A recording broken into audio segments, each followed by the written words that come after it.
Saratobi's office, moments after Mizuki's defeat. Commander Dragon whistled. Damn, that's talent. He was impressed. After watching the whole scene between Naruto and the traitor dragon, couldn't help but imagine having that in his forces. The kid could outrun and outprank his men since he was 10, and the young Jinchuriki was known to be stealthy even in orange. Perfect for ANBU. And after creating hundreds of clones like nothing, Dragon knew his services would be invaluable. Pity he was so young. The Hokage would be near impossible to convince. Yes, his chakra capacity is huge, and with his solid hinge, a shape shift, really, he has more potential than any of the graduates. Saratobi chuckled and lit his pipe. Dragon whipped his head up. Impossible. Shape-shifting, as in not an illusion. He drooled slightly when the Hokage nodded, and knew right then. Screw the age. Shape-shifting took huge reserves, and even then only a few bloodline holders seemed to be able to use it. It was probably the fox, and as such had unlimited uses if Naruto could figure out how to transfer his abilities to become animals or even objects. I want him dragon clipped. The Hokage and the ANBU guards gaped at him, wondering if their commander was finally losing it. Saratobi quickly squashed the idea. Absolutely not. He's a genin now, according to Irika's headband on him, and thus can become ANBU. Hokage-sama, surely you see how much latent talent he has? And those academy reports show he should have graduated 3 years ago. Dragon smirked at the slight wince on his boss's face. Saratobi had called upon Naruto's file after he failed that afternoon. Needless to say, he was pissed at the revelation that the boy should have graduated at 9, not fail 3 times. Contrary to popular belief, failing the ninjutsu portion didn't stop one from becoming a genin. You had to fail 3 sections. Apparently, Mizuki and other teachers would intentionally alter the test before Irika saw, yet were stupid enough to keep the originals in the file cabinets. Nobody had ever asked for the orphan's real file, and thus his scores reported a moron. If Naruto hadn't stolen the scroll, he would have been given an honorary graduation in the morning. Saratobi knew he failed the boy greatly, but letting him in the darkness of their world so early was not something he should allow, no matter the talent. He just made the rank, though. Naruto will be placed under Kakashi. I'm sure he will learn plenty there, and you can recruit him in a few years, he said with a voice of steel. Normal men would let it drop. Dragon was not normal. He faked his death for his village, changed his fighting style in many ways for the ruse. He once faced 10 IW, a Chunin and Jonin with 3 kunai and barely any chakra. He still hasn't spent their bounties completely.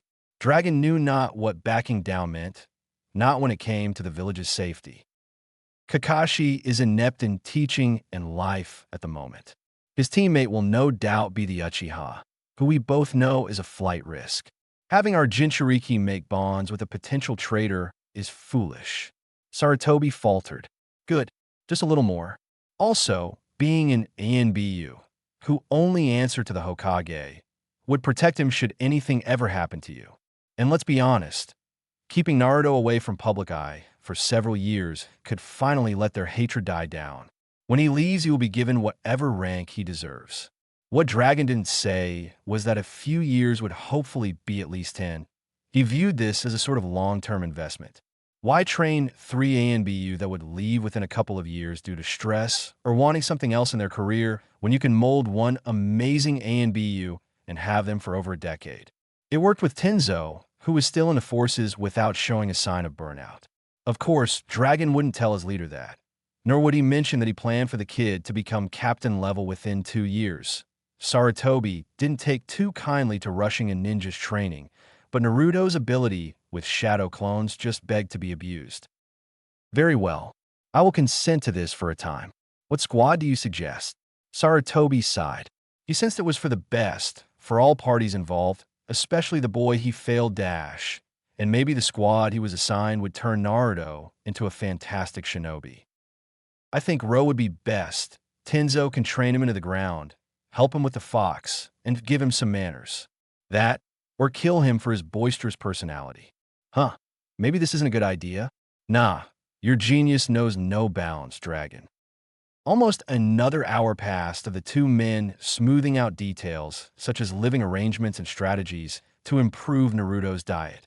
Dragon was in the middle of suggesting, in a joking way, of course, for the most part, shock therapy to loosen the addiction when the door opens and his new subordinate walks in with the scroll, the bright orange lighting up the night. Not even Dragon was sure how he was so slippery in that outfit, but imagining his skill in proper clothes sent shivers down his spine. He put his game face on, not that anyone could see. Time to tell the kid the good news. Who didn't want to be ANBU? 30 minutes later, and after Irika-sensei gave me his headband, I dropped Mizuki off at the ANBU guard station and took Irika-sensei to the hospital and came here. Naruto said, ignoring the commander with practiced ease, used to Gigi having a sentry even during private talks. He felt sickened with himself. His own stupidity led to his teacher staying in the hospital overnight. The looks of disgust from the nurses when he handed over his favorite man seemed justified for once. He had to get stronger to make sure it didn't happen again. The Hokage seat seemed hollow at this point. If he couldn't protect one person, how could he be the shield of the whole village? Well, I'm glad you took the news of your tenant quite well. Seeing Naruto's major look of betrayal, the Hokage winced but continued. And I want to talk about your graduation. I didn't pass. Naruto was panicking inside. The only reason he didn't pass years ago was the stupid clone jutsu. He knew the jutsu now, or at least a variation. So what was the problem? How was he supposed to protect his precious people, however few they were, if he had to repeat another year at the academy? Oh, you passed, Naruto. Don't worry about that. It's just, Saratobi faltered in his resolve, considering changing his mind. He really didn't feel right about this. Fortunately, or unfortunately, the Hokage wasn't sure yet. His most trusted ninja had no fears and instead seemed giddy, like a child with a new toy. I hope Naruto survives his fascination. I wonder how Naruto will deal with Dragon's seemingly personal aversion to him eating ramen constantly. Originally, you would have been assigned to a team with Sasuke Uchiha, Sakura Haruno, and Kakashi Hatake. However, putting you under a regular Genin squad would be a mistake, both because of your abilities and the security risk of having two high target Genin on the same team. As a result, you won't be in the normal forces, at least for a while. You're under my command, kid. Welcome to ANBU. The truth was stretched a bit, but Naruto bought it, if a bit flabbergasted. He recognized the ANBU as Dragon, the top ANBU. Gulping a bit, he nodded weakly. Why am I a high target? He asked. Sasuke was an Uchiha, and the last one at that. Of course he'd be important.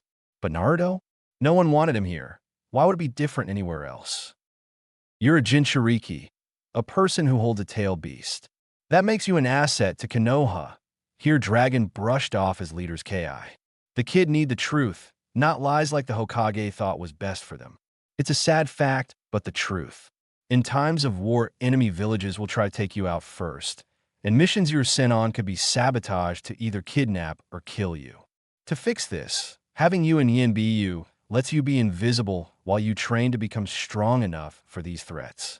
His voice was blunt, but Naruto found he rather liked that. His Gigi lied to him his entire life. Every time he asked about why he was hated or spit on the Hokage would let slip sweet lies to placate him. This guy, though speaking things he'd rather not hear, being viewed as a trump card and primary target wasn't pleasant, was honest. Naruto found it amusing that other villagers desired him more than anyone here save a few, but chopped it up to wanting the fox, not him. What Commander Dragon should have said, Naruto, is that the shadows are safer for a few years. It is my fault for not ensuring you received proper training from your first day at the academy like the other Jinchuriki do. In ANBU, I am able to fix my mistake. If you wish to leave the forces after you become Jonin level, then at that time you can. Saratobi smiled at his surrogate grandson. That smile fell when Naruto bowed a bit stiffly. Understood, Hokage-sama. I am ready for my first post. Naruto wasn't sure how he felt at the Hokage, but he knew the leader screwed him over. From the sounds of things, he should have been trained or at least told of his burden, not kept in the dark. Normally, he would just brush the incident under the rug, but this time his mouth wouldn't let the easy forgiveness come out. Saratobi knew he screwed up. Losing Naruto's affectionate nickname, coupled with the barely held contempt, means he lost his respect and trust. Besides being a personal issue, the Jinchuriki had to stay loyal to the reigning Hokage to keep political power in check. He had to gain his trust back. I'll make it up to you, Naruto. I promise. Dragon seemed pleased by Naruto's acceptance. If the kid refused or threw a fit, he would have been hard-pressed to have the Hokage's backing. From his files, Naruto wouldn't have done so, but the possibility was always there. Come with me, Naruto.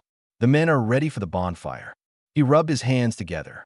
Something they've wanted to do for years was finally coming to pass. Every ANBU assigned to Orange Duty had fantasies about what was about to happen. Naruto blinked at the comment and dark chuckled from around him. Be bonfire, he squeaked. They couldn't mean that, could they? Cover jumpsuits. Don't worry, you'll be issued enough uniforms and off-duty clothes at HQ. Nu was heard all through the village as Naruto's cries of anguish echoed. ANBU HQ. Naruto gulped as he followed Dragon through the dark hallways that smelled faintly of blood.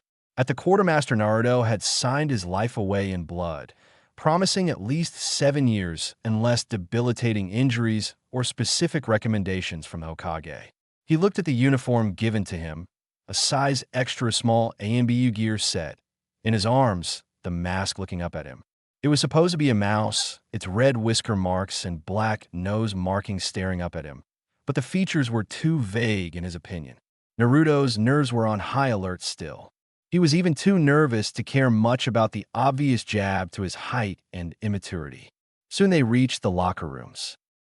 Locker 123 is yours, Mouse.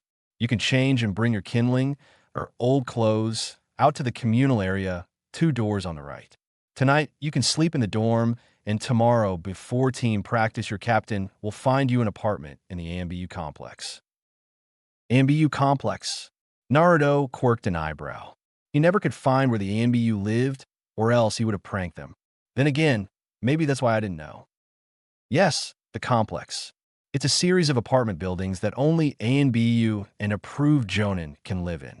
Nobody will question you staying there or vandalize your lodgings. Oh, and I have no say in what you do in your free time, but I feel the need to remind you that pranking high-level ninjas when you live next door could be considered a hazard to your health. Dragon replied smoothly. Somehow Naruto could tell the man enjoyed messing with his head. All right, I'll keep that in mind, Dragon-sama. He said with the right suffix on the way to HQ. Naruto attempted a nickname and found out what flying 30 feet felt like. Then Naruto processed what he heard. There goes his epic plans for off-duty mischief. Glad to hear you agree. Now, put on your uniform. Masks are to be worn on duty at all times outside the base, but you can leave it on your belt in HQ. What about you? Naruto asked. They were in HQ, but Dragon still wore his thick cloak and mask. I'm the commander, Mouse. I'm never off duty, and my identity is an S-class secret even for my subordinates. With that, his new leader walked stiffly out, signaling the end of discussion. 10 minutes later, Naruto walked into the common room, mask clipped to his belt, idly rubbing his ANBU tattoo. Inside, 40 on and off-duty ANBU were gathered around his piles of clothes. Snacks were passed around, and cameras were out at the ready. Everything looked oddly normal, considering these were the elite. And I'm one of them, even if I don't deserve to be. Yet, but soon, I'll prove I can be useful. A man with a face plate headband and fish eyes spotted him from a circle of chattering agents. He beckons Naruto over. Welcome, Naruto, mask name Mouse. I am your captain, Tenzo. On missions, you will call me Tiger. These are your teammates, Yugao, mask name Cat, and Hikaru, mask name Wolf. The now identified Tenzo was formal and seemed to demand respect. Naruto, still not feeling back to normal after his revelation that he wasn't a kick-ass ninja, yet responded in a very un-Naruto-like way. Thank you, Captain. I am sorry if my lack of skills causes you trouble. Naruto attempted his best respectful voice, knowing the childishness wouldn't be appreciated. The others with Tenzo were slightly shocked by the quiet and polite reply. The Naruto they all knew from childhood pranks would have shouted something along the lines of how awesome he was and dream to be Hokage, not apologize for his obvious weakness. Hikaru, known as one of the avid supporters of Naruto's epic escapades and personality, decides his new teammate needed to lighten up or become a mini Kakashi. He flips his long brown hair, giving his new Kohai a light Hyuga smirk. Oi, Chibi, what's a squirt like you doing on Team Row? Honestly, Hikaru was looking forward to having the blonde as his squad mate. He himself was an avid joke enthusiast, not on the clock, of course. He felt that Naruto just needed a nudge after all that happened. Mizuki had already had many visitors after news spread of his attempts to kill Naruto. Naruto grew a tick mark. Who you calling a chibi? And I'll have you know I'll be kicking your ass one of these days. And just like that, the dam broke and the old Naruto shined through, if only a bit more subdued and weary from the betrayal. It was as if a slight weight lifted off his shoulders as he defended his height and abilities. Humph, I'll believe it when I see it. Now throw your jumpsuit in the fire, and let's start the party. Hikaru drags Naruto over to a contained fire pit. Naruto pales at the prospect of getting rid of his sweets. It's not that he loved the color orange above all others. He preferred red in all honesty, or that he liked jumpsuits. They were hard to maneuver in, but they served a purpose. If he could out-stealth the elite and paint the Hokage mountain in that, he could do it in anything, and it became a part of him, a way to not be ignored by villagers. But Naruto had a feeling the ANBU in the room would force him to burn them if he refused, and he had no delusions of beating dozens of elites. After a quick moment of contemplation, Naruto steeled himself and tossed the suit into the flames, determination in his eyes. That was my childhood. Now, I'm a new me, an ANBU recruit. I'll become strong enough to keep tonight from repeating or ending in a body bag for someone.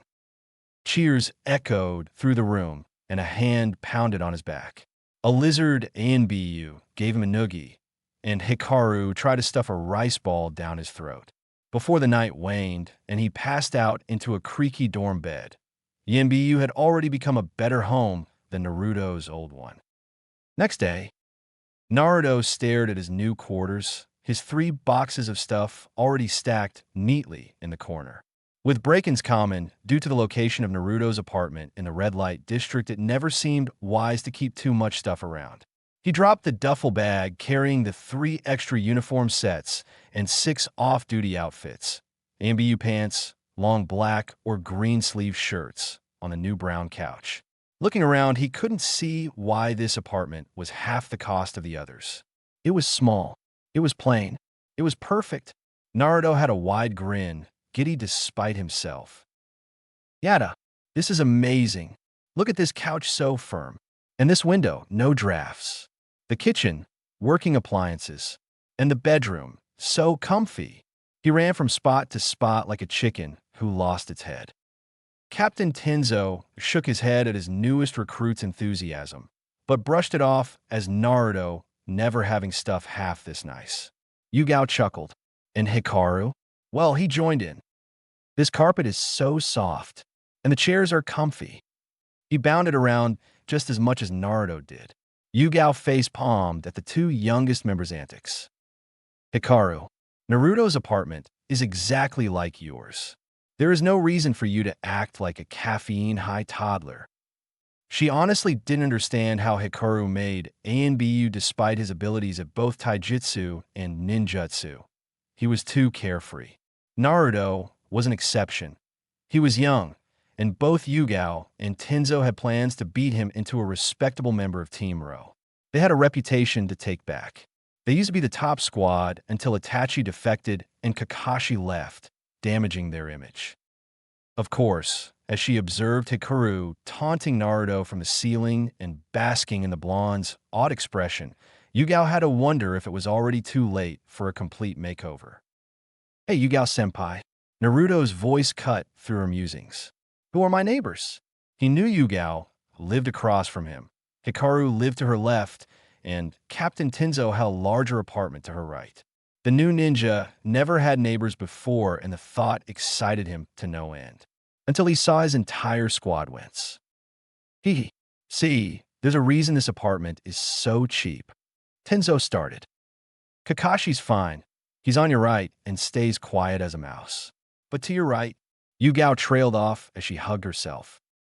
Is a monster so horrible it made a single word become outlawed? Hikaru's voice called from the ceiling. They shuddered together, and Naruto scoffed. He couldn't be that bad. I'll bet you guys are just trying to scare me. YSH. I hear I have a youthful new neighbor to bask in the springtime of youth with. A boisterous voice appears in Naruto's doorway, accompanied by the most horrible sight imaginable, a green spandex alien. The alien gave a thumbs up and made his teeth sparkle. I am the extremely youthful Mato guy, Konoha's youthful green beast. Welcome, youthful friend. It is most youthful to be an ANBU, so young. Naruto paled as the creature grabbed his hand in a handshake that swung him around the room. It was then Naruto noticed none of his new comrades were in sight. Traitors, do the bonds we built mean nothing? In their respective apartments, his teammates each sent a silent prayer of apologies to their youngest new friend. Uzumaki Naruto, nice to meet you. He managed out between poundings into the floor. Guy would have continued, but an aloof drawl stopped him. Ma, Guy. Don't kill our neighbor before I meet him. The voice was accompanied by a Cyclops reading the same orange book Naruto saw Hokageji read. The man's eye widened and narrowed when he spotted Naruto in his ANBU gear. Great, another hater, he thought glumly. Naruto wasn't aware, but Kakashi was narrowing his eye at the fact his secret little brother figure and supposed future student was in a high-security, ranking apartment wearing the Black Ops gear, his tattoo still fresh. Whoever put him in an ANBU at his age is going to count how many jutsu I know as I test them on their dying bodies. Kakashi Hatake was many things, a failure as a teammate and Big Brother being the two most important ones, in his opinion. But he wouldn't stand for a newly promoted genin that barely passed a die in the core. Before he went to his obviously senile Hokage, he needed some information. My name is Kakashi Hatake. Who are you? You're awfully young to be an ANBU. You're what, 11? He bantered, fishing for any scrap of insight. Uzumaki Naruto. And yes, I know I'm too young and inexperienced for this, but the Hokage and Commander put me in it for a reason, okay? And I'm 12. I'm not that small.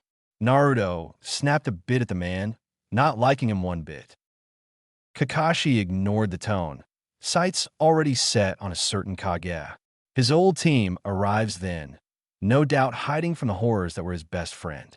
And looking at how Naruto was in a bone-crushing hug listening about youth, he couldn't blame them. Kakashi drags his old Kohai into the hall. Tenzo, he says coolly, why is my future student in ENBU? The anger was evident and promising pain for lies. Tenzo met his gaze evenly. Senpai, you'll have to take that up with the Hokage. As far as I know, Naruto was put onto my squad for his potential as both a ninjutsu specialist and tracking/traps master with his shadow clones. And no offense, but you've never shown interest in him before. Just because you feel you owe a debt to his father doesn't mean you can cast him aside until it suits you. If you'll excuse me, I have a limited time to turn a genin into an ANBU. He left a stunned Kakashi and ducked his head into the doorway in time to see Guy offer to take Naruto on early morning training. Training? Yes, Naruto said excitably. Training was always welcome.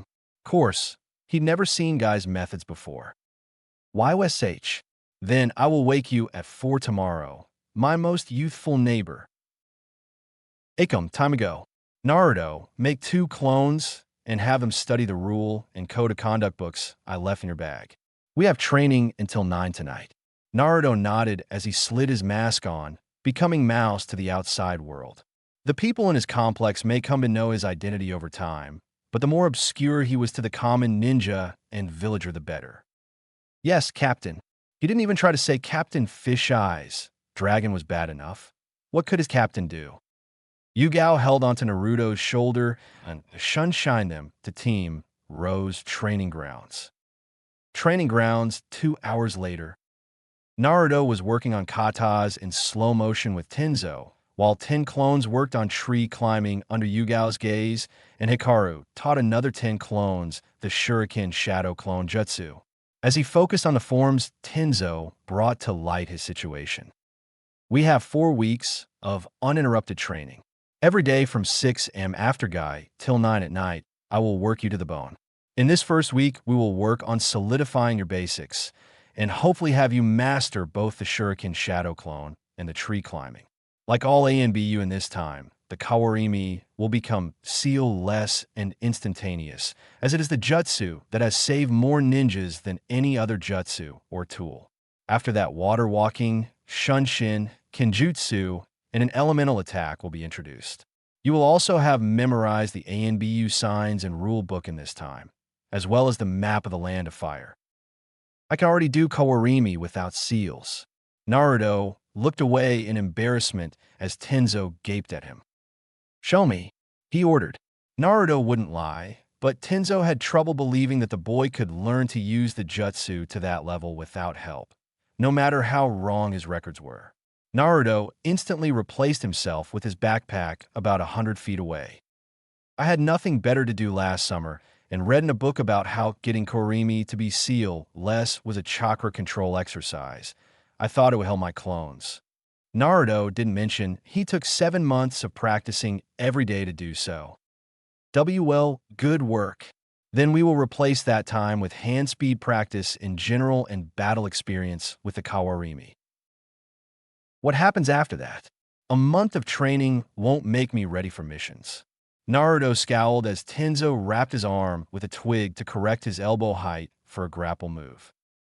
After that, our team will take guard and patrol missions of non-essential areas for another 2 months to solidify teamwork. During this grace period, your speed, dodging, taijutsu, and kenjutsu skills will continue to be worked into something passable, and the course trap specialist will begin improving your repertoire in the art. I left space throughout these 3 months for 2 hours in the evening for you to learn another skill of either Fuinjutsu, more ninjutsu, or additional weaponry. Which do you prefer? Naruto thought for a moment. More ninjutsu sounded fun, but to be honest, Tenzo explained his control needed a lot of improvement before more jutsu than the one's planned could be learned, so that was out. Weaponry was necessary, but he already had 3 hours dedicated to it 6 days a week. Any more throwing or sword practice shouldn't be needed.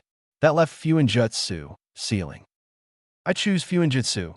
Captain, Naruto said finally in a small voice, remembering the rule of while on duty or training, quiet and serious. Tenzo nodded in approval at both his answer and the volume. Good choice, Mouse.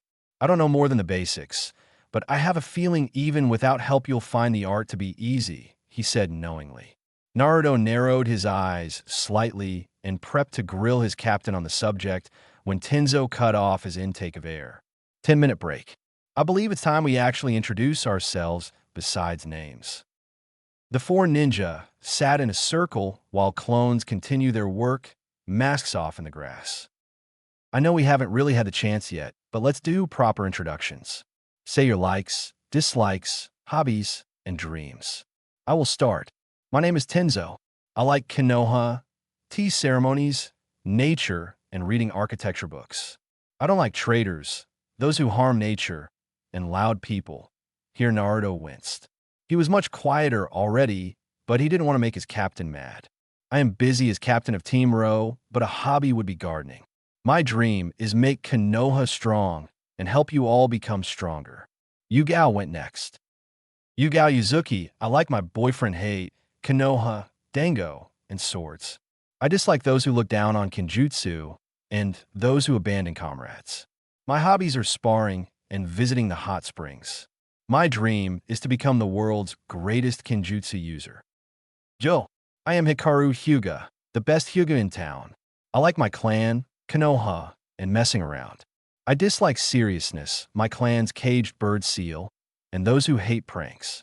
My hobbies are messing with people and origami. My dream is to become ANBU commander and raise a family.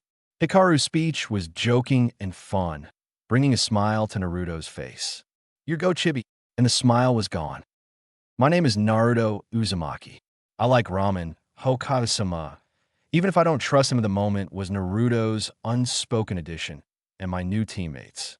I dislike traitors, people who mock me, and the 3 minutes it takes for the ramen to cook.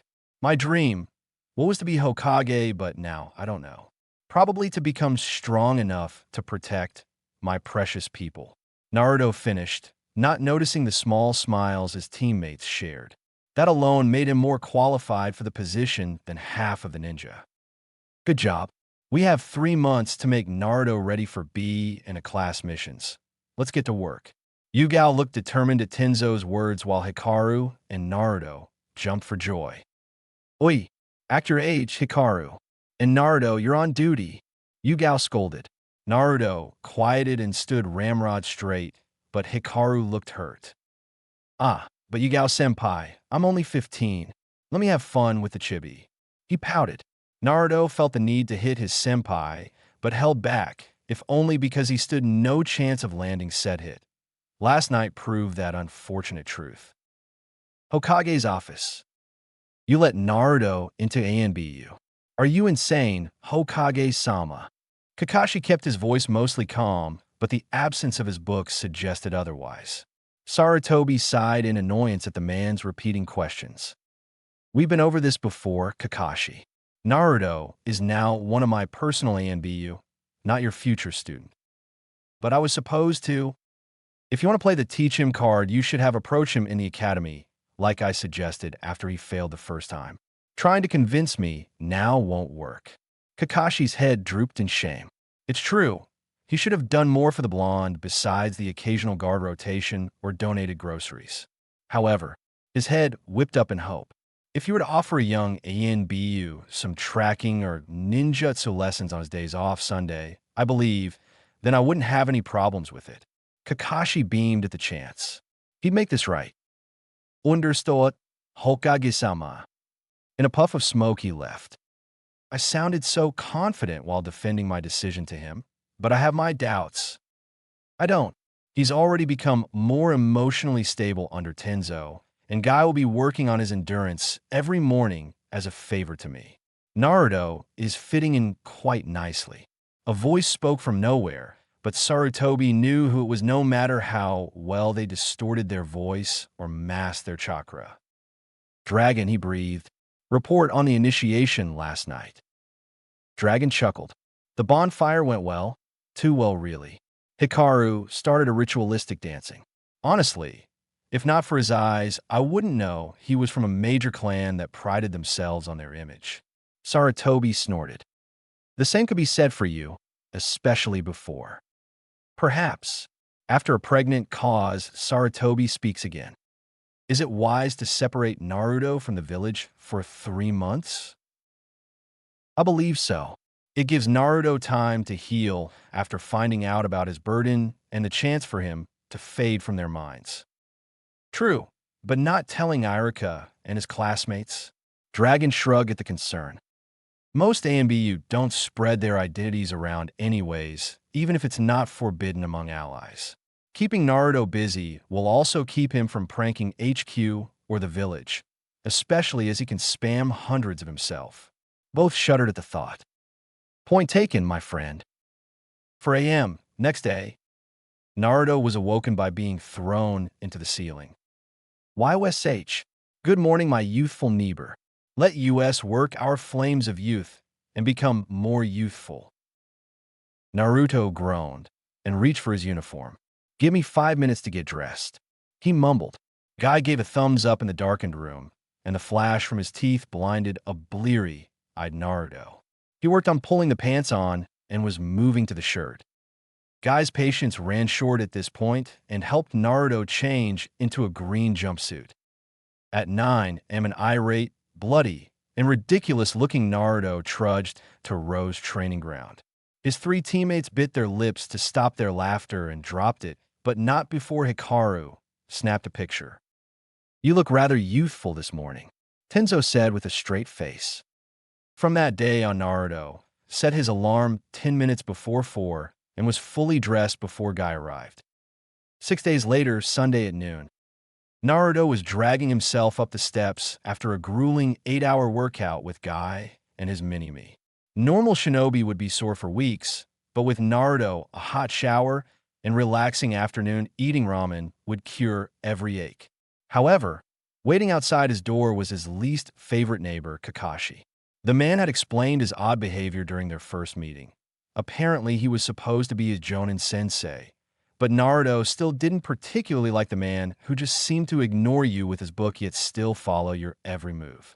However, his captain and Yuga-senpai always stressed manners, so Naruto put on the most polite and fake smile he knew. "Hello, Kakashi. If you're looking for Captain Tenzo, he is on a mission today. Sundays were his free days. The rest of the squad had patrol." Kakashi, I smiled behind his book. "I was actually looking for you, Naruto. I don't get my team for another week, and even then it will be months before we do many missions. The Hokage told me Sundays were your days off, no?" Naruto nodded, and somehow the eye smile grew larger. "Excellent. How would you like tracking lessons every Sunday from noon until 7? Naruto grinned slightly at that. He wasn't one to pass up more training. Maybe Kakashi wasn't that bad. Irika, date of team placements. A fuming Irika told the brats their team placements, and, same as canon, Sai replaces Naruto and walked out. His favorite student was nowhere to be found. The ANBU commander just informed him that Naruto had an unusual placement and a homeschooled boy would fill the void on Team 7. Even the Hokage refused to tell him anything, claiming Naruto would contact him if he wished and that his new assignment and living quarters were classified for Jonin and above. And that translated to Irika, a mere chunin, standing no chance to find out about his knuckle-headed student. "Oh, Naruto, what have you gotten into now?" Collapsing at his desk at home, Irika ran his fingers over his scar, grunting at the mysterious file box spotted on the bare wood. Being a chunin teacher, it wasn't uncommon for him to find such a scene. If the Hokage wanted a certain lesson taught in the academy without the council interfering, or if Naruto hadn't been eating enough, a box or envelope would just magically appear. Sighing, he pushed the medium file folder box's lid away, immediately perking up at the sticky note saying "Real Naruto Uzumaki files classified." As Irika read each report, test, and past graduation attempt, his blood got hotter and hotter. By the end, Irika had tears from the realization he had screwed up. Thinking back, Irika realized he was to blame. He never called on Naruto in his class, believing the other teachers who said he would just cause trouble and treated him like he was just a troublemaker, when in actuality Naruto's pranks were ingenious. Horrible for the victim, but ingenious. Instead of realizing Naruto wasn't stupid and his pranks were more than just childish escapades, but elaborately planned missions, Irika had brushed off Naruto and believed treating him to ramen once a week made up for it. He didn't deserve a second chance, but a note on the last page gave him hope. "One day, he will visit you." Then, Irika would apologize and make it up to him. Until then, Irika had several teachers to visit. Time skip, 1 month, first patrol. "This is it?" Naruto asked, a bit miffed. He heard how his appointment to ANBU would let him bypass the dreaded D ranks that Kakashi complained having to lead his students on. But this C-rank patrol and guard mission of the hospital seemed to be the ANBU version of D's. No action, really, moving through the rafters while suppressing his chakra.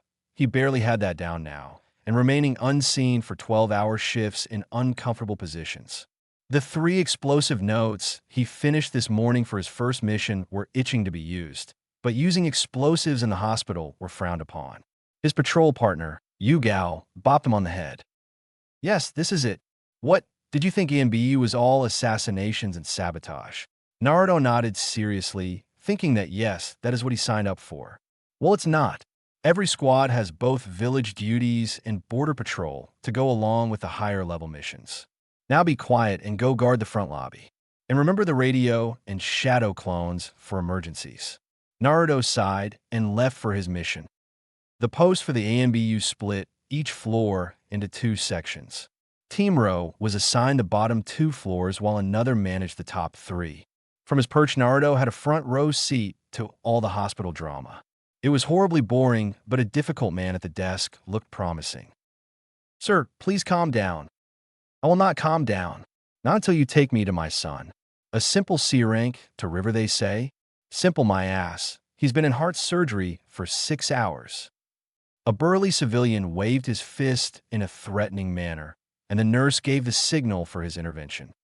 "Code anger," Naruto whispered into the headset. Code anger translated into a civilian on the verge of physical violence. Appearing between the mezzanine and the red-faced Father Naruto, said the rehearsed lines Captain Tenzo drilled into his head the past 2 days. "Sir, my apologies for any trouble, but the healers are doing their best. Please be patient and sit down."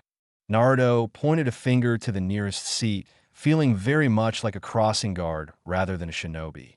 A fist comes at him, and only the reflexes his training ground into him allowed Naruto's hand to grab the meaty glob, pumping chakra to match the strength of the man 3 times his size. "Calm down." "Hell no. You ninja always order us civilians around, and I'm sick of it. You shouldn't even be a ninja. Take me to my son now." Yugao shunned Shin behind him, knocking him out with a tranquilizer. Naruto inclined his head gratefully, and 2 orderlies dragged the unconscious father away. Relieved, Naruto turned, nodded to the grateful but perplexed nurse, probably not used to a 5'2" ANBU, and disappeared to his post again. "Good work, Mouse," Yugao's voice praised from the headset. Naruto smiled slightly. Maybe guard posts weren't so bad. Sunday, training field 7. Naruto, in his off-duty gear, dived under a branch in pursuit of the package. Kakashi was having him practice the capture and retrieval aspect of ANBU, and his tiny summons pack-in was deceivingly elusive for his size. Naruto refused to give up, however. Ramen was on the line. Ever since Naruto joined ANBU, he had a sneaking suspicion everyone hated ramen.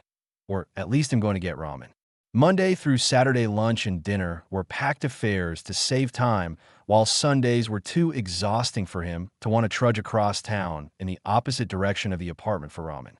The couple of times that Karu treated him, they always stopped at the Bent Kanai, a bar and grill for active/former ANBU. Deliveries were impractical as well for his favorite food. Naruto was stuck to instant ramen, and a thief was going around the complex that only stole the instant cups. It was an outrage, as the bastard was able to bypass every trap he set up, even the barrier's seals. But Kakashi had given Pakken a scroll to carry today. If Naruto caught him, he would be treated to unlimited ramen at Ichiraku's. Nothing would hinder his quest. Almost there. The pug diverted himself from a mud pit trap and blindly charged past another set of explosive tags. Closer. Pakken rounded a corner where 5 clones waited. He dodged 3, but 2 more were waiting with a net and glue. "I hate you," he growled in a rough voice as he tried to clean his paws off. Naruto smirked and grabbed the scroll. "I win." A slow clap sound from behind. Kakashi and Dragon materialized from the trees. Impressive. Only 1 hour to capture, and even I couldn't track Naruto most of the time. Kakashi complimented with an eye smile. Dragon whistled. To keep up with a Ninkin after only a month. Not too shabby. Not good enough, but almost passable. Naruto beamed at Dragon's roundabout praise. Dragon was harsh at times. By monthly inter-squad training, he still left bruises on Naruto's spleen. But he was fair. If Dragon said it was almost passable, then it was almost good by normal standards. Then again, Naruto was an ANBU. Everyone else's standards didn't apply to them. "Thank you, Senpai, Commander." Naruto bowed. Before he would have loudly proclaimed how of course he was awesome, but that died the day Irika almost did. Well, that and Tenzo tazzed him or burned a ramen cup every time he boasted or acted rude. So much precious wasted.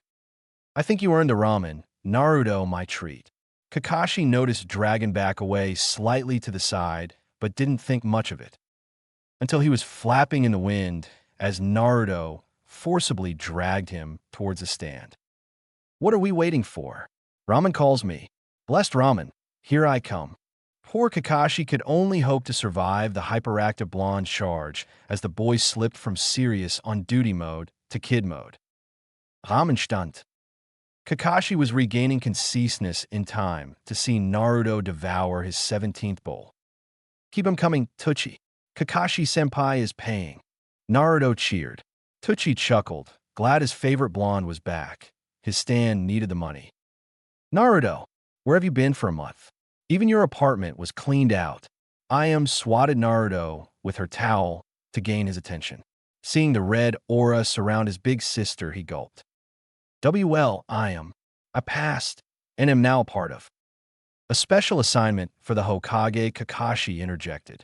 ANBU weren't really supposed to advertise their status. Those that figured it out, fine. Otherwise, need to know only. He shoots Naruto a meaningful look, at which point the blonde nods. Yeah, a special assignment.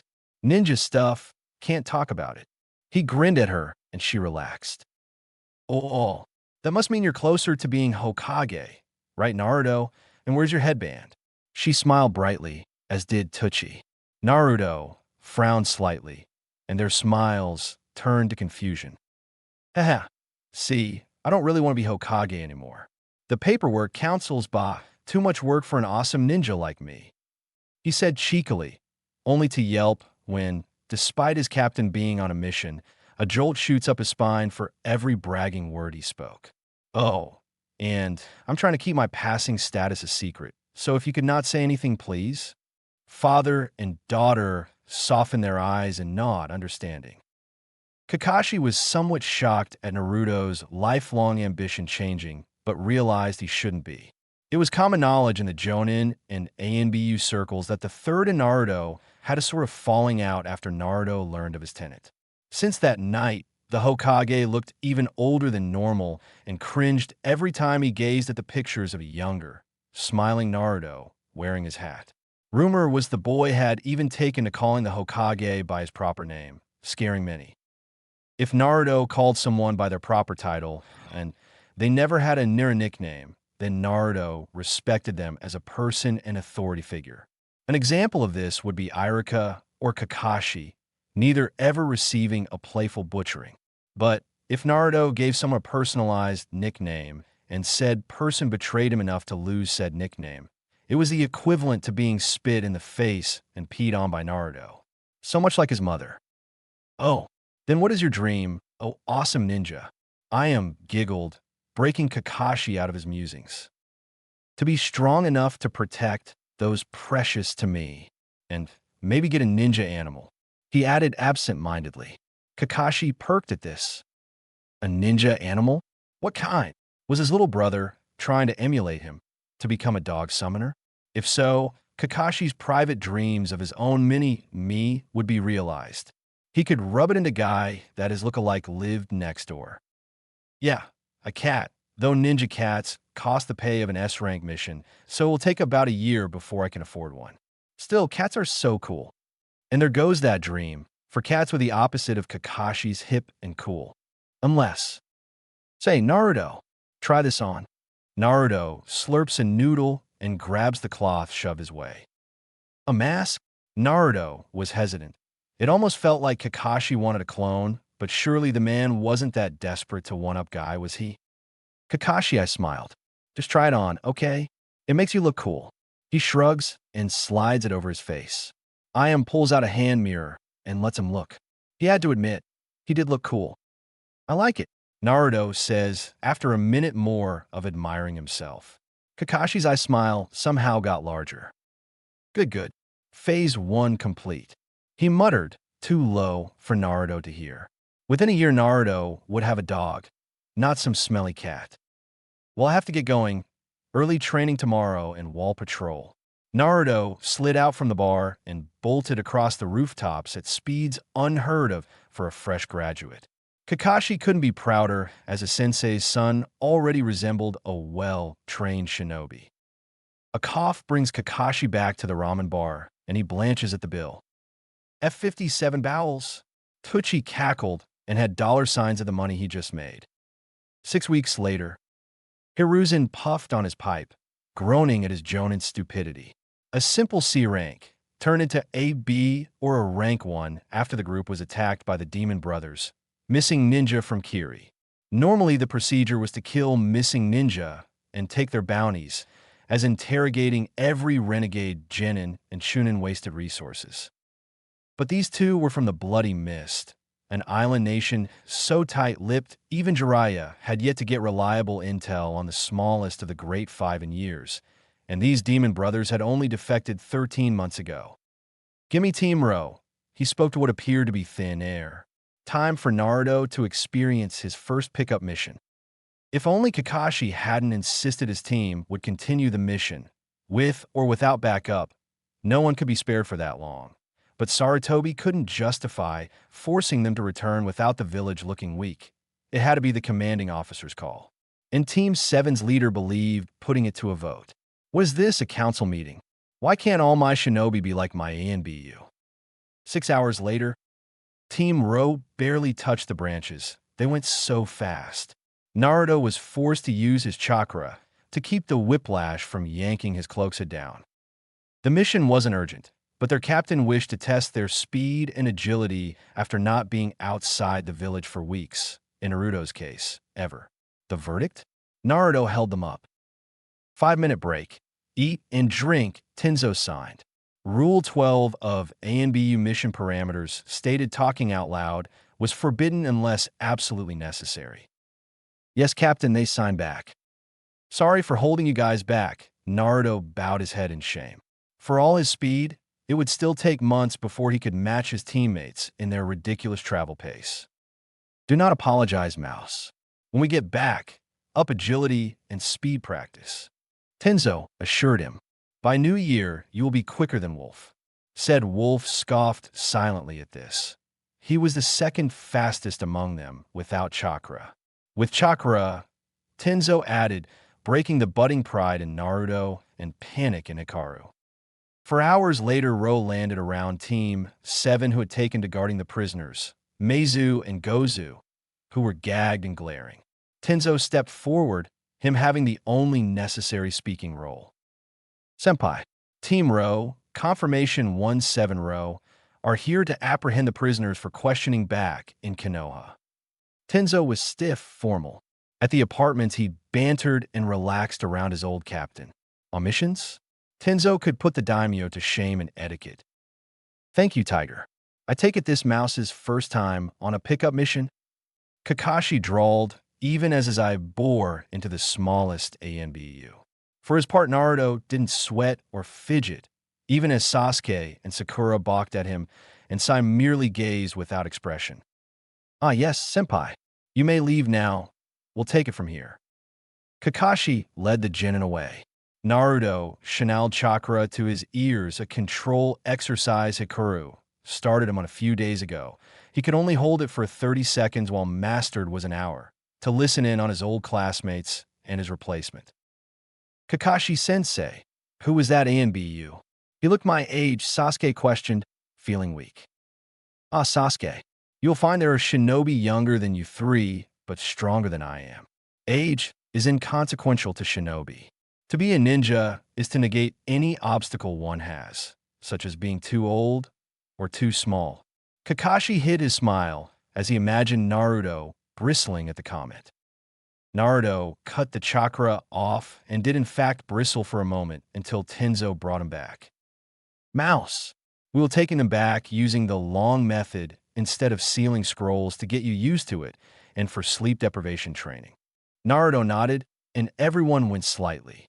The long method involved locking their chakra up and binding them after checking for weapons. It would be a grueling 20-hour light jog. "Come over here and draw the seals on them. I'll check them before you activate them to prevent an explosion." Naruto worked carefully, ignoring the two missing ninjas' fearful and hate-filled eyes. Within half an hour and a lesson on a new knot, Team Ro was off. Naruto stumbled, bleary-eyed and dirty, into his room. Not bothering to take his uniform off, he fell into bed. Guy and Kakashi were both on missions, and his team was off until tomorrow night. All was good, he could sleep. As he drifted off, Naruto considered what bad karma He had to have been given Tenzo as a captain on the mission. For the entirety of the 21 hours, Naruto was forced to be in the middle to clutch the prisoner's rope and strengthen it with chakra, the easy job. Until Tenzo decided he also had to work on point balancing with one hand while reciting the advanced theory of hand signs, all 12 of them, and the history behind them. Anytime he messed up either task, Naruto had to restart. Needless to say, it was tedious, and by the end his team was prepared to suppress him if he tapped into the QB chakra for the first time. His frustration was palatable. All that was behind him, though, now, and Naruto was free of sadistic sensei until tomorrow night for hospital patrol. Week later, and that's all the intel we have. The goal is to bring back Ryuga alive for interrogation. Dragon barked. Naruto and his team were kneeled in the commander's dim office, being given their first A-rank mission since Naruto joined. Tenzo hadn't wanted this. He and the Hokage hoped to keep Naruto close for at least another month. But the village's safety came first, and Naruto's abilities made Ro the best squad to track down the traitor before he reached Rice, even if none of them were fresh. Ryuga Ryushi, a slightly above average chunin, 22 years old, received a field promotion 3 years prior for his contributions in the Barrier Corps, but most of his colleagues couldn't name a single thing about him except he was a diligent worker. As they set out through the North Gate, Naruto couldn't help but notice nothing pointed to traitorous activities. Ryuga was just so average. That's what makes him the perfect spy. Yugao signed. Naruto cocked his head. Being mediocre in every way. Exactly. No ninja is able to remain so completely under the radar. If you ever find someone that has no life, hobby, quirk, or bad days, they're up to something. She explained. Mouse, 200 clones, send out in pairs. When they find a trail, tell us. Tenzo ordered, deadly serious, as was Hikaru. Ryuga defected last night around midnight after his superior opened a loyalty investigation on him. It was now 7 a.m. He was part of the barrier team. The safety of Konoha rested on their shoulders. It only took 30 minutes for the trail to be found.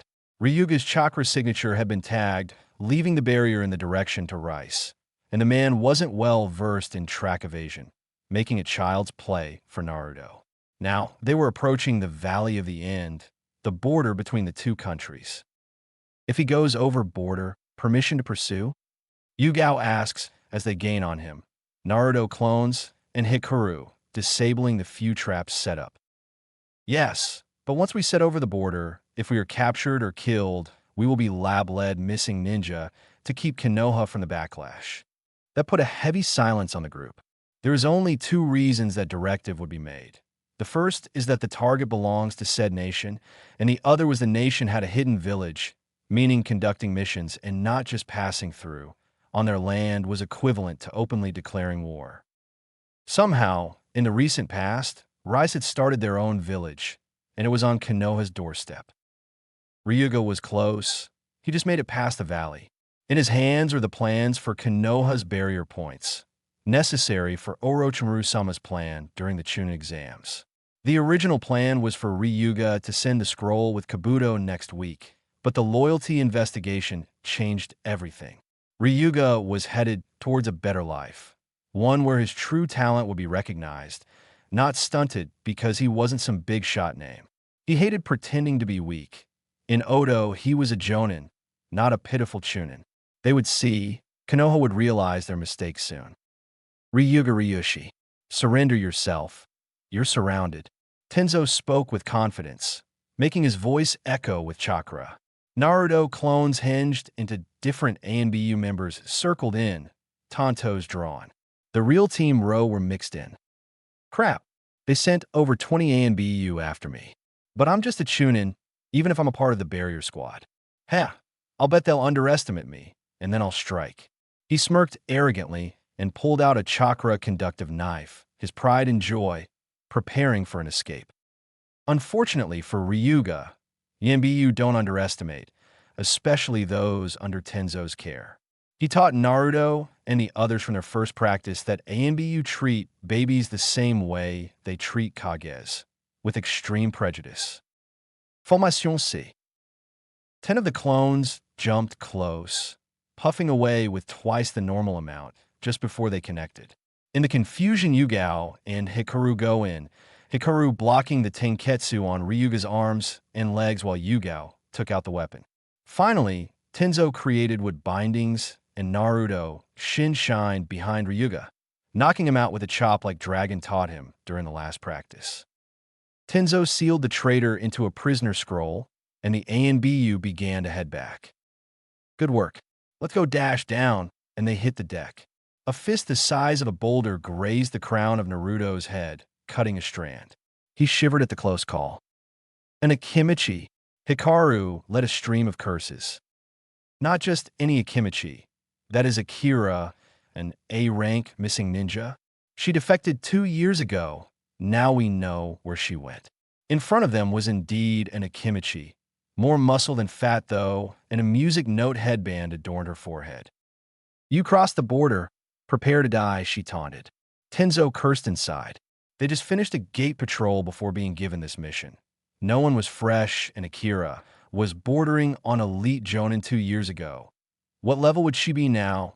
Studying in a new village. No, better to talk their way out than fight. Keeping Ryuga from escape was top priority. We have not crossed the border, I assure you. I suggest we go our separate ways instead of needless bloodshed. Tenzo reasoned. Akira just laughed. I say you cross the border, and your bounty alone, Woodland Tiger, will pay my food bill for a month. She expanded both arms, and the group scattered. Truth was Akira was not actually looking for a fight. She was at less than half her chakra and recovering from mission. But orders were orders. She had to get Ryuga, take his intel, and then kill him. Konoha couldn't find out her master's plans. Wolf now, Tenzo yelled, and Hikaru landed on the right hand. Sending a lightning-enhanced gentle fist, it's stupid for other Hyuga to not use much ninjutsu so much potential. At the elbow, the arm shrinks to normal size, hanging limp. Hikaru is hit by the left hand, however, and is slammed into a tree. Yugao blocks another punch with her sword and preps the planned counterattack, only for both to be blown away, screaming with blood pouring from the ears. How do you like my decapitating sound waves, kitty cat? Akira sneers, showing holes in her fingers letting out sound waves. She expands her whole middle, ready to squash the two. Wood style, tree limbs, Tenzo states quietly from behind, and 5 thick wood pillars rise to ensnare Akira. Meanwhile, Naruto and 2 clones pick up the unconscious Yugao and Hikaru, taking them back to Konoha's side, but not before receiving a burst eardrum from a disrupted sound wave. Like this can hold me. Partial expansion jutsu. And 1 finger from a non-blocked hand enlarged, sending Tenzo into a tree with a sickening thud. Tenzo bursts into wood, and the real one rises out of the ground. Sound waves tear his armor apart, giving him deep lacerations in the torso. Take that, you bastard. She ground out. Akira had let loose the last of her chakra, and the wood bindings drained the rest away. She struggled to stay awake, but smirked, wanted to go out with a bang. Tenzo sees this and finishes with the plan. Now, Mouse, Tenzo shouts as he slumps against a tree. Naruto switches with the destroyed clone. 6 hand signs later, and his second elemental jutsu impacts Akira's head. Wind style, Air Force palm, and a compressed vacuum of air fires into the woman's skull from his hand center, blowing her brains out. Mission accomplished, Tenzo whispered and fell unconscious. Captain, Naruto was frantic. After sealing what was left of Akira Akimichi, he lugged his captain over his shoulder, balance broken from his burst eardrum. It takes almost 5 hours for Naruto and clones to reach the patrol near the gates. Immediately, his team was taken to the ANBU hospital, and Naruto was rushed into a meeting with the Hokage, Commander, and Danzo after a quick healing session. ANBU Agent Mouse, we are here to have an oral report on Ryuga's capture and apparent death, seeing as the scroll containing him was damaged beyond salvage when your captain, Tiger, was injured. The Hokage was grave. On one hand, Ryuga failed in handing over the information to whomever he was trying to, and an A-rank Rouge was taken out. On the other hand, they couldn't interrogate him, and both of the dead were damaged beyond a mind scan. A hollow victory, really. Hokage-sama. Team Ro, after a 12-hour shift, was summoned to track down the traitor Ryuga Ryushi. We set out from the north gate. Naruto took a deep breath as he completed his report. His stomach churned as his superiors seemed to loom down on him. He followed orders to a T back up. Twice he saw an opportunity to jump in before the signal or to rescue injured parties, and twice he let the opportunity slip past because of orders. Yes, they won. And yes, everyone was expected to survive and be back on rotation in a week. I see you blaming yourself, Mouse. Dragon cut into his thoughts. You were not ready for this mission yet, but you performed it to a high standard. We lost a valuable source of intelligence, but we kept everyone alive. That is most important here. Ryuga didn't escape, marking this as a successful mission. Do not coddle the boy. The mission parameters were clearly to bring Ryuga back and keep him from any outside forces. They did that. Being alive was preferable, but be grateful our secrets weren't leaked. Sarutobi stopped Danzo from tearing Naruto down. The boy was tired, injured, though he was mostly healed by now, and beating himself up over his inability to do more yet. Go rest, Mouse. You will spend the week under my tutelage until your squad is ready. Be at HQ tomorrow at 9. Oh, and the bounty will be split evenly between your squad. Dismissed. Naruto wordlessly disappeared in a shunshin, longing for his bed. You put the weapon in ANBU, but still you coddle him. For shame, Hiruzen. Danzo sneered as he hobbled out. That was his first kill, correct? Sarutobi asked with an eye roll after the elder left. Dragon nodded. Tomorrow it will hit him after he is rested and settled. I'll give him the talk. Sarutobi closed his eyes, wishing he could be the one to give it, but knowing Naruto still hadn't completely forgiven him. Very well then. Sunday, 2 months later. You'll have to do better than that, Naruto said as he danced around the field, dodging Sasuke's endless stream of fireballs. It was funny outmaneuvering his former rival, but he also felt bored. Was he really Rookie of the Year? Sheesh, I could take him without my hands now. Naruto had spent a week being Dragon's training dummy disguised as actual teaching. Naruto had walked into the HQ training room, sick to his stomach, as he realized he killed someone. He looked at his hands in horror at what he did, until the commander cleared his throat. Dragon told him bluntly, You kill. That's what a ninja does. You didn't enjoy it. That is good. That means you're human, but grow up. Killing and dying for the village is a part of our job. Now prepare yourself, your mind this week. And without another word, Naruto was sent flying with a punch. Hell Week had commenced. Dragon called it dodge and speed training. Naruto had called it being a dragon's chew toy 101. That was 2 months ago, and since then his team had upped their training to prevent such a simple enemy outclassing them with an unexpected trick. Naruto used his reward money to bribe a medic ANBU in how to patch up wounds better. Tenzo almost died from blood loss, and Naruto apparently should have sutured the cuts and checked for concussion before moving any of them. The medic, another Hyuga, was pleased to see someone taking a further interest in first aid, as only captains had to take courses over it, and if the captain was out, many squads were screwed beyond the absolute basics, as competent combat medics numbered less than 10 in the entire village. The others were basically doctors with a little ninja training. Naruto wasn't able to learn medical ninjutsu, but within a few weeks he could stitch, cauterize, and brace to just below battlefield standards in speed and quality. 3 bandit cleanups and a 2-week border assignment had forced Naruto to fully get over the killing is an absolute last resort feeling he had grown up with in the academy. Many shinobi in peacetime could find ways to just capture or evade targets and rarely had to end lives. ANBU wasn't like that. Though the force spent a large amount of time as silent watchers inside the walls, they got their hands dirtier than most. Naruto learned to accept it over time. It helped that Hikaru took it upon himself to force Naruto to find a hobby. A small plant now greeted him after work every day from the living room window.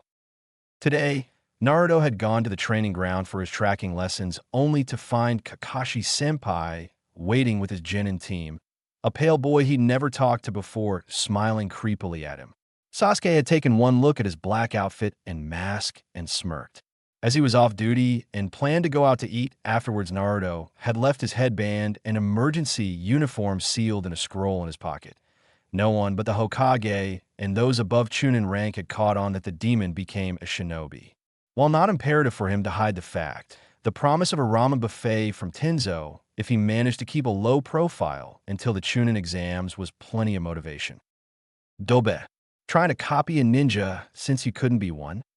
In truth, Sasuke was curious. No one had seen Naruto since the graduation exam. One person swore they spotted him at Ichiraku's once 2 months ago, but nobody was sure. He had become a ghost. The Naruto standing in front of him was like a cat, slender, light on his feet, and deadly quiet. "Hello, Kakashi-senpai." Naruto chose to ignore his old-school mates. He technically outranked them, and if he started insulting them, Tenzo would have his hide for setting a bad example. Even while on missions, he finds out. Are they practicing with us? "Hello, Naruto." "Yes, my cute little genin are starting tracking to prepare for the Chunin exams in 4 months." Naruto nodded in understanding. "The commander debriefed us on that last week. So many patrols and guard stations, and we get the worst one," Naruto grumbled. Team Ro was on second stage duty, meaning they were going to be stuck in Anko's personal playground. Captain Tenzo already had 2 practices a week scheduled in the forest to prepare and set up checkpoints. Kakashi winced slightly in mutual sympathy, not missing those days of monotonous watching of stupid genin play fighting. "You'll be fine," he reassured weakly, not believing himself for a second. Many ANBU try to be put on medical leave or long-term missions when Konoha hosted the exams. But enough of that. "Naruto, you're going to be the target for these 3 today." Naruto narrowed his eyes at the genin, while Sasuke and Sakura scoffed. "Like that baka could be anything special. I bet Sasuke will find him easily." Sakura shrieked loudly. "Why should I waste my time with him, senpai? If I'm here to be a target, then I would rather go and nap at home." Naruto turned to leave. "If you don't get caught, I'll teach you the second step to your wind manipulation." That stopped the young ANBU. He finally mastered the leaf-cutting exercise, but nobody knew or had time to tell him what the second stage was until after the Chunin exams. "And teach you a wind jutsu tonight." That did it. "Of course I'd like to help. Welcome to hell, genin, and just try to catch me." Naruto said with a grin before Naruto was replaced with a log without any smoke or seals. Kakashi chuckled at his students. Well, 2 of them. The third was blank expressions. Naruto is on a special assignment, so to say, which is why he isn't on a team and you haven't seen him. Kakashi answered the unspoken questions. When they paused to contemplate his words, the Jonin decided to motivate them. "Well, you have 2 hours, so I'd start tracking him. His specialty is traps, and tracking him will be difficult as his ears have become almost as good as an Inuzuka. And his chakra sensing will be ANBU level within the year," went unsaid. Kakashi couldn't crush his students' hopes before they began. Watching his students dart into the forest, Kakashi hoped his plan to nip his students' egos in the bud would work. Ever since the Wave Mission Team 7 had begun thinking themselves the best in Konoha simply for surviving Zabuza and beating his apprentice. Cockiness and arrogance killed more shinobi than many would care to admit, and Kakashi was determined to not let his students become an engraving on the memorial stone. If they were beaten by Naruto, their pride would be crushed, allowing Kakashi to build them back up properly. As Naruto dodged another of Sasuke's sloppy punches, he sighed. Just because he kept out of reach of them today and ended up capturing them, Sasuke demanded that power, like Naruto, should just drop on his knees and hand over his hours of training. Impossible. It would have been worse if the blonde had divulged that Kakashi tutored him. Naruto finally grew tired of the game and shunshined himself behind the older boy, knocking him out with a chop, following the same plan of attack he used on Ryuga, basic but effective. Dragon always said flashy jutsu were fine, but a kunai or fist usually got the job done. Lately, Naruto had started to see the logic in that worldview. Sakura and Sai stood a bit speechless. Here was the dead last, taking out the top graduate with little effort. Sai was of course stronger than Sasuke, though he was ordered to only show it in emergencies, but he was still surprised. Kakashi clapped slowly from a tree. That was a very decisive victory. Naruto. Sakura. Sai. Take Sasuke home, please, and let him recover his pride alone. Oh, and you are not allowed to talk about your training here today, or about seeing Naruto. Am I clear? He bore his eye into them, releasing killing intent. Sakura and Sai give affirmations and carry their unconscious teammate away. After they vanish down the path, Kakashi smiles at his least annoying student. Naruto, I believe I owe you a jutsu. 6 hours later, wind style, drilling air bullets. Naruto whispered. On Team Row, one had to learn to barely whisper the attacks unless in a pinch, and his 3 teammates actually had enough control to not use the speech release for focusing chakra on the lower-ranked jutsu, pushing his stomach out with chakra before compressing it, expelling 2 masses of compressed air toward a boulder twice the size of Kakashi. The 2 hit, and the boulder was cracked straight through the middle. That's enough for the day, Kakashi ordered, and Naruto collapsed to one knee. For not completing your elemental manipulation, yet you show surprising ability with the A-rank jutsu. With practice and cutting the waterfall, I'm sure you'll be able to get up to 6 bullets. Kakashi smiled as Naruto groaned and fell face first into the dirt. Of course, using a stronger call would give you a cushion of control. He added, You know why I can't do that, but thanks, Naruto mumbled. I have tower patrol for the week, so I can send clones out to work on the waterfall. He wasn't happy about being given the right corner position for the entire week. It was the only spot that required a constant stream of the chameleon jutsu. Yugao and Tenzo swore it was to make him master it, but Naruto suspected they were just too lazy to do it themselves. Hey senpai, Naruto asked hesitantly after a moment. Kakashi gave the go-ahead motion. I asked the Hokage about my parents again, and he said he didn't know about them, but he had that look in his eye, the one when he's lying to me. So I was wondering if you knew about them. Kakashi winced inside, hating himself for what he was about to do. I can't answer that, Naruto. So stop asking, he said harshly. Naruto flinched at the tone, and Kakashi went back to his cheerful tone. Anyway, it will take months to spilt the waterfall. Take your time, and I'll see you next week. And Naruto was left alone to crawl back to his apartment. Next day after shift, Naruto rolled his muscles, stretching after a tedious day of standing without being seen and listening to the Hokage do paperwork. A few times Jonin and Genin squads would show for mission assignments or reports, but the sound of stamping was the only break in silence. Then Kakashi's team came in for another C rank, a diplomatic one requiring the Hokage's approval. Kakashi, I thought I told you to stop spending time at the memorial stone for hours. You're 3 hours late. The Hokage growled slightly. Naruto latched onto the words memorial stone. I've heard of that. Maybe my parents are on there? Why didn't I think of that before? Naruto, longing for any scrap of his past, determined himself to unravel the mystery of where he came from. After that, Naruto had counted the seconds until his freedom. He set a new record for changing into his street clothes and darted out of the dim base. At the stone, Naruto ran his fingers along each name. Kido Ushio, Sakura Yuzumo, Kushina Uzumaki Bingo. Writing the name down inside the cover of the history book Tenzo had assigned, Naruto took off back to HQ. Kushina was the only Uzumaki, making her most likely his mother. If the third never told him, that meant it was another secret, a secret kept in the basement of the records vault. At Dragon's office. Excuse me, Dragon-sama. Naruto stood ramrod straight, showing the most respect he could. He had to get on Dragon's good side. Mouse. What does my favorite punching bag need? He sounded amused. Naruto resisted the urge to twitch, missing his mask already. I request to be assigned the records room rotation this week. Naruto said bluntly. Dragon hummed. Really? Now why would a young agent like you request the most monotonous post? Naruto had his excuse ready. This week, Captain and Yugao-senpai are leaving on Wednesday for a special mission, while Hikaru-senpai is putting in for a vacation until they return Sunday. I wish to earn extra money for a better sword and extra Fuinjutsu lessons from Jiraiya-sama when he returns for the Chunin exams. I am told the record's rotation pays more than others. Everything Naruto said was true. He didn't need extra money.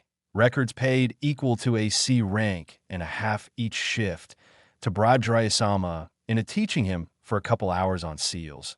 Naruto was on level 2, and level 3 was proving to be too much without a tutor to clear some things up, and his squad did leave him for the week. Naruto originally would have taken the several days off as a reason to stay in a secluded training ground, camping supplies in hand, and work nonstop on wind manipulation and his new jutsu. Now he'd send 10 clones to make progress on the waterfall while he snooped for his birth certificate and probable mother's file. Very well. Report tomorrow to Lizard for your post. You'll be in the lowest basement for the next week. Dragon shooed him away. When his subordinate was out of earshot, Dragon allowed a chuckle. It's about time you started searching. You're ready to know, even if our Hokage can't see it yet. Though his manipulation skills need work. Oh well, I guess another private session is in order. Apartment. Naruto was too giddy to sleep. He would have a week to send clones into the complex. His parents were at his fingertips. It was this elation that caused Naruto to be on the floor, kunai pressed to his neck. Mousy-chan, you make this too easy, a sultry voice whispered in his ear. A shiver ran down his spine at that. Only one person was like this. Anko-senpai, you made your point, please get off of me. Naruto tried to stay calm. He found that when dealing with Anko, going off the deep end just turned her on. But this snake likes mice for snacks. Why can't you play with me? She pouted and got off him. Naruto breathed out, letting his heart beat slow. I take it Kurenai left you for a summa tonight again? Naruto asked. Since she moved into an apartment down the hall a month ago, she always bothered him, Kakashi, or Yugao, when Kurenai wouldn't let her in her own apartment upstairs. Anko pouted. Yeah, and no one to mess with T&I. She looked hopefully at Naruto. No, absolutely not. I won't pay for your dango, or let you stay here tonight on my couch, even if you do swear it's more comfortable than yours. He made the X sign with his arms to emphasize his objection. What if I taught you how to make and use a sleeping poison this week, so you won't have to buy them for missions? Damn it. He had been trying to decipher that recipe from the Common Poisons and Sleeping Toxin for Dummies book for weeks, but there was a reason poison makers were very rare, as he couldn't figure out the right mixture balance and kept killing the rats he bought for practice. And, really, the fact that in Naruto, most shinobi couldn't do a bit of everything made them little more than magical soldiers. Instead, they should all understand the basics of most areas, if only to save money on supplies. Money didn't grow on trees, and his squad's allotted supply funds never seemed to cover the one items like basic poisons that made transporting civilians or the injured easier, as carrying them while awake was dangerous if attacked, and stasis scrolls were dangerous for non-shinobi as it linked to one chakra, and civilians didn't have a developed network. Team Row was lucky to not need to sedate anyone yet, because a pack of 3 needles cost more than a full C-rank mission. Fine. I'll pay for 10 plates of dango, and you can sleep on my couch tonight. But I'll be able to make that sleeping poison this week. He relented. When I'm through with you, you'll be completely immune to it, and be able to whip it up and store in 2 minutes. Dango, here I come. And she charged towards her favorite dango shop, Naruto, over her shoulder. Next day, Records Tower. Agent Mouse, reporting for patrol duty of the Records Tower.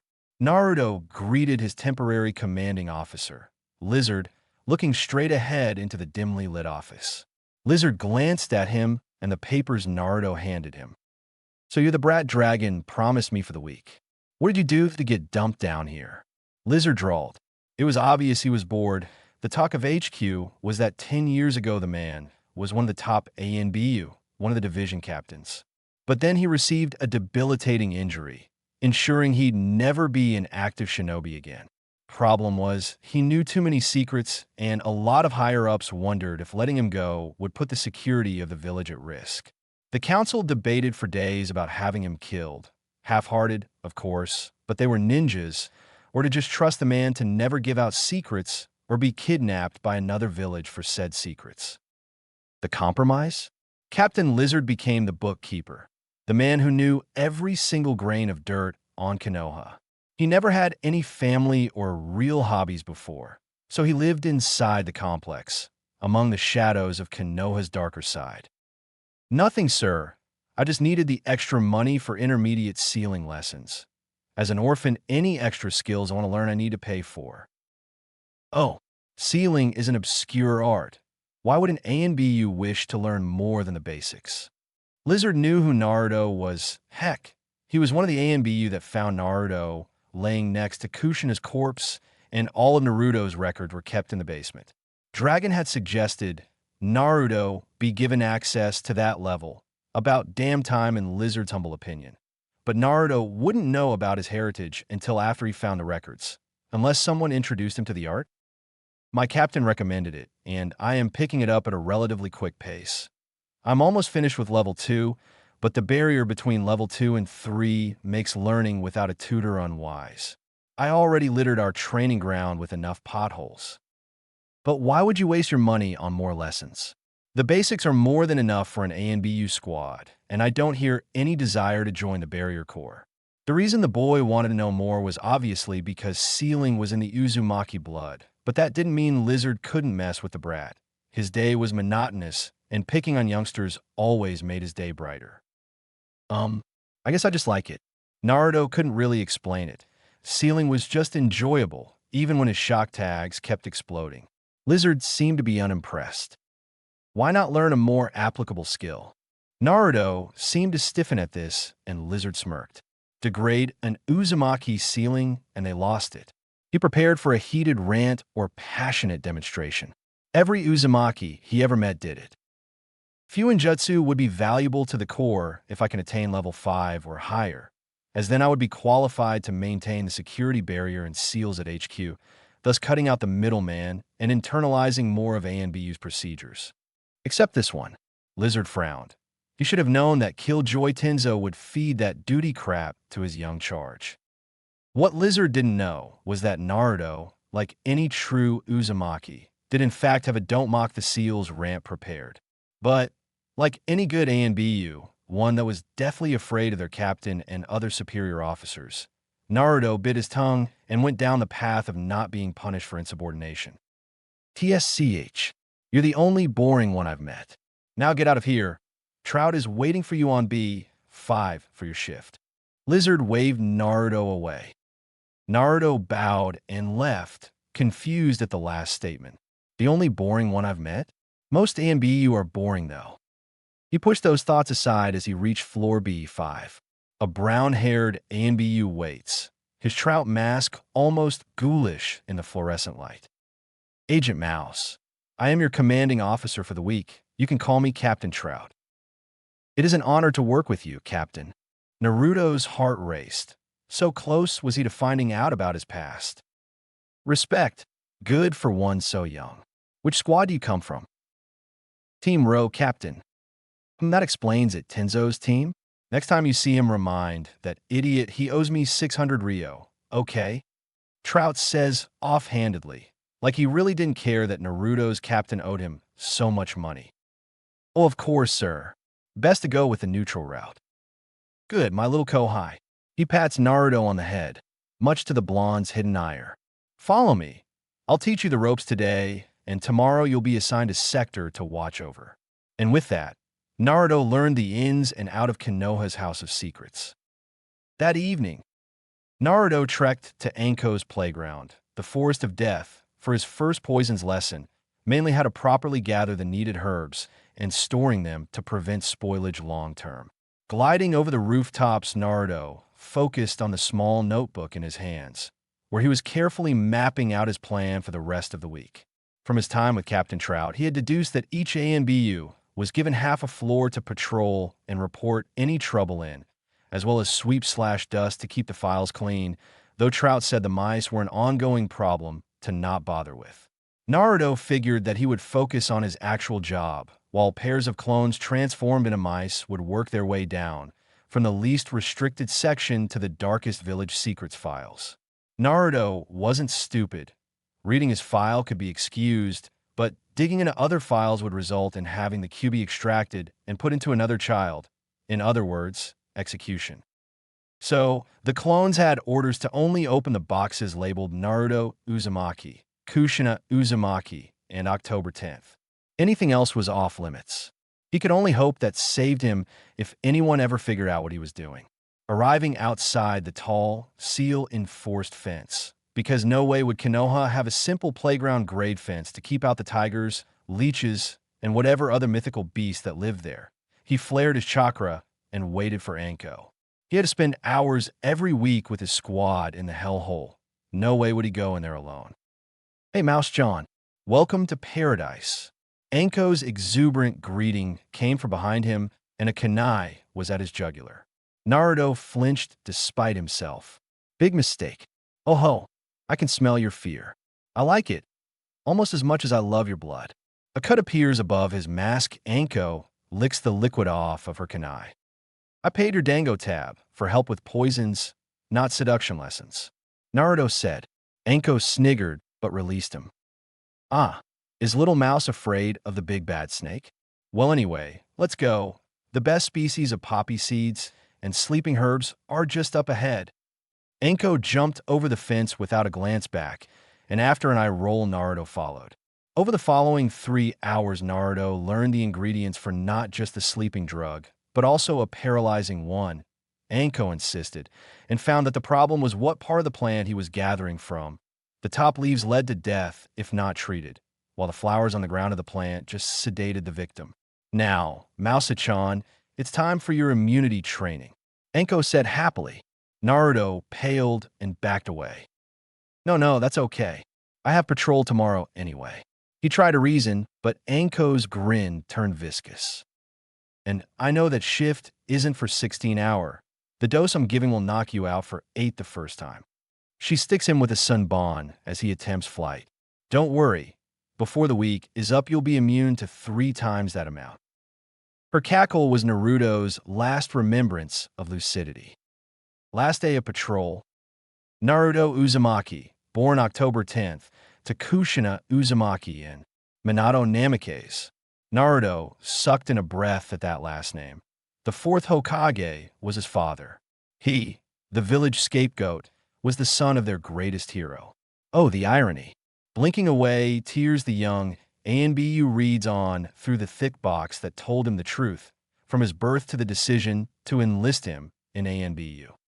This mess of emotions all started when Naruto's clone on his floor, ironically, discovered the file box Naruto Uzumaki Namikaze.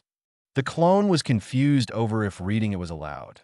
The name Namikaze meant somehow Naruto was linked to the man who sealed the QB, but was it just notes over the seal? And if it was something else, what was it? Dispelling its partner, the clone waited patiently, and when its creator arrived in a measured step, it too dispelled, leaving the identity-searching boy to himself. Within an hour, Naruto was livid. He had a godfather, the Sannin, Jiraiya, who had refused to see or have anything to do with him.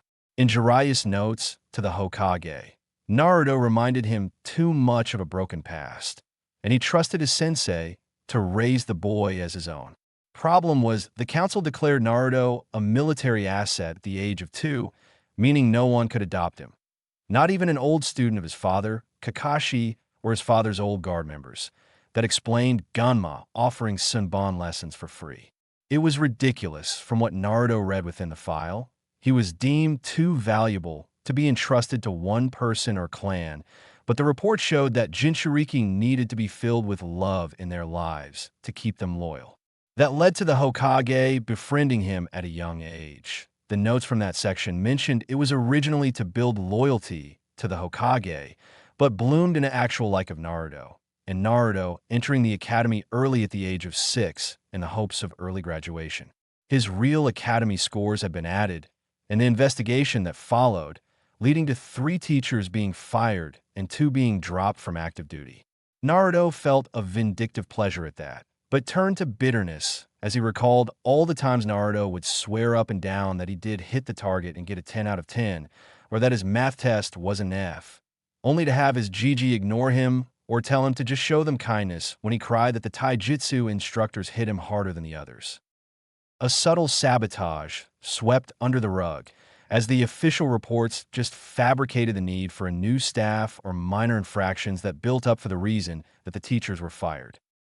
The only good part of his findings was a picture of his parents and him in the belly, but they were still together. Carefully, Naruto sealed the picture inside a scroll and placed the box back exactly the way it was before. He wiped his tears, knowing that no matter how much he wanted to, he couldn't storm into the Hokage's office and demand answers, or track down his godfather to beat him up, or even yell at Kakashi, who was his father's prize student.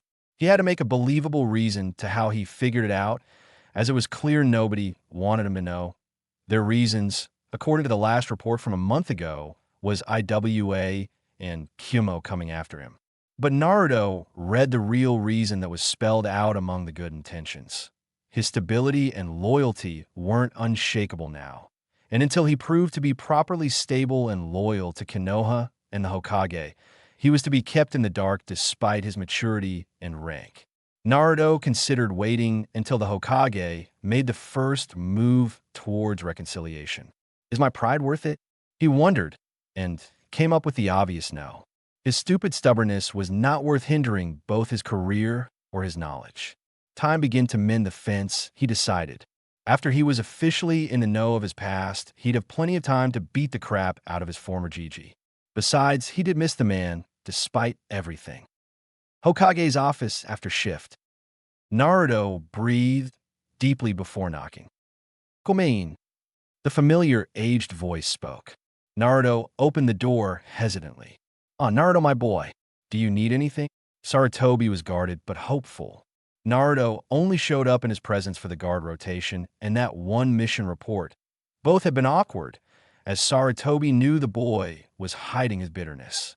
It was the only reason he kept Naruto's legacy a secret from him, despite his commander's rather vocal protests. A Jinchuriki that wasn't all the way trusting of its Hokage couldn't be given more reasons to be angry. Once Naruto forgave him and calmed down, he'd take him aside and explain why it was for his own good. Kyumo and IWA were large threats, and that his godfather was always out protecting the village from spies. Even if it was partially bullcrap, the reasoning was sound and believable. Please forgive me, Naruto. Perhaps some bonding time would work? On the matter of letting Naruto decide, Sarutobi was waiting for Naruto make the first move. Maybe he should just bite the kunai and do it himself. He wasn't just worried for his position, though a few sharks had started circling when they figured out he and the village Jinchuriki weren't as chummy as before. Naruto had become a second grandson to him, and he'd be damned if he let the boy stay sullen. Oh, I was just wondering, would you like to go get some ramen? If you're not busy, I mean. Naruto turned away to hide his slight blush. The ANBU posted Gamma Squad, according to the roster, breathed a sigh of relief. Many ANBU were tired of their new Kohai and their esteemed leader not speaking to each other. Most quietly agreed the Hokage should have made the effort first, but were proud Naruto took the initiative, demonstrating loyalty and honor. Of course. Let me grab my wallet, my treat, all you can eat. He smiled in amusement when Naruto lit up at the offer and nodded. Thank you, Hokage-sama, Naruto blurted out. He may have to bite down his pride and let his anger go mostly, at least dash, but he would never call him Gigi again, both for the principle and to escape his captain's wrath. You don't have to be so formal. Naruto, even though you're my ANBU, outside of duty, we can be familiar with one another, the Hokage bit out painfully. The man wanted Naruto to be like he used to be, minus the extreme loudness. I can't, Hokage-sama. Sarutobi raised his eyebrow at this. Oh, and why not? All the ANBU, Naruto included, grew cold, and Captain Hawk answers. He's on row. Tenzo's squad. He said like that answered everything. All the ANBU nodded along, But Sarutobi was still confused. Why would it matter to be on Tenzo's squad? He's formal, but what does that matter to Naruto? If he found out I didn't show you proper respect, and he always finds out, then all my ramen would be burned, and I'd spend a week being chased by leeches and with spikes. Naruto shivered. Tenzo made it obvious that calling superiors by nicknames would be unwise. Just ask Hikaru what happened when he called the Jonin commander Pineapple-sama during a debriefing last year. I see, Sarutobi said, understanding completely. A captain could punish their subordinates for breaking of any rules, and technically it was against the rules to refer to those in the higher echelons without proper titles. Minutes later, the Hokage, Naruto, and the other ANBU were sitting in Ichiraku's waiting for the heavenly broth, the squad being rewarded for stopping Konohamaru from bothering the Hokage all day. So, Brat, what have you been up to on your week off? Raven asked. Squad Gamma consisted of Hawk, Raven, Elk, and Lemur, and were oftentimes teamed up with Ro for duty and group practice, making them familiar enough with Naruto's schedule. I took the records rotation, boring, but the paycheck was worth it, Naruto said after eating 6 bowls. At this they gnawed. A week of records rotation did pay nicely, but very few did it willingly, as it was even worse punishment than watching Konohamaru Sarutobi at the academy. And Anko taught me 2 poisons, a sedative and a paralyzer, as well as beginner resistance to them. Most of the common ingredients for poisons were free for the taking in the Forest of Death or surrounding areas, but gathering said ingredients and mixing them properly was too difficult without instruction, even with a guidebook, allowing suppliers to overcharge shinobi. Hawk thought for a moment before speaking. Say, Naruto, would you be willing to teach me those 2 poisons? My squad does a fair amount of retrieval and prisoner escorts. The pre-made ones always bankrupt us. Sarutobi frowned slightly at this obvious hardship to his shinobi as he listened, but didn't interrupt, wanting to see how Naruto interacted with his comrades. Sure, if you teach me 2 of those advanced trapping knots. Naruto wasn't running a charity, and the 2 he was talking about were perfect for anchoring wire or rope in high-speed wind conditions. And seeing as Naruto had a wind element or could travel to the land of wind, it was needed, but still be able to be activated with a touch of chakra to the lead string. Problem was, almost no one was adept at those knots, and the book that contained this knowledge was pricey. But Hawk was the 2nd best trapper in active ANBU. Naruto was 6th already according to the leaderboards, and thus could do them in his sleep. Deal, Hawk said immediately. Kakashi won't be back from his mission by tomorrow. We can start the lessons then? Naruto smirked, and they shook hands, both drooling at the prospect of new abilities. Of course, even with those knots, you'll still be years behind me, Hawk added, and Naruto scowled slightly. I am pleased to see my ANBU squads work to make each other stronger to protect Konoha, Sarutobi chuckled. Naruto gave a real grin from behind his face mask and dug into his 10th miso ramen with gusto. For the next hour, Naruto joked around and reconnected with the Hokage, the ANBU giving them space after eating their share. Tucci and Ayam stole glances at the 2, but withheld themselves from conversation to allow the much-needed bonding time to flourish. 2 days later, and Naruto was back for Ro's first practice in almost a week, his wallet stuffed and a weight off his shoulders. Well, almost. He didn't trust his Kage on a personal level anymore. He'd die for him, defend his decisions for the village, and kill for him. Trust him to tell him the truth? Hideno. The last few months had allowed Naruto to come to the conclusion that while, despite everything, he didn't hate Hiruzen Sarutobi and could rationalize his choices for the sake of the village. Didn't mean the man wasn't going to incur his wrath later. The Hokage seat was most definitely not for him, and that he personally hated what the position made someone become. His dream of protecting his precious people and getting a ninja cat was noble enough for him. Thank you very much. I'm glad we're all here. I take it you 2 were productive? Tenzo asked, the ghoul face he was known for shining despite it being daylight. I did records rotation, learned 2 poisons, paralyzing and sedative, to save our team budget, and my clones can almost make a dent into the waterfall, Naruto reported. Yugao ruffled his hair. That's great, Mouse. Those two will indeed save our wallets. I think you deserve some of my homemade brownies. Everyone else paled at that. Yugao was just as deadly with the kitchen as she was with the sword. Naruto smiled weakly. Of course, senpai. I'd love some of your brownies to dump in the garbage. I lounged around for the week and regret nothing, Hikaru said bluntly. Tenzo rubbed the bridge of his nose. Hikaru was normally a hard worker, but at times he resembled either a Nara or a hyperactive toddler. Well, Wolf, I'm truly glad you relaxed the whole time, Tenzo said, sounding the opposite.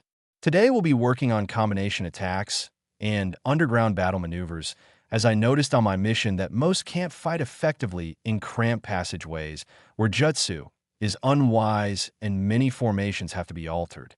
To fix that, we'll be learning them today and then taking the sewer shift to practice. Naruto bit back a groan. The sewers had to be combed through every month to check for any activity or traces of intruders. Rarely did a captain request that particular job, and never was it done for training. Oh, and Wolf. Tenzo smiled placidly. Yes, Captain. I took the liberty of putting you in the corner for the next 5 office rotations. I hope you don't mind the extra training?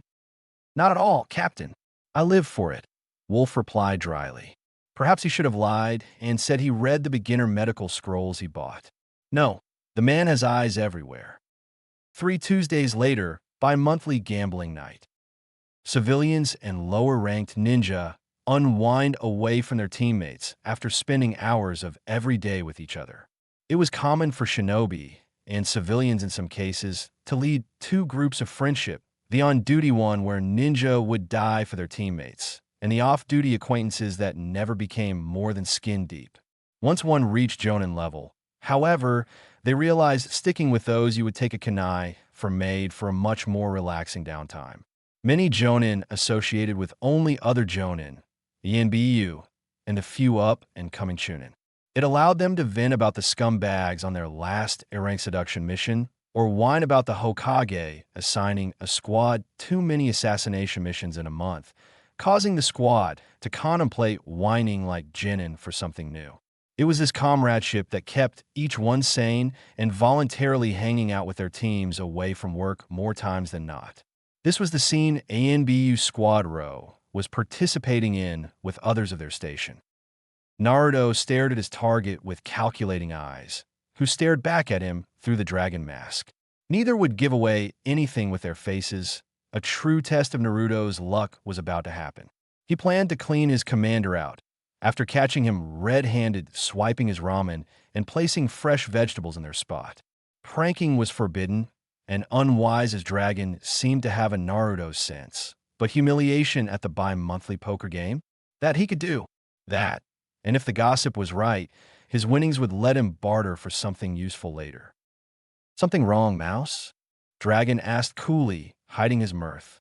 Stealing Naruto's ramen after every shopping trip proved to be an excellent workout in avoiding traps.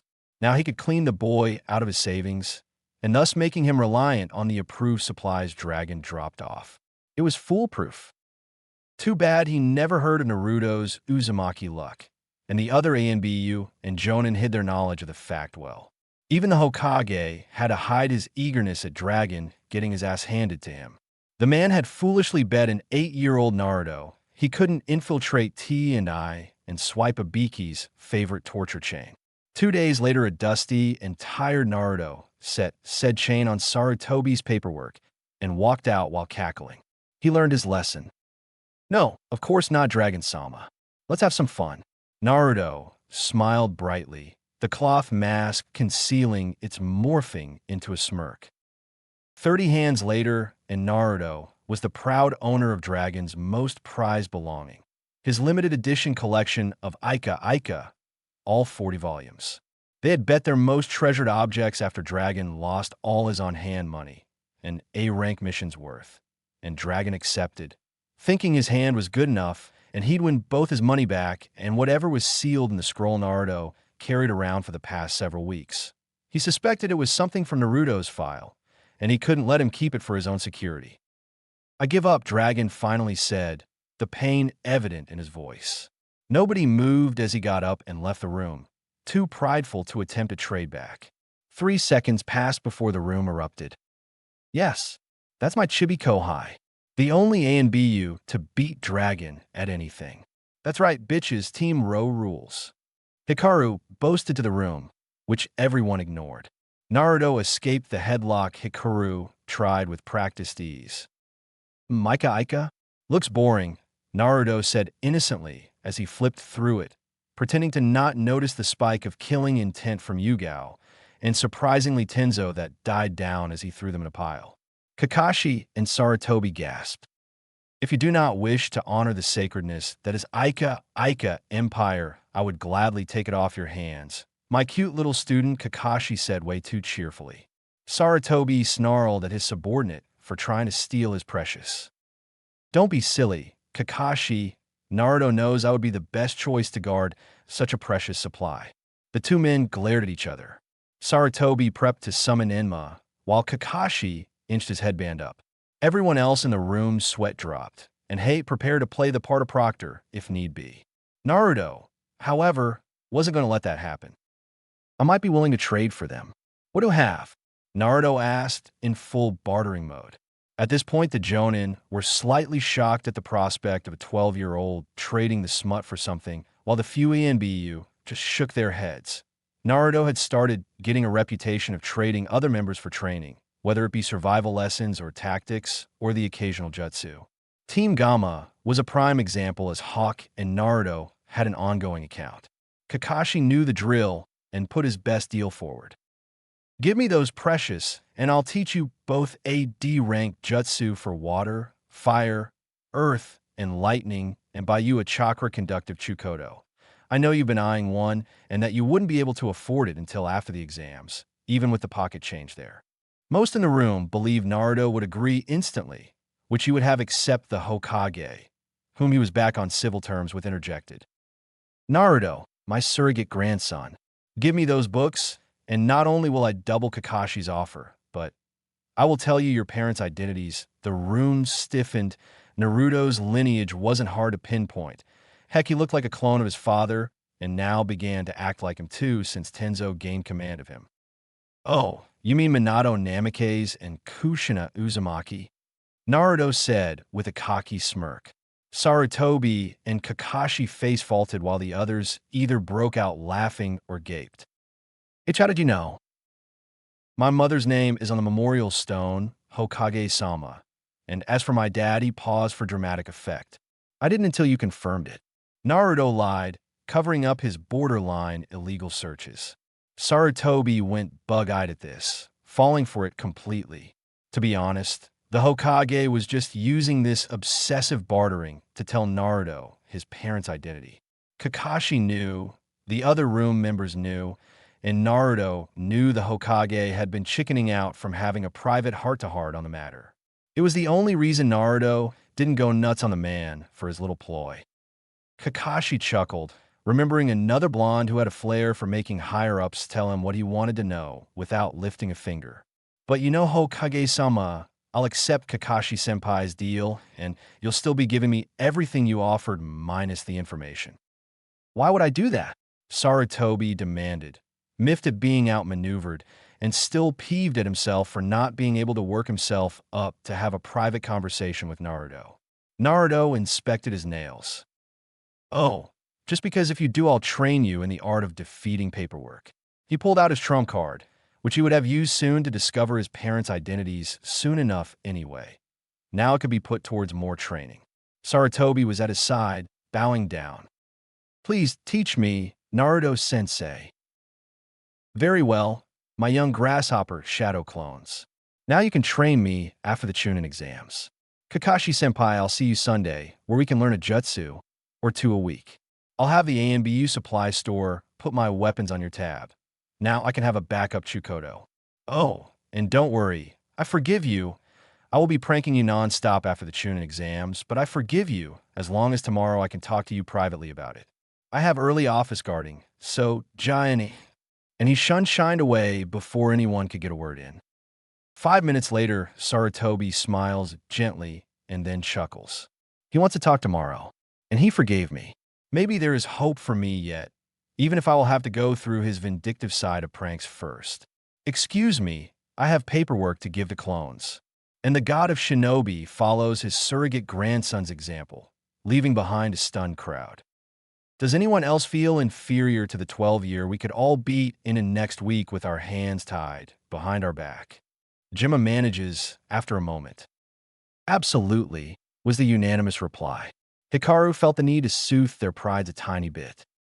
If it makes you feel any better, we'd have to fight him with only one hand restrained. He graduated from no hands last week. He joked. Somehow that made them feel worse. Naruto's apartment. Naruto lay awake, giddy but saddened by the night.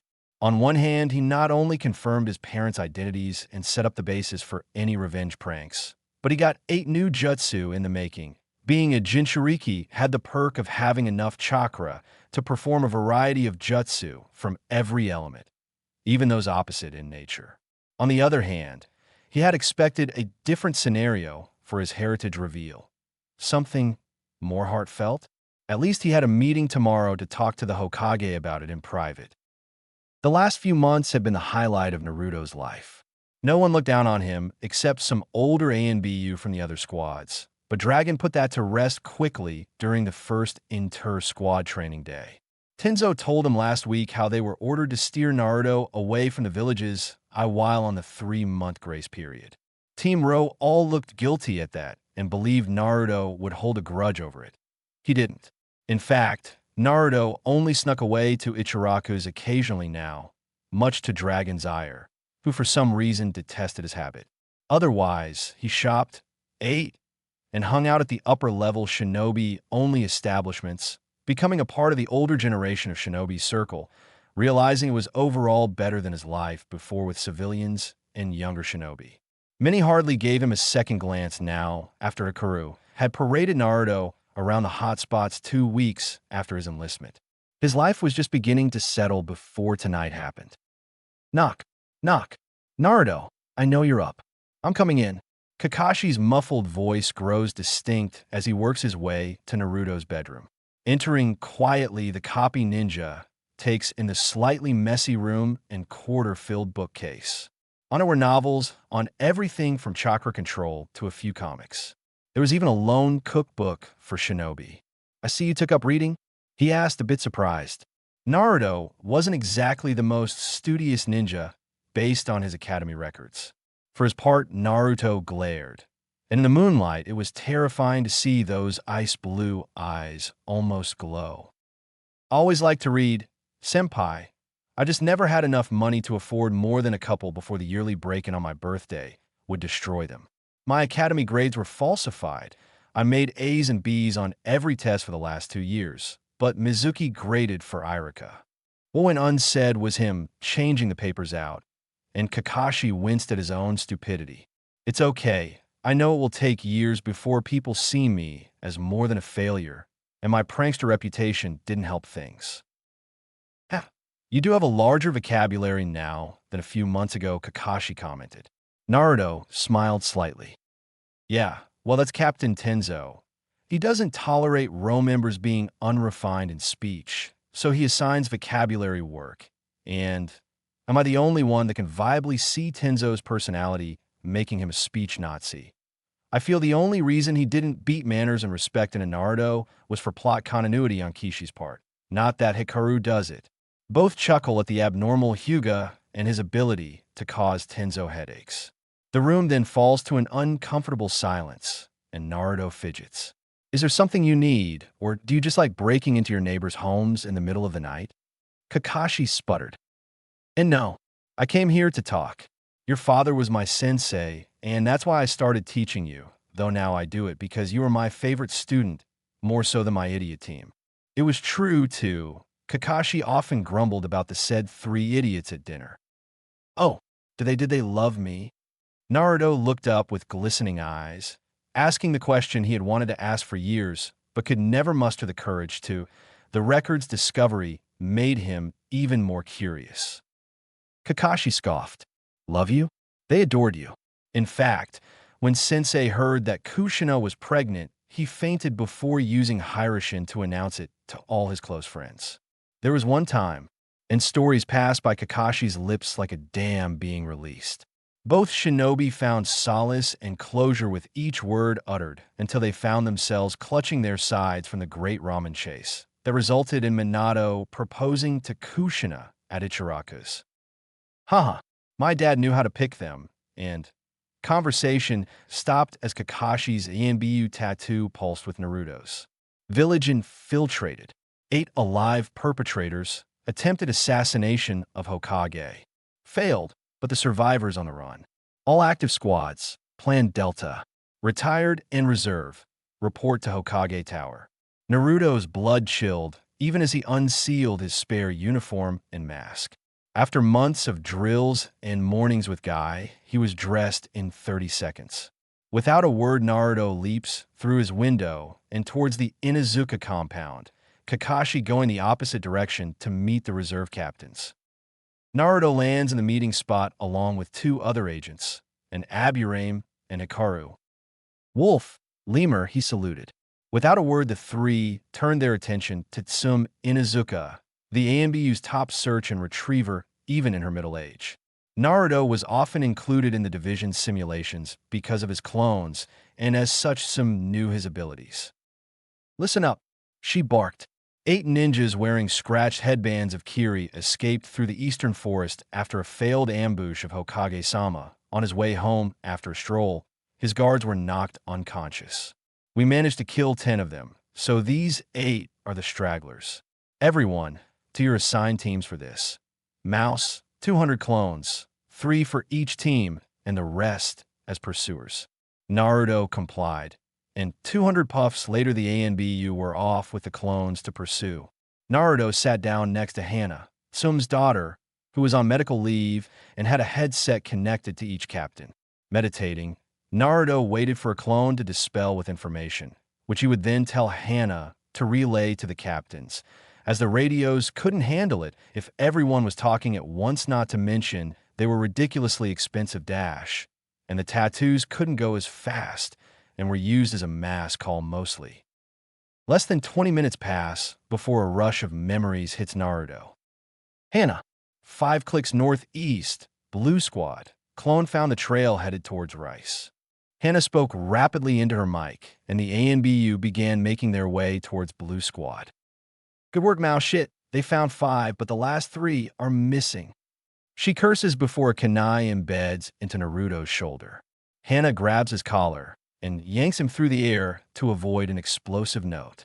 A ninja with a slashed Kiri headband lands opposite of them, holding an unconscious and beaten Sasuke Uchiha.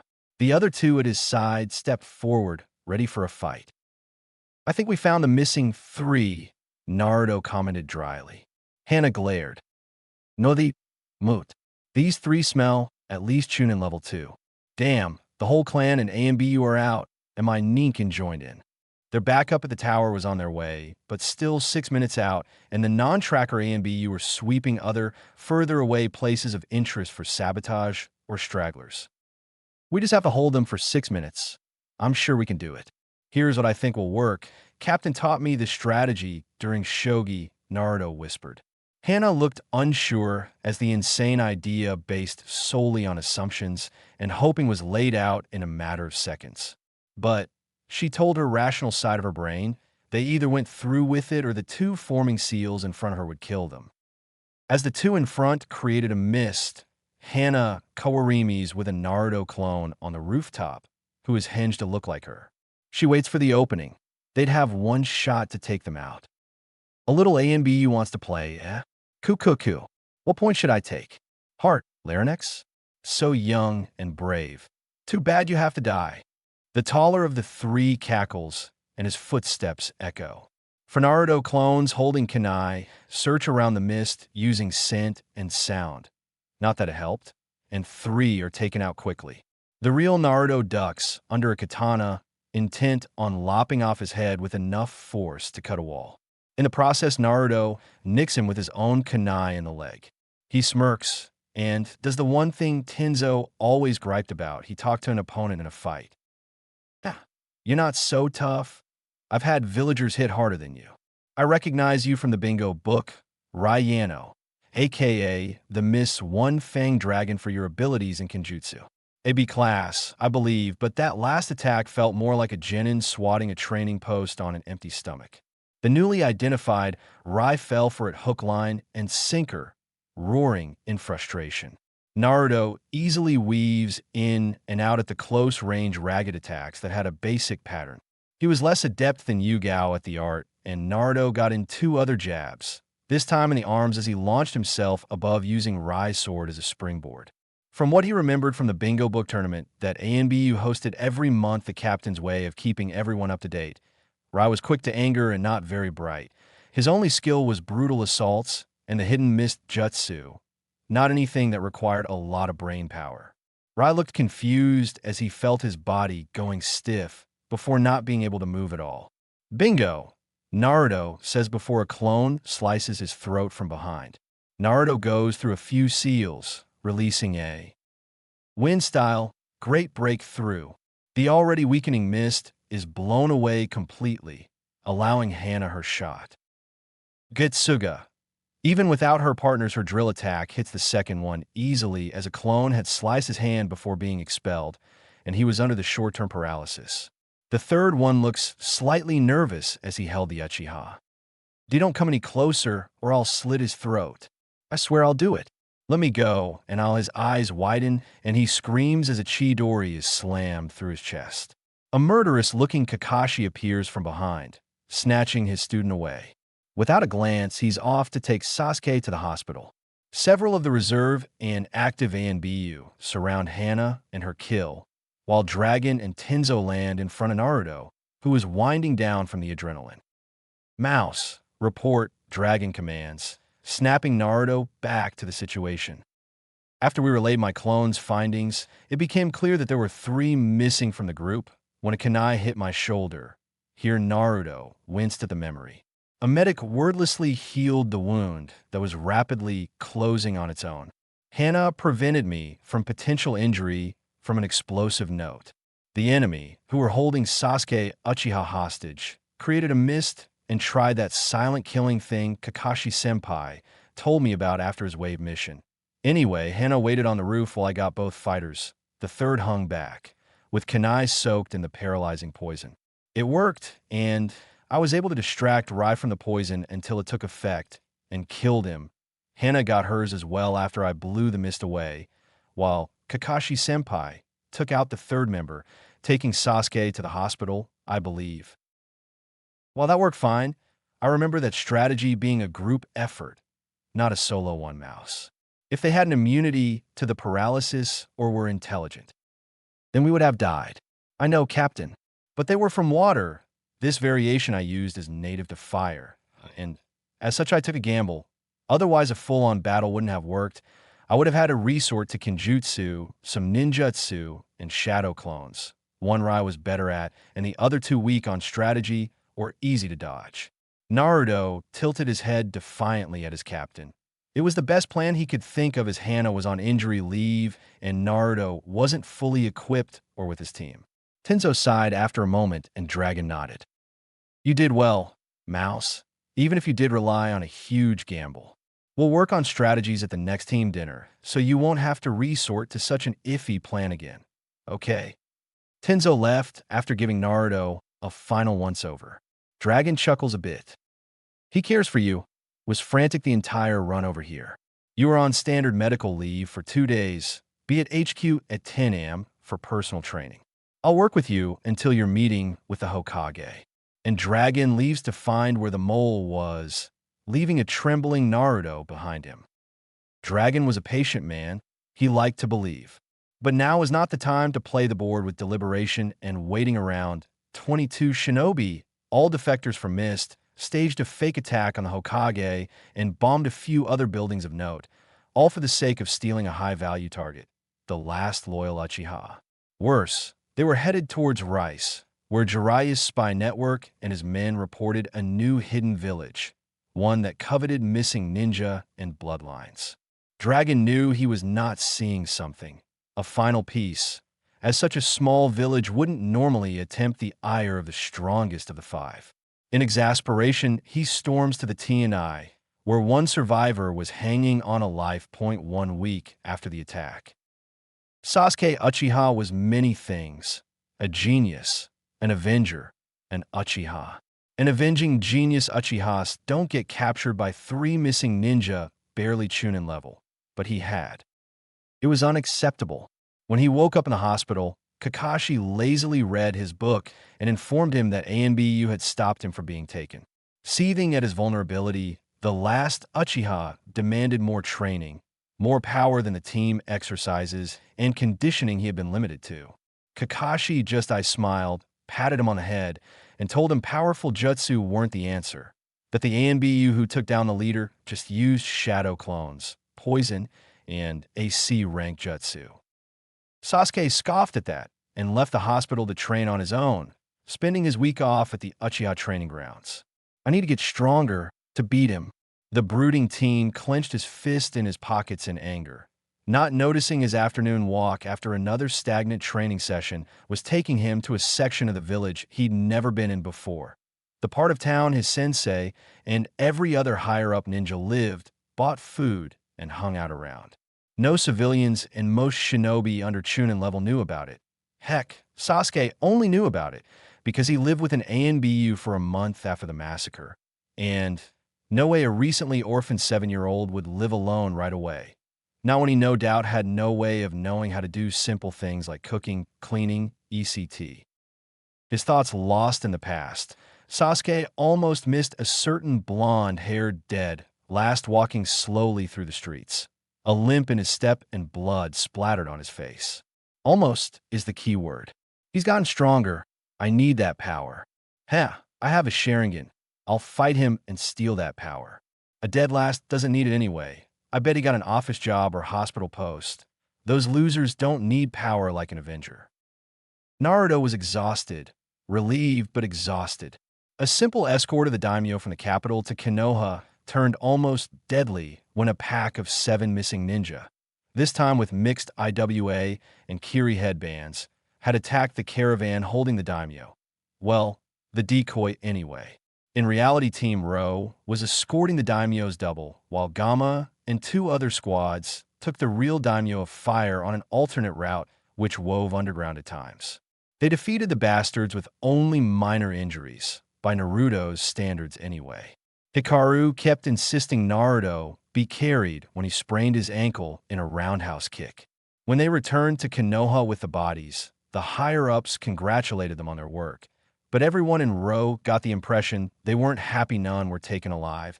It made proving their likely affiliation with the newly discovered Otoge cure nigh impossible. That was almost a day ago, and Naruto was off until noon tomorrow.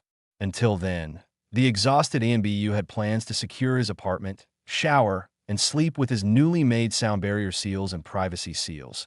Months of work would pay off, as Guy's voice was not something one could learn to tune out.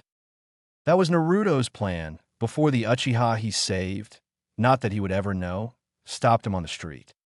"Fight me, idiot," Sasuke demanded arrogantly. Naruto looked the brat, for Sasuke Uchiha was very much a brat in Naruto's eyes now, and stared at him with tired eyes. "No," he said simply and attempted to step around the older boy. "Achan scared? You will fight me," Sasuke said and blocked his path again. Naruto sighed, wishing he had agreed to go get sushi with Hate and Yugao now, or even a hot springs with Hikaru. He idly wondered if this was karma for slipping away from his comrades. Nah, not even karma is this cruel. "I just got back from a mission. I'm tired and have no time for you, leave." His voice was cold, but Naruto didn't care. He had, hopefully still hidden, ramen stash waiting for him and warm shower calling. Sasuke grinded his teeth. He didn't used to be this unhinged, but the last time he saw Naruto had showed him how far behind he was falling, if a loser could overtake him. "If you won't fight me willingly, I'll make you. Fire style, fire dragon jutsu," he snarled. Naruto's eyes widened slightly at this. Sasuke believed it was because he was impressed or scared, and smirked. No, however, the real reason Naruto's eyes widened was his disbelief at Sasuke's stupidity. He replaces himself with a trash can from a nearby alley. You moron. Fighting between comrades in the village streets is prohibited. Naruto shouted in anger.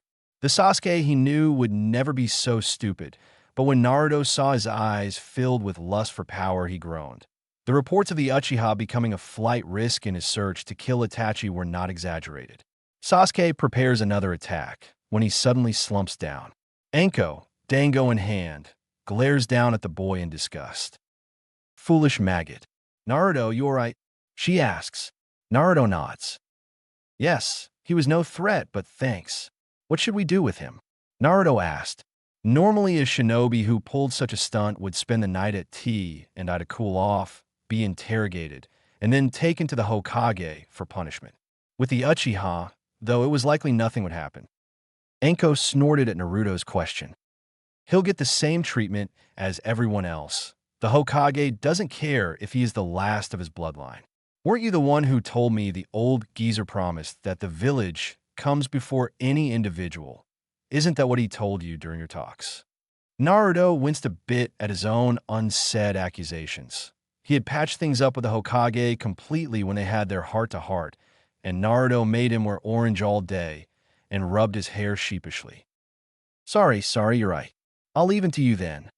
And Naruto takes off before Anko can yell an indignant, hey, you should take him, and slips into his apartment through the window. The next morning, Guy woke Naruto up at the normal forum time, somehow bypassing all of his seals again. YOSH, my youthful morning student, let US bask in our youth and discover what the springtime of youth has in store for US today. We shall spend the morning together before your youthful shift starts. Guy shouted in Naruto's tiny room, his flailing arm almost knocking over the bookcase. Naruto blinked blearily. What did you say? He mumbled through his mask. He never did get a shower, as Anko showed up demanding dango after he checked his traps and fed the plant, and thus was still wearing what he had on yesterday, making him seem more like Kakashi than ever. Oh, you're too hip and cool, mini Kakashi. Never fear. I shall show you the way back to youthfulness. Guy swung the still half-asleep Naruto over his shoulder. We shall take an ice-cold swim in the river before running around Konoha on our hands. By the time Naruto fully awoke, he was cursing Guy with his very soul as the water bit into his skin. Note to self, research better security seals. With that thought in mind, Naruto begrudgingly swam the laps with the green monster, never noticing Dragon observing from a nearby tree. I know what you're thinking, Mouse, but just like with your ramen, your house will never be safe from Guy. Your training with him is too amusing. Though perhaps I should have let you sleep in, seeing as your squad did just complete an A-rank escort mission, huh? Dragon continued muttering to himself as Naruto crawled out onto the bank and was given the leg and chest weights he wore while training with Guy.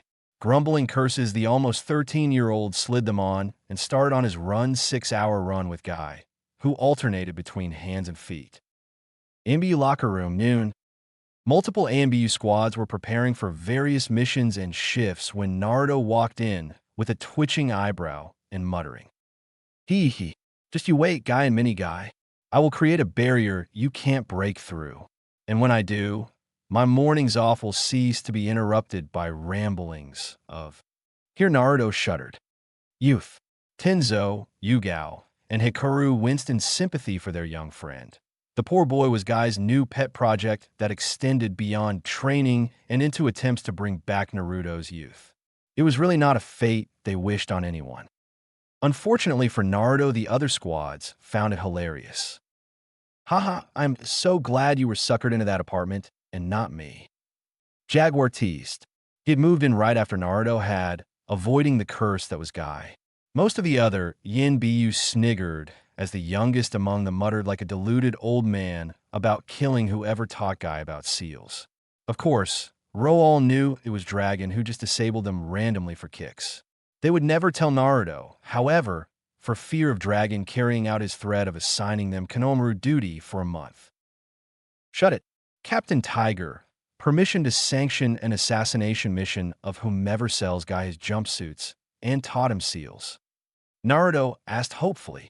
Tenzo sighed. familiar with this situation. Permission denied, mouse. Besides, I think you'll like your mission we're preparing for tomorrow. Or, at least, you'll be doing the rest of us a favor, Tenzo said. Naruto cocked his head. What kind of mission?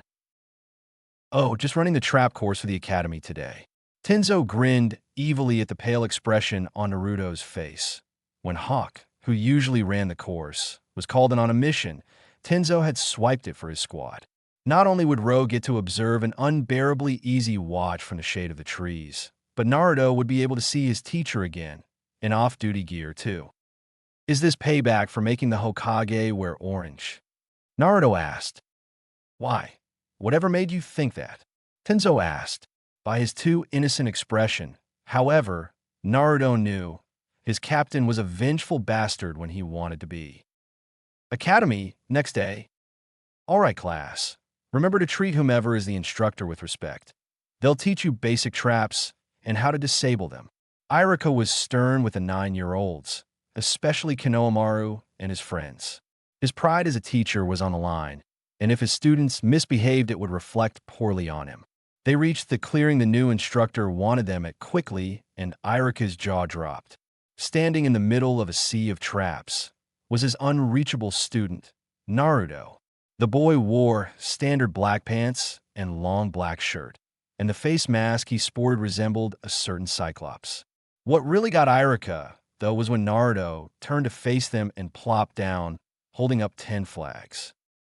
I don't believe in babying students, and find learning by doing is better than anything. My traps teacher threw me in the deep end, so I will do the same. I am your target. I have 10 flags on me, 1 for every 3 students. Your job is to team up into 3-man cells and make your way through the field to me, setting off as little traps as possible. You will be graded on how quickly and efficiently you get through. The winning squad will be treated to dinner by me at Ikaraku's. That got the kids' attention. Irika's jaw dropped, though, at the cool tone of Naruto and the difficulty of the trap set. Go, Naruto said after a moment, and 30 students split off, preparing for their trial. Irika used a Shunshin and Kawarimi to make it into Naruto's circle, and sat next to his old student.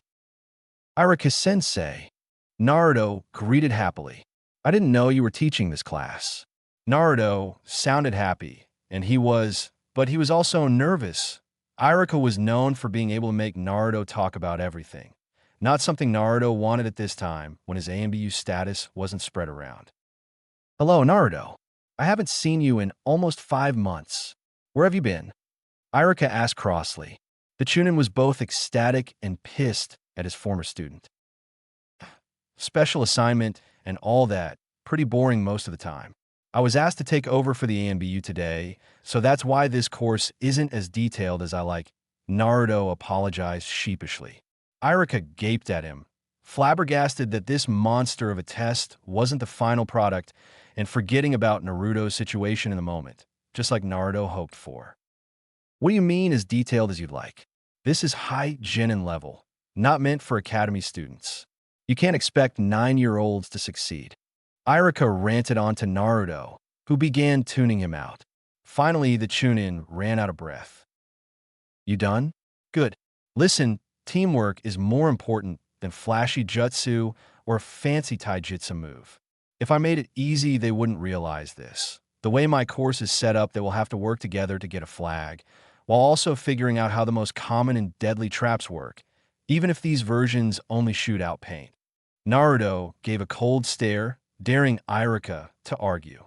He'd seen the Genin squads and their high mortality rate on missions when their teamwork and basic knowledge was lacking, versus the ANBU squads whose teamwork saved both the ninja and the missions constantly. If being harsh now prevented even one Genin death, Naruto viewed this as a mission complete. Irika looked at Naruto in pride. The boy he knew would have boasted about doing everything alone and screamed a battle cry, not lecture on the importance of working together and pushing oneself. It made him wonder what assignment Naruto had. A few squads had overheard Naruto and strove to work better together. With new determination, the students strove to win, not just for food, but also to make their temporary sensei proud. Up in the trees, Hikaru and Yugao played Go Fish. Yo, think Chibi Kohai is really an old war vet in disguise? I mean, he sounds 30, not 12. Hikaru grumbled as he lost to Yugao, who had their captain giving hand signs behind Hikaru, feeling like his favorite squad mate was being dull. No, idiot. Mouse is just growing up, something you could learn from. Yugao admonished. She was proud of Naruto for his maturity as of late. She was no longer worried of having two Hikarus on row. What's so bad about being childish sometimes?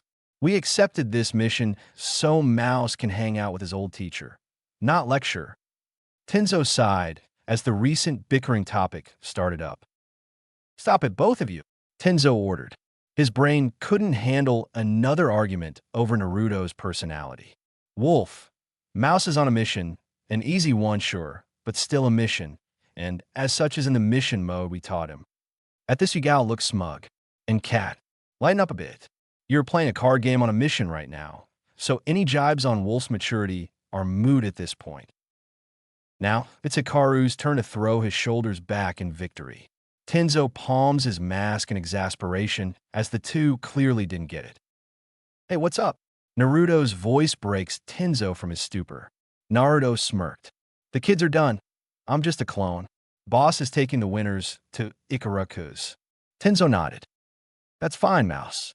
After you're done, get some rest. We have sewer patrol tonight. Everyone grimaced.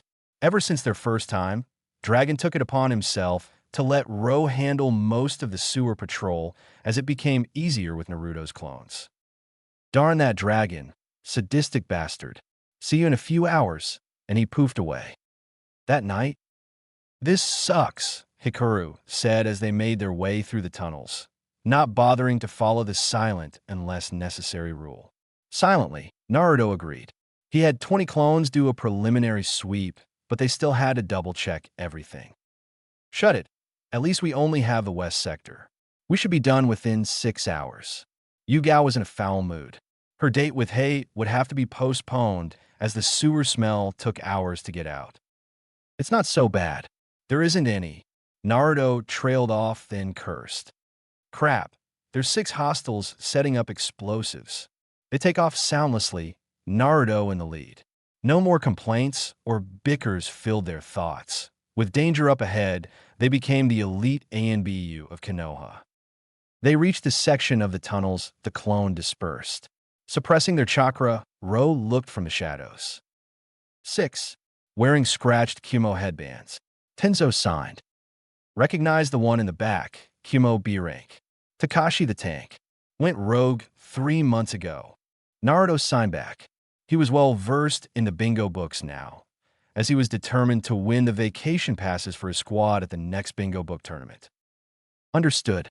Mouse, throw 5 of your new smoke tags on my signal. Cat, Wolf, kill the 4 in front. Mouse, capture the 5th working on the bomb tags. When finished, assist me with Takashi. Tenzo ordered. With nods, Naruto threw down the tags. What made these smoke tags so special was Naruto's little twist. Instead of storing actual smoke in the seal, he stored chakra smoke from his clones, making it similar to the hidden mist jutsu. After facing Rai, Naruto had asked Kakashi for the jutsu. After trying it, it became clear that even with it being technically a Durang jutsu, for Naruto to use it he'd have to develop a water affinity to perform it with any degree of effectiveness, which Kakashi wouldn't teach him before his wind manipulation was complete, still weeks away, even with clones. To make up for the lack, Naruto altered the standard smoke tag a bit. After accidentally sealing an annoying clone into the Matrix, Naruto set it off in frustration, only to grin maniacally when his apartment was filled with a thin smoke. Now, each tag held 20 clones worth of chakra smoke, which lingered longer and blocked sensors and smell, not just sight. Once the tags released a mountain of smoke, Hikaru and Yugao took off, making the 4 in front fell, all of whom were genin level. Naruto went over near his target, who was frantically attempting to finish his seal, but kept making mistakes. Dropping down behind, Naruto took a deep breath and tried out his new jutsu from Kakashi. Earth-style, Headhunter Jutsu. He whispered screams of the enemy covering the noise, and sank into the ground. It wasn't perfect, but Naruto couldn't use destructive jutsu in close quarters or risk the man, a short balding chunin with a sloppily slashed headband. Under the ground, Naruto's hands shoot out and grab the ankles. Pulling down with all his might, the man lets out a startled yelp as he finds himself neck deep in earth. Naruto reappears behind him and knocks him out with the hilt of his new Chukodo. Opening the prisoner stasis scroll, Naruto quickly seals the unconscious man in, silently grumbling that his last scroll was used. Prisoner stasis scrolls were expensive, and it took a level 4 to make. Dik Konoha scum. A voice Naruto could only assume was Takashi rang out. Naruto turns to see his captain and teammates having little trouble with the hulk of the man. Takashi was powerful with his earth release, but Yugao had cut off one of his hands, making most jutsu impossible. Earth-style mudwave. Or not. Jumping up to the ceiling team, Ro avoids the floor, becoming a disgusting river of sewage and dirt. Yugao and Tenzo give a familiar hand sign, and Naruto grins behind his mask. He loved this combo, even if it was insanely difficult. Naruto made 3 clones who shined in a triangle formation around Takashi. The man draws a kunai and slices toward one. At that moment, Yugao switched with the clone and blocks the strike. While he's distracted with holding off her sword, Tenzo switched with the one to the left and stabbed the man with a wooden spike from his arm. Naruto then finished it behind them, his Chukodo laced in wind chakra to decapitate the man. The mud-hard end, no longer fed by chakra, and squad roll lands around the body. Good work, Tenzo praised, slightly winded. He had engaged in a taijutsu match with the target, as at first neither wanted to damage the area, though for different reasons. HQ has already sent backup to disable any other threats. Mouse, are you able to dismantle this areas? Naruto studied the matrix on the wall carefully. It was obviously made to be let off domino style, and so he'd have to go dismantle them one at a time. It would take hours. I can't, Captain. It will take hours, but I can do it. Tenzo nodded. Good. Then we don't have to wait for anyone to come. Take care of this section. We'll guard you. With a sigh, Naruto started on the first tag, slowly unraveling the seal. It ended up taking half a day before Naruto finished the last glued-on tag, only because 3 other sections had a domino-style chain as well. Finally done, Naruto rolled his shoulders and turned to his captain. Finished. Please tell me we are off duty now, he begged. Tenzo shook his head. Sorry, but all Jonin and ANBU are to report to the war room for a debriefing. The one you caught cracked. Naruto perked up a bit at that. Finally, they had information. 10 minutes later, Ro found their place on the ceiling. The room too full for the late arrivals. No one talked much. Even Guy, kneeling next to Kakashi in the front row, barely whispered. We can now begin. The Hokage breathed, and the already grim room went deathly quiet. Last night, ANBU discovered another group of missing nin, this time all from Kyumo, setting up a chain of bombs in the underground sewers on a routine sweep. They killed 5 of the perpetrators, one of whom was a B rank in our bingo books, and captured one. Ibiki and Inoichi uncovered their motive and origin. Most stiffened at what he said next. They were working for Otoge Cure, the budding village in Rice we've been searching for. It appears they were promised entrance to the village if they managed to collapse the western sector and then capture an unsealed by a Kagon or Sharingan user. Outrage from the Jonin filled the room. We should destroy them. How dare this startup try and take Konoha? Silence, Sarutobi ordered. We cannot prove anything yet, and we don't know who this new village is sided with. Furthermore, they have sent an official request to participate in the Chunin exams taking place in 3 months. I accepted. Hokage-sama, is that wise? Ebisu spoke. Naruto observed the stuck-up Jonin, familiar with him from a trivia night. The man was a walking textbook, but never thought outside the box. Case in point, he didn't see the reasoning of the Hokage's position. Yes, Ebisu, it is. This way we have them in a position that win, for there is clearly no if they try something, we will be under full rights to crush them under the great tree of Konoha. Furthermore, I have already decided that teams 7 and 8 will be required to be in the exams. Kakashi nodded at his leader, but Kurenai was indignant. Hokage-sama, you plan to use Hinata as bait? She's not ready, Kurenai argued. In truth, before today, she would have loved to have Hinata in the exams to toughen her up, but not now. She is a kunoichi, as are you. My word is final. Besides, both she and Sasuke will have an ANBU to guard them the entirety of the exams, regardless if they make the finals. Whispers went around, as having ANBU guarding a particular person bordered on messing with the exam. Kakashi spoke up. Who will be watching our genin? Hokage-sama. Squads Falcon and Beta will be watching over Hinata Hyuga, while Team Ro and Gamma, under the guise of normal exam patrols, will be with Sasuke Uchiha, said Squads Gamma and Ro, all cursed in their minds. None of them liked the Uchiha after hearing of his attempted assault, and being told to guard him for over a month was not their idea of fun.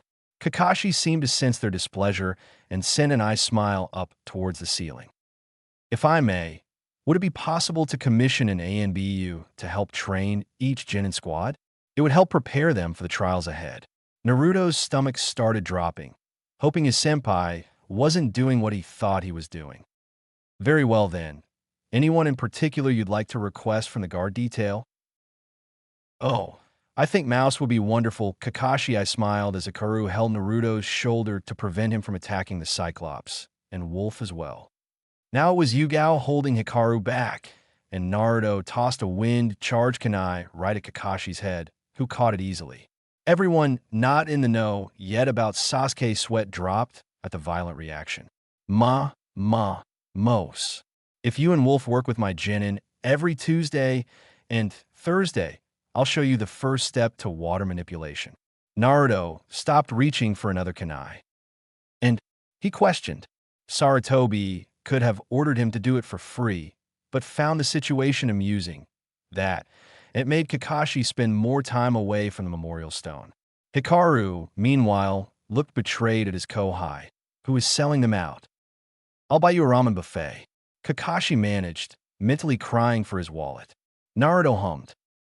Good, but not good enough after he attacked me, and no doubt will try to use his Sharingan on me every chance he gets. You know what I want? No, anything but that. Nope. Besides, cats are better. I should disown you for that.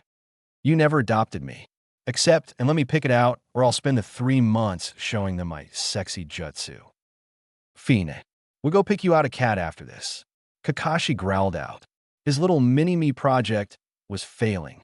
Most chuckled at how the 12-year-old just got Konoha's resident cat hater to spend a fortune on a cat. Excellent. Pleasure doing business with you. Naruto cheered. Hikaru was still gaping. Moving on, we will discuss the increased patrol and preparations. I fear we may have to fend off a coordinated attack soon. Shikaku, your analysis? 7 hours later, the Hokage dismissed them, and Naruto, despite his lack of sleep, was waiting for Kakashi. The height-challenged ANBU locked onto Kakashi, pinning the man with clones. Oh, senpai, you weren't going to leave without me, right? Hee, I would never. Let's go find your pet dog. Got. Dog. Got. Please, anything but cats. Nope, I like cats. Tora and I are best of friends. Everyone, even Sir Toby and Danzo, paled a bit at the thought of the Jinchuriki and Tora getting along. At least look at the other animals. Kakashi begged, pulling out his orange book. Naruto had crawled up to his shoulders and pulled out a book on training cats. Fine. Kakashi did a mental victory sign. But I'll still choose a cat. Dog. Cat. Dog. Chete. The two made their way out of the war room, neither caring for the scene they caused. 3 days later, training field 7. Naruto walked slowly to the training grounds that would be his hellhole for the next 3 months. As ordered by the Hokage, he was wearing his off-duty clothes, and the new official story was that he held an aide position with the Hokage's office. His new companion slept on top of his head, and he smiled up at the sight. Angel was a black hellcat, a species of felines that specialized in changing their size and using fire jutsu to an extent. They could also use a type of demonic jinjutsu. But as he bought her at the kitten stage, it would be a while before any of these abilities became usable.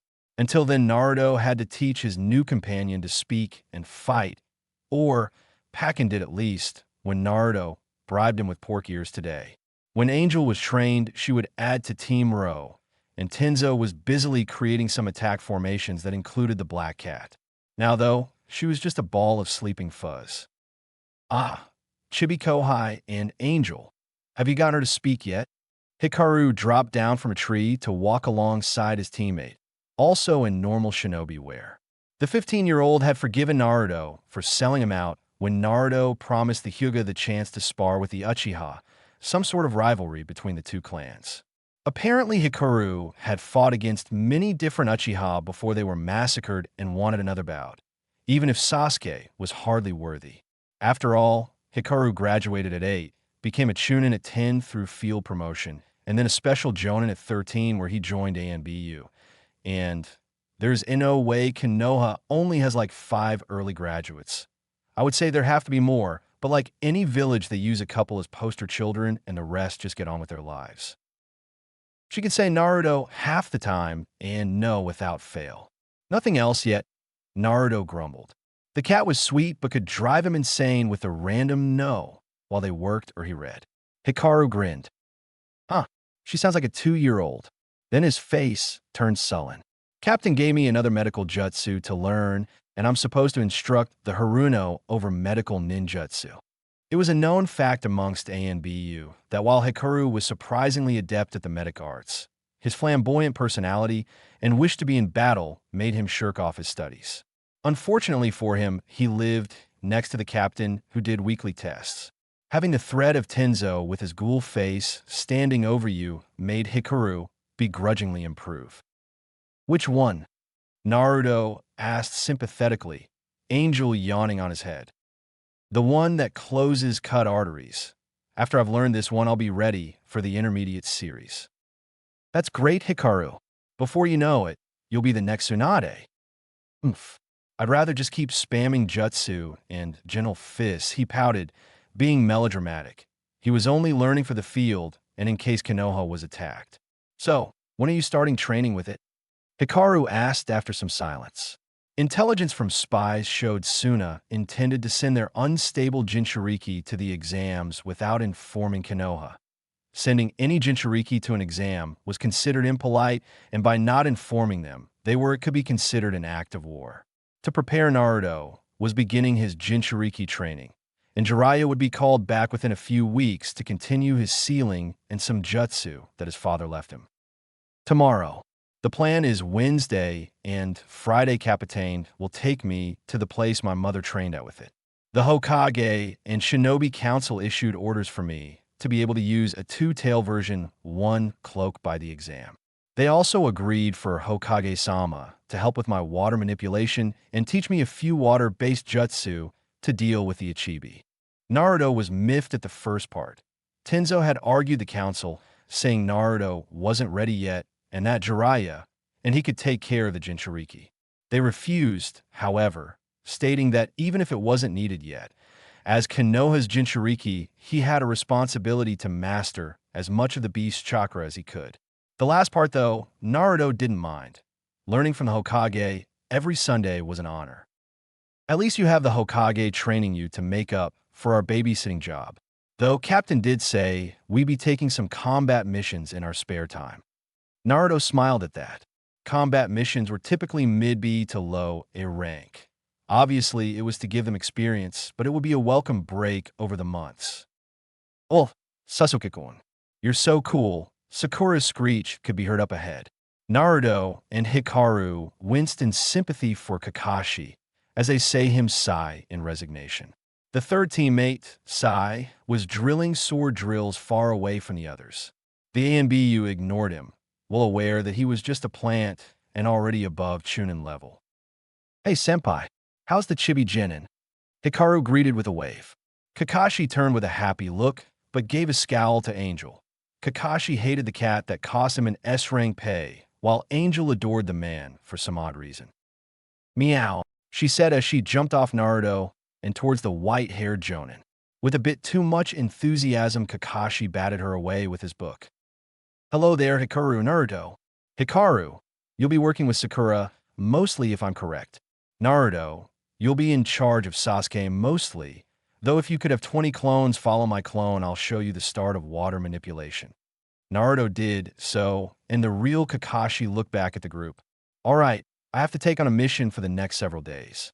On Tuesdays and Thursdays, Naruto will be joining you in training for the Chunin exams, mainly as a sparring partner and to drill the basics.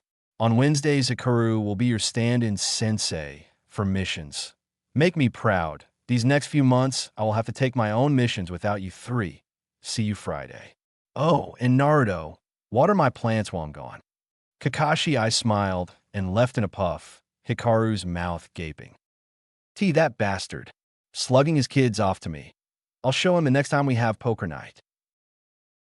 Crap, I forgot to ask him to summon Pakin. Naruto palmed his face.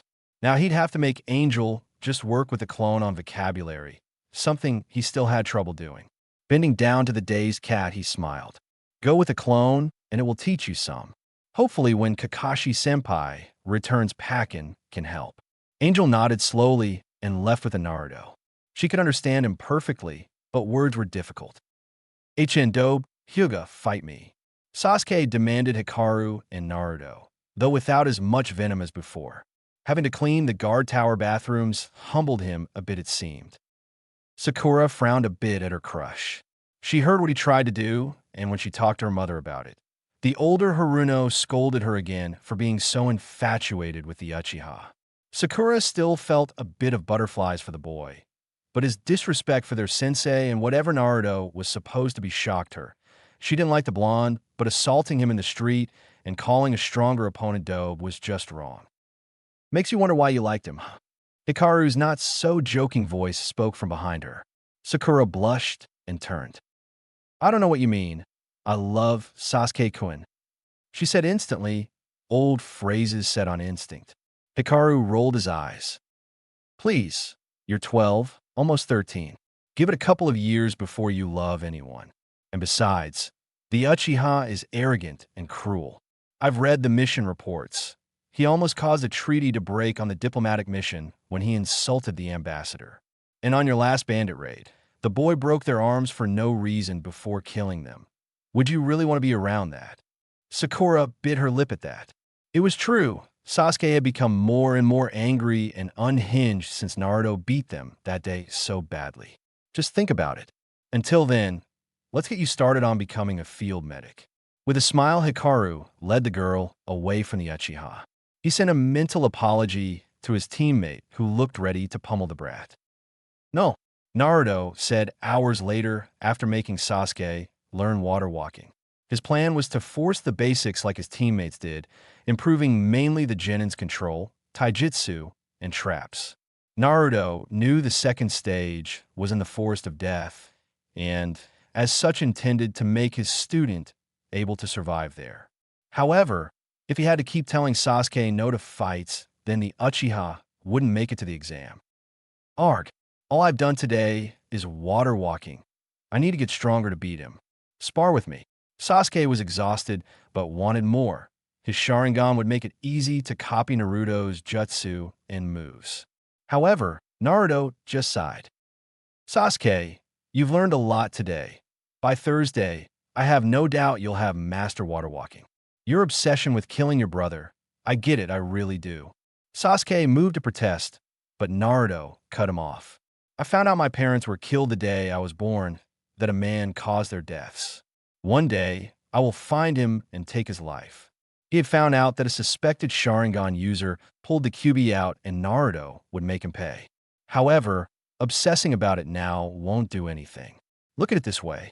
Itachi killed the Uchiha, and they all had friends, lovers, and teammates outside the Uchiha walls.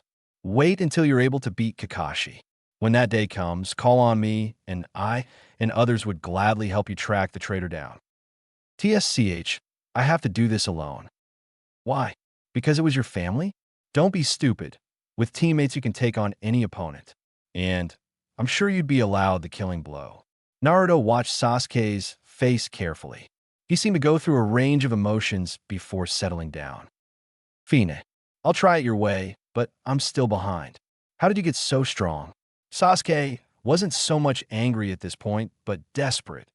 Naruto was clearly a Chunin level he could see, while Sasuke looked weak now. Sigh, lots of shadow clones, which you can't make. Yet he added, I'll compromise. If you work hard on what I want you to, I'll teach you some of my special traps. Sasuke looked dubious. I prefer ninjutsu. Naruto smirked at this. So do I, but one of my traps took down a B-rank shinobi, he said, leaving out the part that had incapacitated the guy, and Hikaru finished him. No need to tell the whole truth. Sasuke looked a bit more intrigued. Yes, traps could take down anyone, if done right. Plus, I'll show you the Shunshin Thursday. He dangled the carrot, and Sasuke fell for it. Deal. But if I don't think your idea of this teamwork is helping, I'll kill him by myself. Sasuke didn't say it out loud, but he realized playing along until Naruto fell by his hand was better than arguing. He'd learned this shadow clone one day and easily beat the former Do before moving on to his brother. Naruto just nodded at Sasuke's sort of agreement. No way he'd let that happen, but decided to let the guy sound superior. Here's a book over the basics of trapping. Angel, time to go. Naruto called, and without another word, boy and cat walked away, leaving a thoughtful Uchiha looking through the book titled Genin Level Traps, Book 1 of 3. Not knowing Naruto was already through the whole series that went through Jonin, Sasuke pored over it, secretly imagining Itachi dying from a kunai or wire. Private training grounds. Naruto used Shunshin to reach the waterfall where 20 clones cut the water. Pleased it wouldn't be long before he could do it himself, he turned to his partner while unsealing his training weights. Hello, Naruto, Angel said slowly, working the human words in her mouth. Naruto grinned. Hey, Angel, since we're partners, we have to work together in fights. For now, we'll do conditioning and an obstacle course together. With a grin, the two set off into the late afternoon, Naruto wincing as the new training vest put an extra 5 pounds on him. He was instructed to not use chakra while in weights to get him better conditioned faster. Made sense, but that didn't mean Naruto had to like feeling weighed down. At 8 p.m., Naruto dragged himself inside his apartment, Angel hanging over his shoulder. Stupid cat making me carry her, he muttered. Turning his doorknob, he slumps inside the doorway, only to become on guard instantly with his Chukodo in hand. He felt a presence in his apartment, and they were masking it well. Inching along the wall, he pumped chakra into his seal, releasing his chakra smoke tags. Or he would have if the commander hadn't thrown him to the ground. Almost acceptable, but next time be on your guard before you enter, Dragon said dryly as he pushed his sandal on Naruto's head. Yes, Dragon-sama. What are you here for? Naruto asked through the carpet. I doubt it's just to stalk me, though you do it a lot. Correct. I am here on business. Make me tea, he ordered. Naruto grumbled, but complied, and soon 2 cups were on the table. Dragon drank slowly, his mask under a Jinjutsu to allow him to move it slightly to drink. I understand you are to begin on learning your Jinchuriki powers tomorrow. It wasn't a question, even if it sounded like one. In that case, I came to warn you to be careful. Normally we would wait until you reach 14, but with the threat of conflict, Konoha has no choice. Even so, I won't have you become reliant on your bijou. As such, while you are in mask, you may not use any demonic chakra unless in a life or death situation, and even then, I would rather you come up with something else. Naruto understood what he was saying and gave his agreement. Furthermore, I will be training you and the cat on Jinjutsu. Before I made commander, my Jinjutsu was renowned. Dragon sounded almost mournful, but quickly hid it. Here is a scroll over Jinjutsu, and another over Hellcats and their abilities. He placed both on the table. Wait, I thought angel species used to ally with the Uchiha. How did you get one of their scrolls on them? Dragon chuckled. I have my ways. I expect you to have both Red and the kitten to access her chakra by next week. And without a sound, Dragon was gone. After a moment, Naruto cleaned up before laying in bed, opening his first scroll. Jinjutsu Theory for Dummies Chapter 1. He muttered. Next day, Naruto was ready. Guy would be in for a nasty surprise when he broke in. Before he fell asleep, the young ANBU had set up his nastiest traps in preparation. Hearing the front door open, Naruto hides a mischievous grin. YSH. Good morning, Naruto. My most youthful neighbor. Let us start our youthful morning exercises. And to Naruto's horror, the Green Man had somehow gotten out of all his preventative measures. With a resigned groan, the ANBU changes in seconds and straps his weights on, dragging a hissing angel along. Outside his window, Dragon smirked. Naruto's traps were beginning to be a challenge, but it wouldn't save him from morning sessions with Guy. Now when Dragon needed every ANBU the best they could be. This isn't working, Naruto whined. He had been attempting to meditate for hours to no avail. He couldn't access the fox's chakra. Just keep trying. Tenzo sighed in frustration as well. He hadn't thought getting Naruto a meeting with his tenant would be so difficult. This was the 6th lesson, and they had tried sparing, using all of his chakra, and now meditation. Nothing worked. Tenzo didn't know whether to be proud or angry that the boy had such a lock on his emotions that taunts and slurs did nothing to draw the QB chakra out. Joe, Chibi Kohai, what's up? Hikaru greeted as he jumped down to the valley they were practicing in. We have dinner tonight to go over Kakashi's team's progress, remember? Go away, Hikaru-senpai. I have to access the fox's chakra. Naruto bit out between deep breaths, eyes closed in concentration. Hikaru knew his friend had yet to draw on any power and that it was driving the boy mad. A light bulb went off, and he signaled Tenzo to get ready. Oh, really? But you're so tiny. What's a chibi like you doing trying to use a power you can't understand? A tick mark grew on Naruto's forehead. Only Hikaru and Anko could make him lose his cool. One final button, mixed with his own anger at his failure, would do it. With a grin, Hikaru swiped Naruto's headband off his forehead. It was one of his most precious possessions, as it belonged to his favorite teacher. I'll just keep this till you grow a few feet, he taunted. Naruto let out a fierce growl, and red chakra started leaking red chakra, his claws growing longer. Now, Captain, which sprouts from the ground and absorbs the chakra, sending Naruto to oblivion. I can't believe that worked, I said, and did things 10 times worse. Tenzo said in awe. Hikaru smirked in reply. Ah, but he views you as a superior and knows you don't mean it. I mock and tease him enough that I know which of his buttons to push and when. Now what? Now we wait. He's exhausted of chakra, and he drew on its power, so Naruto should be able to meet with the fox and ask for power. Inside Naruto's mindscape, Naruto found himself in a sewer, a huge cage in front of him. Great, this is what my mind's like. That sucks, Naruto mumbled. He read in a book over meditation that the mindscape reflected the mental state built from childhood. Needless to say, Naruto's didn't look too cheery. My jailer is here to bug me. What do you want, mortal? A growl came out from the bars. A pair of red eyes and mouth of teeth push against the bars. Remembering why he was there, Naruto sat up and bowed. My name is Naruto Uzumaki, your current jailer. I'm here to strike a deal for both our benefit. What is your name? Kurama barely kept his eyes from bugging. He hadn't had a human bow to him in centuries, much less speak in a civil manner or ask his name. Kurama had looked through the memories of his container's life and was impressed with the human's resolve. It made the old fox almost hopeful. He would give the human a chance, not that the boy had to know. And if he just happened to be the one father was talking about, well, then Kurama would be smug to his siblings that he was the one to guide him. Insolent brat. Don't presume I need anything from you. But I will listen to your proposition. And it's Kurama, he added as an afterthought. Later, Naruto sat up slowly, his teammates looking at him with worry, Dragon nearby as well. We met, he said with a straight face. And Hikaru shakes his shoulders. Naruto gives a hidden smirk, his face mask making him unreadable. Kurama said, I can use his chakra as long as I ask beforehand.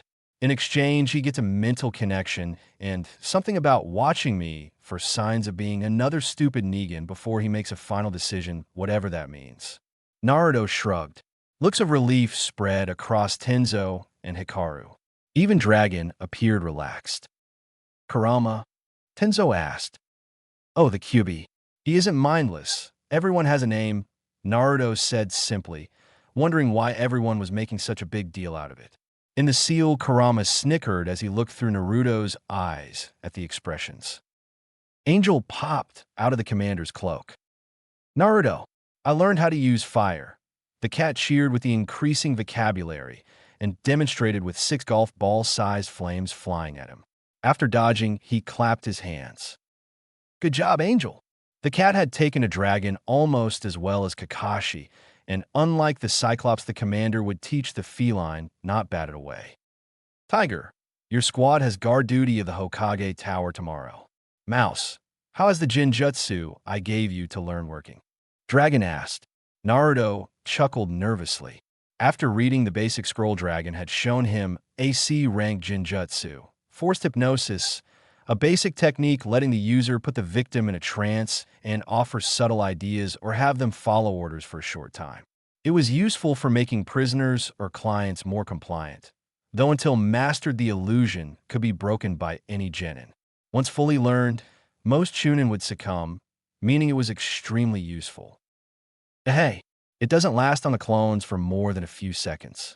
My control isn't the best, though now that Kurama and I are working together, it should improve. Hikaru hummed. I'll teach you waterfall walking. It's advanced enough that your control will end up improving to the point of making the Jinjutsu work. He offered. Do that, Wolf. Mouse, have this mastered by next week, or I'll tell Guy to give you extra weight. Dragon said cheerfully before leaving. Naruto paled, then looked at his senpai.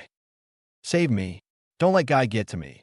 I'm already wearing 15 pounds on my legs and 20 on my torso. PSH, that's weak, Chibi Kohai Hikaru mocked. That is pathetic. Gross a muscle. Kurama mocked along, already liking the Hyuga. Naruto sputtered a bit. Fine. Be that way. I'll just tell Guy you'd like to join us. His eyes turned devious, and it was Hikaru's time to pale. I think Hayashi-sama needs me at the clan compound for a few days. Yone. And he leaves as well. Tenzo looks down. From now on, we'll work on you using the foxes. Kurama's. He backtracks at Naruto's glare. Angel joins in for effect. Chakra without you losing control. By the exams, the elders want you to use 2 tails worth. But personally, I don't think you can do 2 tails. I think you can control 4. With a proud smile, Tenzo helps his subordinate up. How about some sushi, my treat? Sushi was the dual cheer of Naruto and Angel. Saratobi's office. Next day, as reward for his accomplishment, Naruto was given the most sought-after spot in the office, the left rafter above the desk. In this coveted position, one had the breeze from the windows and none of the tobacco smell. Furthermore, it had a nice ledge big enough to sit on. Yes, it was bliss. Sure, it also was the spot of the messenger, but rarely did that happen, and Angel had a spot nearby under the desk. It was decided that the cat was to run inter-village missions with them, as she proved to be adept at fighting and stealth. Until a certain toad sage came in through the window. Hello, Sensei. Mind telling me why you recalled me 3 months early? Jiraiya was a diligent shinobi that loved his village, but he enjoyed his time on the road, damn it. Ah, Jiraiya, I am glad you came quickly. You're aware of the intelligence reports over this Otoge cure. Saratobi blew on his pipe. Naruto listened in. Office duty was monotonous, but let you in on all the juicy parts of the village running. Not that the ANBU would ever discuss what was said. Only on highly secretive mission reports would the ANBU be sent out. Each agent was trusted fully by the Hokage, meaning none of them would dream of selling out secrets or spreading rumors. Of course, I still can't get a confirmation on who leads it. Suna has been spotted holding talks with them. Not good, as they are bringing their Jinchuriki to the exams without telling us. Only our increased vigilance due to the past several months allowed us to confirm it. Naruto sucked on his teeth at that. It was bad news if Suna went against them. So you want me here as a deterrent? Jiraiya asked. If so, perhaps he could help Naruto and his Genin squad. He heard he graduated this term, but couldn't ask for more updates with his schedule. Yes, and to train Naruto in Fuinjutsu and Jutsu. Jiraiya perked up at that. And the QB chakra, I presume? Tenzo is in charge of that, but I'm sure he wouldn't mind some help. Isn't that right, Tiger? Tenzo appears in a kneel in front of the desk. Not at all, Hokage-sama. I'm sure Naruto would appreciate the chance to know his godfather. Naruto had been told about Jiraiya by the Hokage during their chat. Jiraiya tensed. Don't worry, Jiraiya. Naruto knows everything. And he forgave me, though I would watch for pranks. Sarutobi said, somewhat amused now that it wasn't him in the doghouse. He greatly enjoyed his weekly lessons with his surrogate grandson. Oh, the Gaki has his mother's personality then? Maybe I should pass on the way of the... I wouldn't finish that if I were you, Sarutobi warned. Yugao had turned her corner into a frigid wasteland. She wouldn't have anyone, even a Sannin, corrupt her Kohai. I take it the ANBU are fond of him? Yeah, I'm glad he was taken care of. Can't wait to meet him and his Genin team. Anyway, here's a coded message I managed to snag from a runner on their way to Suna. They have an exact copy. Excellent. I'll have Cryptology take a look at it. Mouse, he said absently. Naruto appeared at the Hokage's side and took the scroll with a bow. Please give this to Shiro. Right away, Hokosama, Naruto said evenly. He refused to look at his godfather. However, the pervert looked at him. Hold on a second. Mouse, was it? How old are you? Jiraiya saw the blonde hair and his short stature. No, it couldn't be. Naruto looked towards his captain, who shook his head no. Without a word, Naruto left through the ceiling's passageway towards Cryptology. Jiraiya fixed a hard stare on Sarutobi. Sensei, who was that? Now, Jiraiya, you know most ANBU never reveal their identities. Sarutobi chided. He was having fun toying with his student. This will teach him to delay the release of Aika. Cut the crap. Was that Naruto? Because it sure looked like him with the hair and height. Yes, that's him, the Hokage said after a pregnant pause. The office was filled with killing intent. You put my godson, who I was told was behind his peers in ANBU? Are you insane? Sai, sit down and shut up. It's time you hear about the real Naruto. And over the next 30 minutes, Jiraiya heard everything. The troubled and lonely early life, his sabotaged schooling, and his life in ANBU. Naruto appears with a scroll from Cryptology concerning another case in his hand. Naruto, take off your mask. It's time to meet your godfather, the Hokage ordered. With a sign, Naruto slid his mask off and onto his belt. It is nice to meet you, Jiraiya-sama, he said tonelessly. Jiraiya gave a weak smile, still reeling about what he heard. Nice to meet you, kid. You look like a mini Kakashi with that mask. All you need now is a Sharingan, and you be golden. The chuckle he let out was fake, and no one laughed. Naruto, please escort Jiraiya to your team's training grounds. You can have a private conversation there. Sarutobi said kindly. With a bow, Naruto put his second face on, becoming Mouse. Please follow me, Jiraiya-sama. And the pair made their way out the office, Angel following soon, leaving a rather worried Team Row. I bet that bastard Dragon planned this. Hikaru blurted out suddenly. That I did, Dragon said from nowhere. Wolf, we'll have a private session on your next day off. His voice was cheerful, but still the Hyuga paled. Now let's do some spying. He held up the famous orb, giddiness evident. And how was that? Through discussions with readers, a friend, and my cats. I do have 3 of them. I decided on Naruto's familiar being a cat, as you know.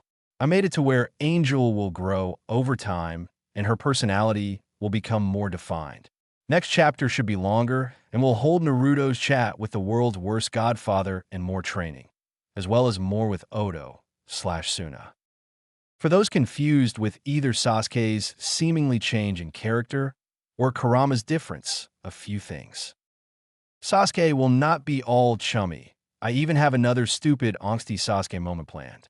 But I won't have him always be evil.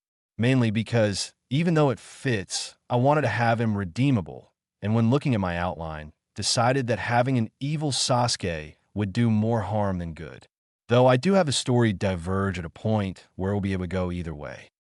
As with Kurama, even small changes will affect those around you. I always found it odd that in canon Naruto, who knew the pain of being treated as nothing or evil, would treat Kurama the same way the first time he met him. Sure, Kurama threatened to eat him, but now that Naruto isn't a complete idiot and knows some respect, I feel Kurama would be willing to extend an olive branch. Plus, it's my fanfic, and I hate having an evil Kurama.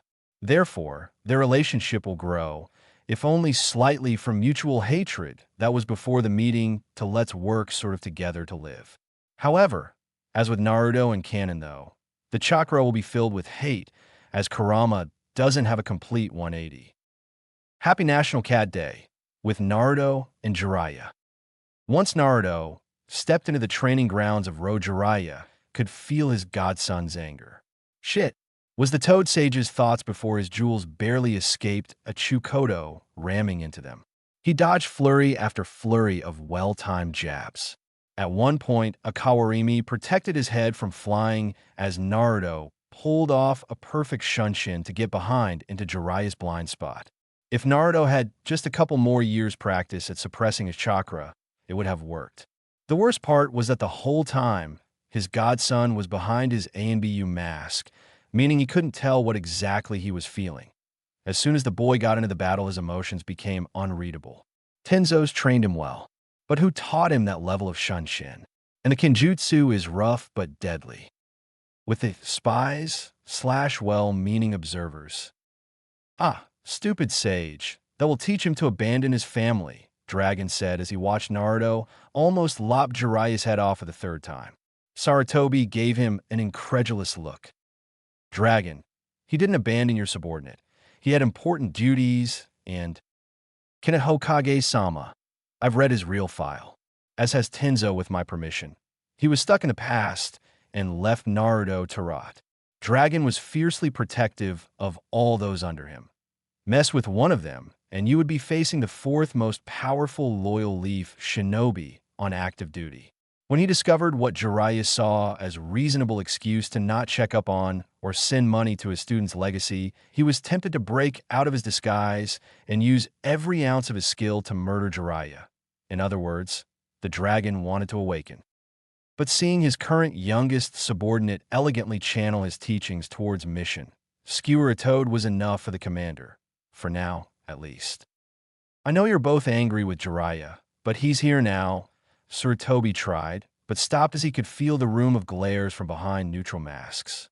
Okay, so he deserves this, but I just hope he survives. Not fighting back while Naruto's like that is either brave or stupid. Back with Naruto and Jiraiya. Naruto, stop. Naruto. Jiraiya held a fist with a chakra-conductive kunai, wind blade centimeters from his jugular. After dodging without any response from the boy, Jiraiya had fought back. Big mistake. Naruto took that as permission to coat his sword and the kunai in wind chakra, and demonstrate his mastery of several low-ranked but deadly jutsu. Though he was hardly putting an effort in, Naruto's unpredictableness almost cost the pervert on no less than 6 occasions. And no one's invincible, and I hate it when high-class opponents seem to appear so forever. No, everybody is vulnerable to pointy objects aimed at vital spots, if they're careless. I know I screwed up by not being there, but I'm here now. Why are you attempting murder? Jiraiya had not been so fearful in years as when Naruto used Shunshin to appear several feet in front of him and pulled off his mask, eyes slitted red. You abandoned me. I want to know why. Not some bullcrap like IWA or spies or your network. I know ANBU runs over 80% of the village's intelligence gathering. Naruto growled through ragged breaths. He knew the real reason, but wanted someone to admit it. Kurama in the seal was quite enjoying himself. His container was certainly more entertaining than he thought he would be, and the older human deserved the pain. Sai, you look just like him, that's why. Seeing you now is hard, but I can tell you're your own person. Jiraiya got on the ground, and bowed his nose to the dirt.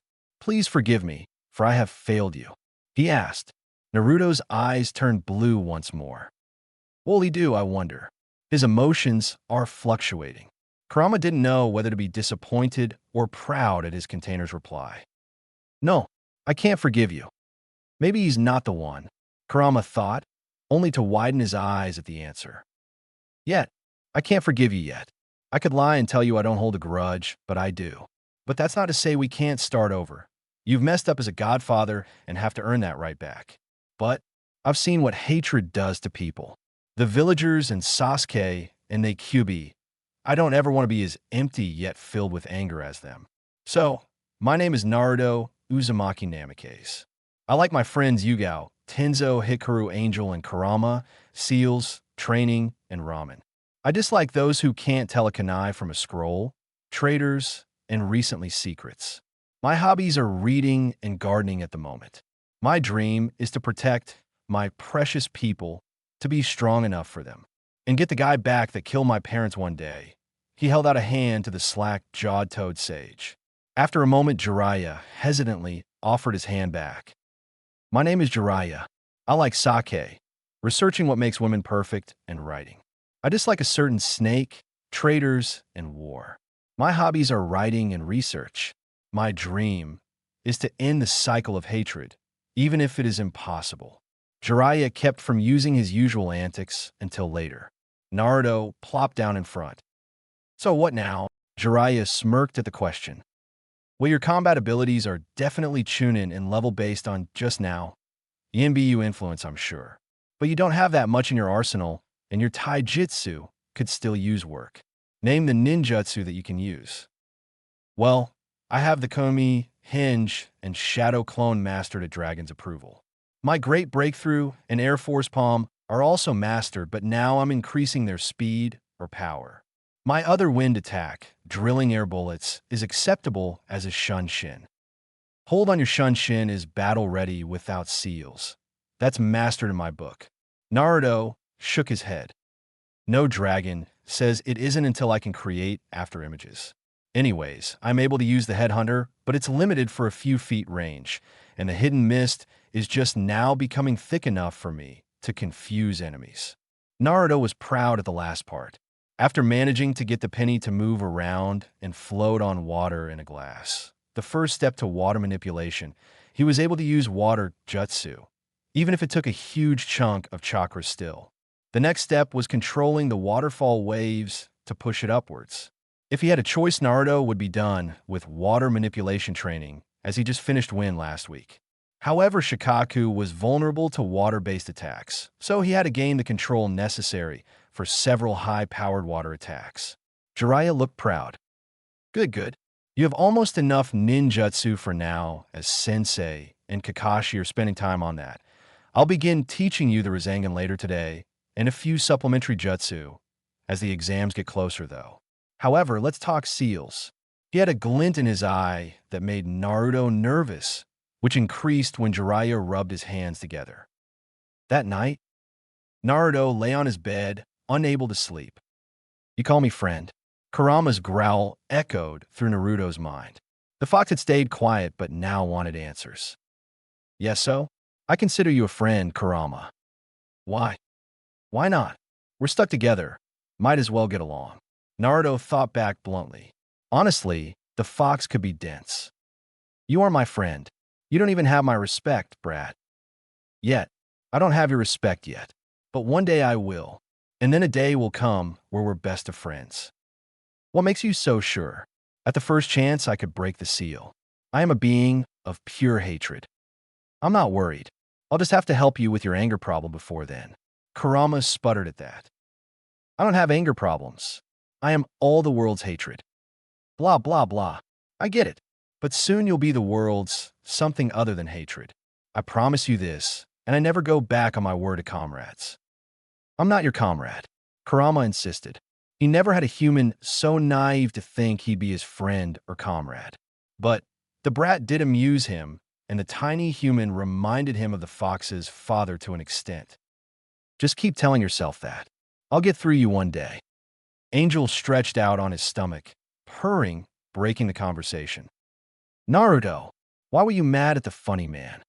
Angel asked. Originally, his name had been Toadman, but when they caught him drooling over a swimsuit magazine, the puzzled cat changed it. He did something bad. But you forgive him? No, not really. But I need his assistance for my Fuinjutsu. Naruto admitted, which confused the cat more. In the Catlands, if someone made you mad, you didn't hang around them until they apologized. Angel said, confused. Well, in the ninja world, the greater good and orders come before feelings. Besides, we still have to come up with a prank for him. I may have an idea for that. Dragon's voice spoke through the darkness. ANBU and Cat bolted out of bed in a holler. The commander chuckled, appearing on the window's sill. My, is the cat and mouse afraid of the dark? Said Cat, and mouse glared. Anyway, I have something in mind, and if you pull it off, I'll make it worth your while. Next day, Jinchuriki training area. Why are you poking me? Naruto asked as he heaved air. They had forced Naruto to draw on a full tail's worth before he was ready. Every muscle was torn or strained. Jiraiya just kept using Naruto's sheathed sword to poke him in the side. You sure you're all right? Tenzo had to suppress your chakra. That shouldn't happen.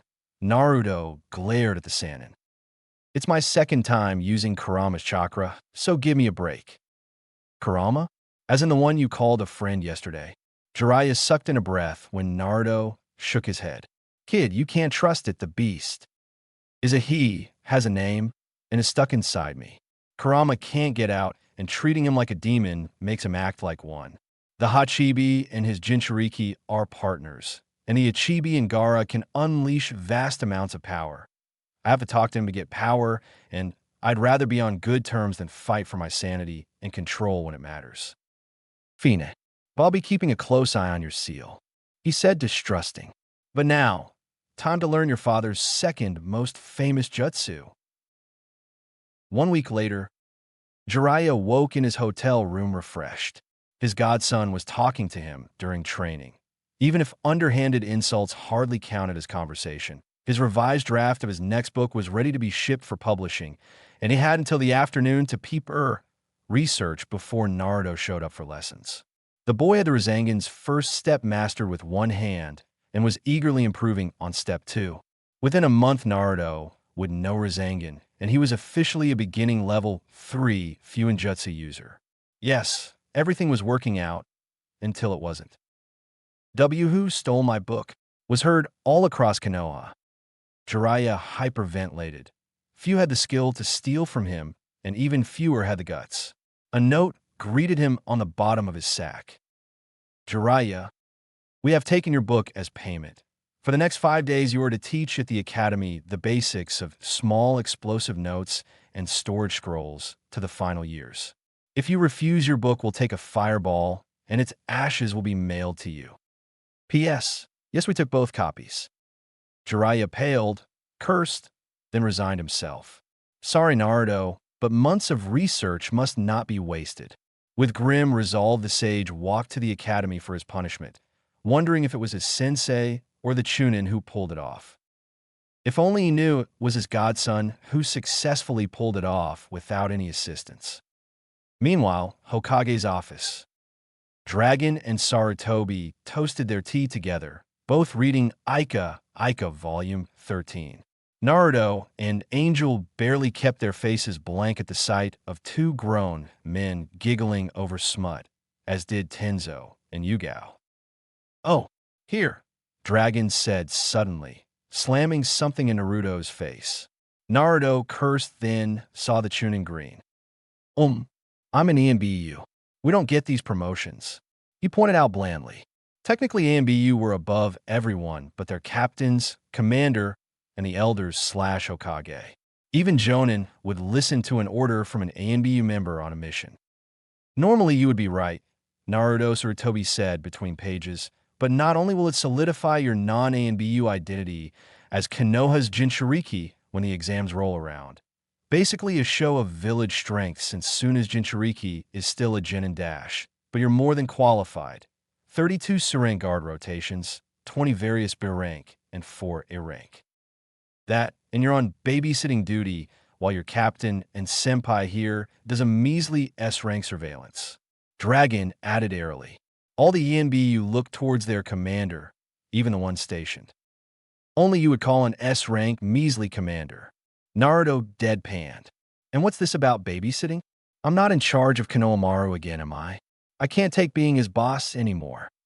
Atop his head, Angel agreed. Nobody humans. Konohamaru and his friends took every chance they could to bug the pair for training, even going so far as attempting to follow Naruto home several times. Not even the Hyuga girl was that persistent anymore. Haha, no. You get to be Team 7 squad leader for a week-long C-rank delivery and pick-up mission to River Country border. Please know Naruto finally managed. He could take Sasuke in small doses as long as he kept the older boy busy. Heck, even the other two were manageable now that Sakura started to grow up. But a week of non-stop interaction? No. Let Hikaru do it. He's their temporary sensei when Kakashi-senpai is busy. The older ANBU secretly agreed.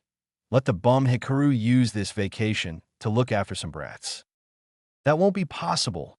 Wolf will be my personal training partner this week. Unless you wish to take his place. Naruto shivered and grabbed the scroll in Dragon's hand. No need.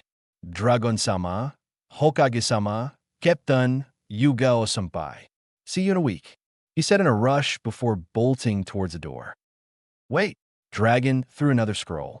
Your payment for those 600 chakra smoke tags and 300 explosive tags, 6 chakra conductive kunai, and 300 Senbon. Though why you need more of the kunai mouse, I will never know. You have 4 from that blasted poker night deal. Naruto lit up at that. On request of his commander, he made the mass amounts of the explosive and chakra smoke tags over the course of a month for the ANBU forces. In payment, he requested more of the special kunai, as regular ones couldn't take prolonged channeling of wind chakra. Then, after seeing how deadly Sakura was lately with Senbon, he added the tiny weapons on. You can never have too many. Naruto defended with a cheeky grin. Instead of 3, Chukota Naruto got 2 and 4 of the kunai from a supply store. East Gate. Joe. Naruto greeted when he appeared in front of Team 7 half an hour later. The 3 genin stared at their replacement squad leader with mixtures of surprise for Sakura, jealousy for Sasuke, and mild curiosity for Sai. Naruto? What are you doing here in a Chunin vest? Sakura finally asked after a staring contest between the 4 took place. Oh, I got a field promotion for working in the Hokage Tower. He lied smoothly. Field promotions for administrative positions were common. The genin bought it, though Sasuke was suspicious, as always, seeing as Naruto's combat abilities were astounding, unlike other shinobi in his supposed area. And since Kakashi-senpai is busy, I was put as your commanding officer for the week. Our mission is to meet the village's leading supplier of rice and exchange the revised sale agreement for the next growing season. Oh, and Sakura? Catch. What's this 300 Senbon? The girl squealed at seeing her new favorite weapon. Her teammates inch away slowly as her long hair appears to whip around her head and storm clouds blow in. Think of all the uses. The joints I can hit. I see you like them, Naruto said as he too backed away. Sakura gave him a small smile. Thanks, Naruto. Where did you get them? Senbon are difficult to get below Jonin or ANBU. Can we go now? Sasuke interrupted rudely before Naruto could explain. Rolling his eyes, the ANBU agent shook his head. Fine. Diamond formation. Sasuke front with Sakura and Sai left and right. I'll be in the back with my shadow clones. We have 3 days to arrive at the border. In case of attack, don't question me. Naruto ordered with a tick. Sasuke gulped. An annoyed Naruto equaled an in pain Sasuke. Even Sai was wary of that emotion. Hours later, the 4 were hopping through the trees with clones going on ahead. Naruto working on Senbon balancing with his fingertips, and Sai gazing emotionlessly. Sakura attempted to talk to her broody teammate. Sasuke-kun. Shut up, Sakura. Sasuke snapped. I won't go on a date with you. You're weak. I thought you got over that. In truth, Sasuke wouldn't have been so rough, but the combination of his rival surpassing him and the useless mission they gave him made Sasuke short-tempered. Since the kidnapping attempt, he had gotten more training than ever before, but the missions were a joke. Fine. I was just going to say your pack was open, Sasuke. The Pinkett huffed. All three boys whipped their heads to gape at her. What? She asked. You just told off Dickless, I pointed out. You weren't asking me out. And you called him Sasuke without the koan. Shut it, guys, she said with a sweat drop. She wasn't that bad, was she? She'd have to talk to Ino about it after they returned. With that, the four continued on towards the border. Meanwhile, Kakashi was meeting up with Yugao and Tenzo deep within Rice. Senpai, they both greeted in sign, dressed as Missing Nin from Kyomo. Kakashi, I smiled in similar garb but kept the face mask. Good, you're here. The message Dre-sama found mentioned an alliance between Odo and Suna, with a meeting scheduled between Jonin representatives near here. We are to observe and find a way to confirm the leader/location of Odo. They give affirmation and sit down in the trees to prepare. The future of the village could depend on their success. Border between Konoha and River. Naruto exhaled to keep from killing two of his comrades. Sasuke and Sakura's ability to work together had diminished to almost non-existent within the span of 3 days. After Sasuke made the first remark, the Uchiha continued to do so with increasing viciousness, only this time aimed at both the team and the mission. This is pointless. I could be training, not waiting here to trade some pieces of paper, Sasuke said arrogantly. His attitude went sour and ego took a hit when Sakura decked both him and Sai during an argument last night. To save face, the boy was no acting like a petulant child. Suck it up, you jerk, Sakura growled. Sakura Haruno would never have treated her beloved that way, but ever since Hikaru began her medical training, the girl took off her rose-tinted glasses and actually saw both her teammates. The verdict? Both were assholes, though Sai was just clueless, while Sasuke was the child who had to have his way. Sure, he was improving over time, but this mission reverted him back to his bad habits. Both of you, just please shut up. We're on a mission, and I don't want to be the one to explain to the council why Konoha now appears bad to our supplier of rice. Naruto rubbed his temples. Both now fueled their ire to him. What the hell, Naruto? She started it. The two said simultaneously. Ugly and dickless are childish, Sai pointed out. Naruto looked deep within himself. Kurama, what should I do? You're asking me. I told you days ago to just kill them and be done with it, especially the Uchiha. Sighing annoyance, he let the Kitsune's bad advice go. WWDD. What would Dragon do? He pondered, and then tossed out Dragon's obvious choice of personal hell disguised as training. Can't do that on a mission. Tenzo's method of fish eyes and creepy lighting weren't possible for Naruto either. Finally, he settled on bribery. If you three can act professional until we return to Konoha, and I mean no fighting or bickering, I will teach each of you something. Sasuke, I'll let you copy some of my taijutsu moves. Sakura, I'll show you the one jinjutsu I know, and Sai, how about I just give you some of my chakra smoke tags? Each of the genin looked thrilled in their own ways. Akaine, fine. Sasuke rolled his eyes. He'd do anything for more training, even play nice with useless teammates. For now, anyway. Yes, Captain Sai quipped blandly. As Root the Pale Boy was accustomed to following a superior's orders, only his standing mission of killing Sasuke Uchiha in the event of defection would override Naruto's orders in Sai's mind.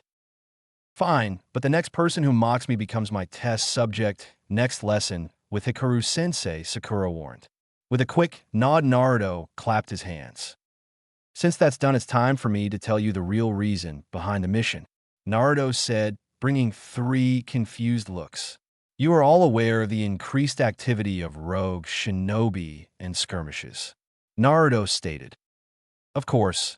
Ino said we're prepping for war with somebody, though she didn't know who Sakura said. Naruto mentally noted to find out where Ino got her source. While not exactly top secret, Jinin shouldn't have been aware that war was even a path they were considering right now. As ANBU Naruto was in the know, though, either during or soon after, Konoha would be in warfare, be it with Suna, Odo, or another country that took advantage of the situation. Yes, but don't go spreading that around, as it's too early to confirm or deny that possibility. However, in wartime or times of tense relations, ninja villages are unable to splurge on supplies as much, and we can't afford to go year by year with food when conflict could make securing supplies impossible. That means today, when the representatives and negotiators show up, we will make them agree to continue to be our supplier, even if another country tries to convince them otherwise. 3 confused looks were aimed at him. Make them? Sakura asked. Yes, Sakura. There is some fear that River will use this to either up the price or back out of our trade agreement. Don't worry, I'll handle the speaking parts. Your team is more of a show of good faith. Naruto assured her. The boys looked confused, but Sakura thought it over. Realization dawned on her. Because sending the last Uchiha to this proves Konoha wants to put their best foot forward and trusts River Country enough to send an endangered bloodline to the border. Sasuke looked a little peeved at being used as a show of good faith, but let it go at Naruto's warning glance. Correct. Sasuke will be present, as will Sakura. Sai, I'll need you in the trees on lookout for any trouble. Naruto got 3 nods in return. What he didn't tell them was that Naruto was the biggest play in the mission. The representative for the rice company originated from Konoha and knew about Naruto's Jinchuriki status. Once he saw the blonde shinobi, he'd think twice about attacking or attempting treachery. Even with the samurai, he'd no doubt bring.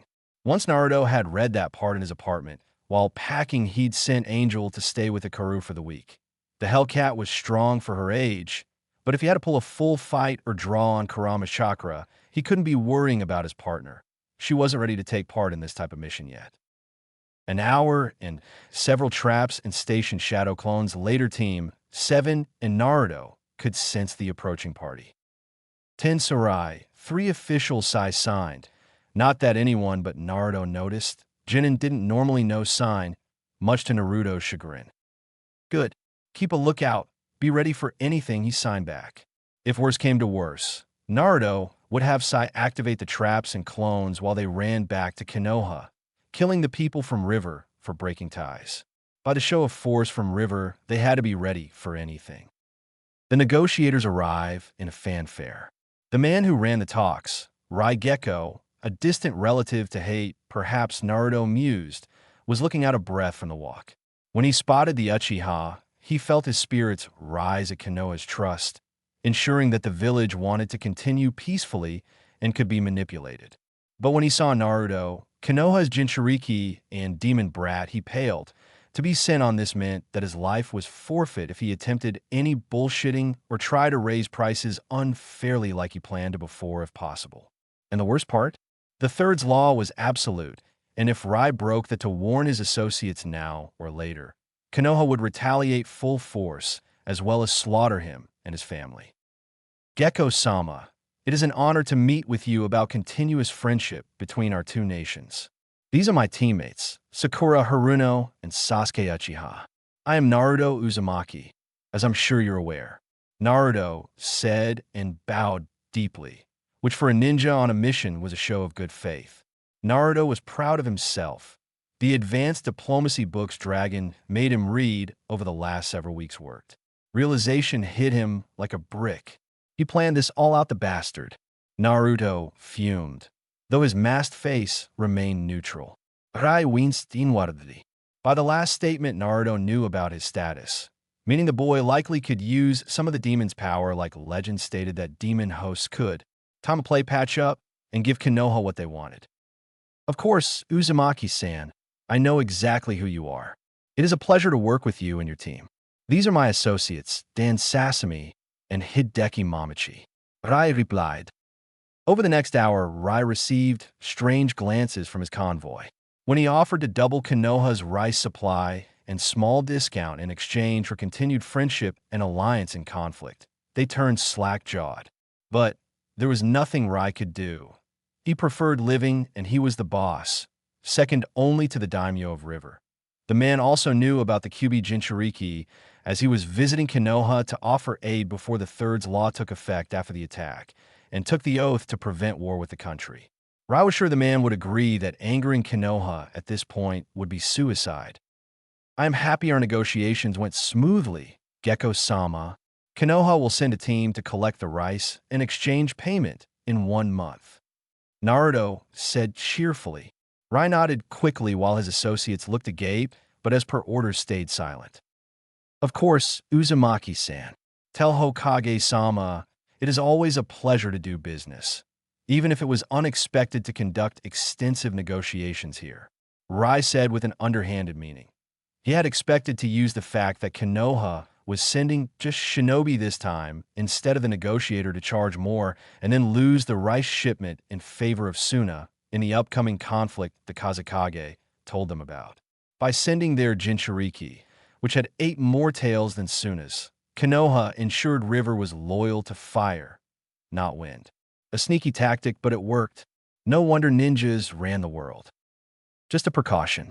After all, my friend in the trees would have had trouble keeping lookout for enemy. Shinobi wanted to interrupt in an office, Naruto replied airily.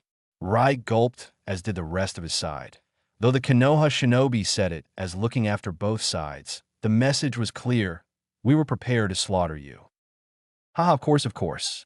Have a safe trip back. Rai bowed. And you? Naruto bowed back. Oh, and my furry friend had hoped to play together. Perhaps next time. The man went ashen and quickened his pace to get away. On the trip back, Sakura and Sasuke watched their temporary leader with fascination. What? Naruto asked them as he was balancing a Sunban on his palm, an exercise meant to help with the Rasengan's second step. You played them. How, Naruto? My brain couldn't keep up with all that went on. And why was he so scared of you? Sakura asked him. Rai looked ready to pee his pants every time Naruto spoke or looked him in the eye. I really didn't do anything, Sakura. I read a lot, and working in the tower means I can play the game somewhat. And as for the second question, I'll tell you when you make Chunin. He said with a glint in his eye that meant drop it. The secret was his to tell, but Naruto didn't think giving one of Konoha's secrets, even one about him, to Genin, especially the Uchiha, who was still a flight risk. When Sasuke becomes a Chunin, it would mean he was no longer at risk of becoming a missing ninja, and as such Naruto would trust him more. Okay, I won't ask then, but I didn't know you read. Naruto, what do you usually read? Was Sakura's response. Naruto looked up from concentrating on his palm. The Sunban was refusing to stay steady. Everything. Though lately my superior is making me read a lot of politics and geography, Naruto said a bit miffed. Dragon had him study not only the manual of treaty codes, but also an advanced geographical guide over fire's landmarks for shinobi. His reasoning was sound. The ANBU should know as much as possible, and with his shadow clones, absorbing mass amounts wasn't difficult. But Naruto still resented the man for swiping his comic collection as collateral. Let's pick up the pace. We can be back in Konoha by tomorrow evening if we push it. Meanwhile, Konoha's Ninja Academy. Jiraiya knew someone hated him. Why else was he being forced to teach a bunch of 11 and 12-year-olds basic Fuinjutsu? As he and 4 clones walked around the field of students, he learned his lesson the first day of allowing them to work inside when half the desks melted due to a misspelled matrix. Jiraiya dodged explosion after explosion as the kids eagerly put their new skills to the test. Jiraiya-sensei, how can I make the explosion bigger? A girl from a civilian family asked. Momo, Jiraiya remembered, was her name. She picked up the lessons like a fish to water, and Jiraiya was about to answer the budding Fuinjutsu user when their teacher appeared. All right, class, head back inside for a break, Irika shouted from a safe distance. And don't forget, no Fuinjutsu inside. Yes, Irika-sensei. By Jiraiya-sensei. The students cheered. Jiraiya slipped the girl a level 1 Fuinjutsu book with a wink, which she returned. As they disappeared, Irika walked up. The Chunin was covering for their normal teacher while his class was on a field trip with his assistant. Thank you for volunteering, Jiraiya-sama. Being able to create basic storage scrolls and exploding tags will help them in the field, Irika complimented. It was true. Most shinobi couldn't afford more than a few tags or one storage scroll at a time, resulting in them having to make do. By creating their own, it would mean better prepared shinobi during missions. And teaching me how to create them was kind of you as well, Jiraiya-sama. Konoha's future looks brighter. Jiraiya blushed. And no problem, Gaki. It's time for research. Want to join? Jiraiya asked with a lecherous smile. He couldn't act perverted around the kids, but teasing the Chunin, who blushed at the suggestion, made up for it. I can't, Jiraiya-sama, Irika stammered. Somewhere in rice. Kakashi popped his second chakra pill in as many hours, Tenzo on his back bleeding out and Yugao breathing heavily. With ragged breaths while he ran through the trees towards the border, Kakashi wondered how it all went to hell. Oh yeah, Kagaya happened. Flashback, meeting between Suna and Odo. Kakashi and Tenzo hid among the trees, a double-layered genjutsu courtesy of Kakashi's, eye concealing them.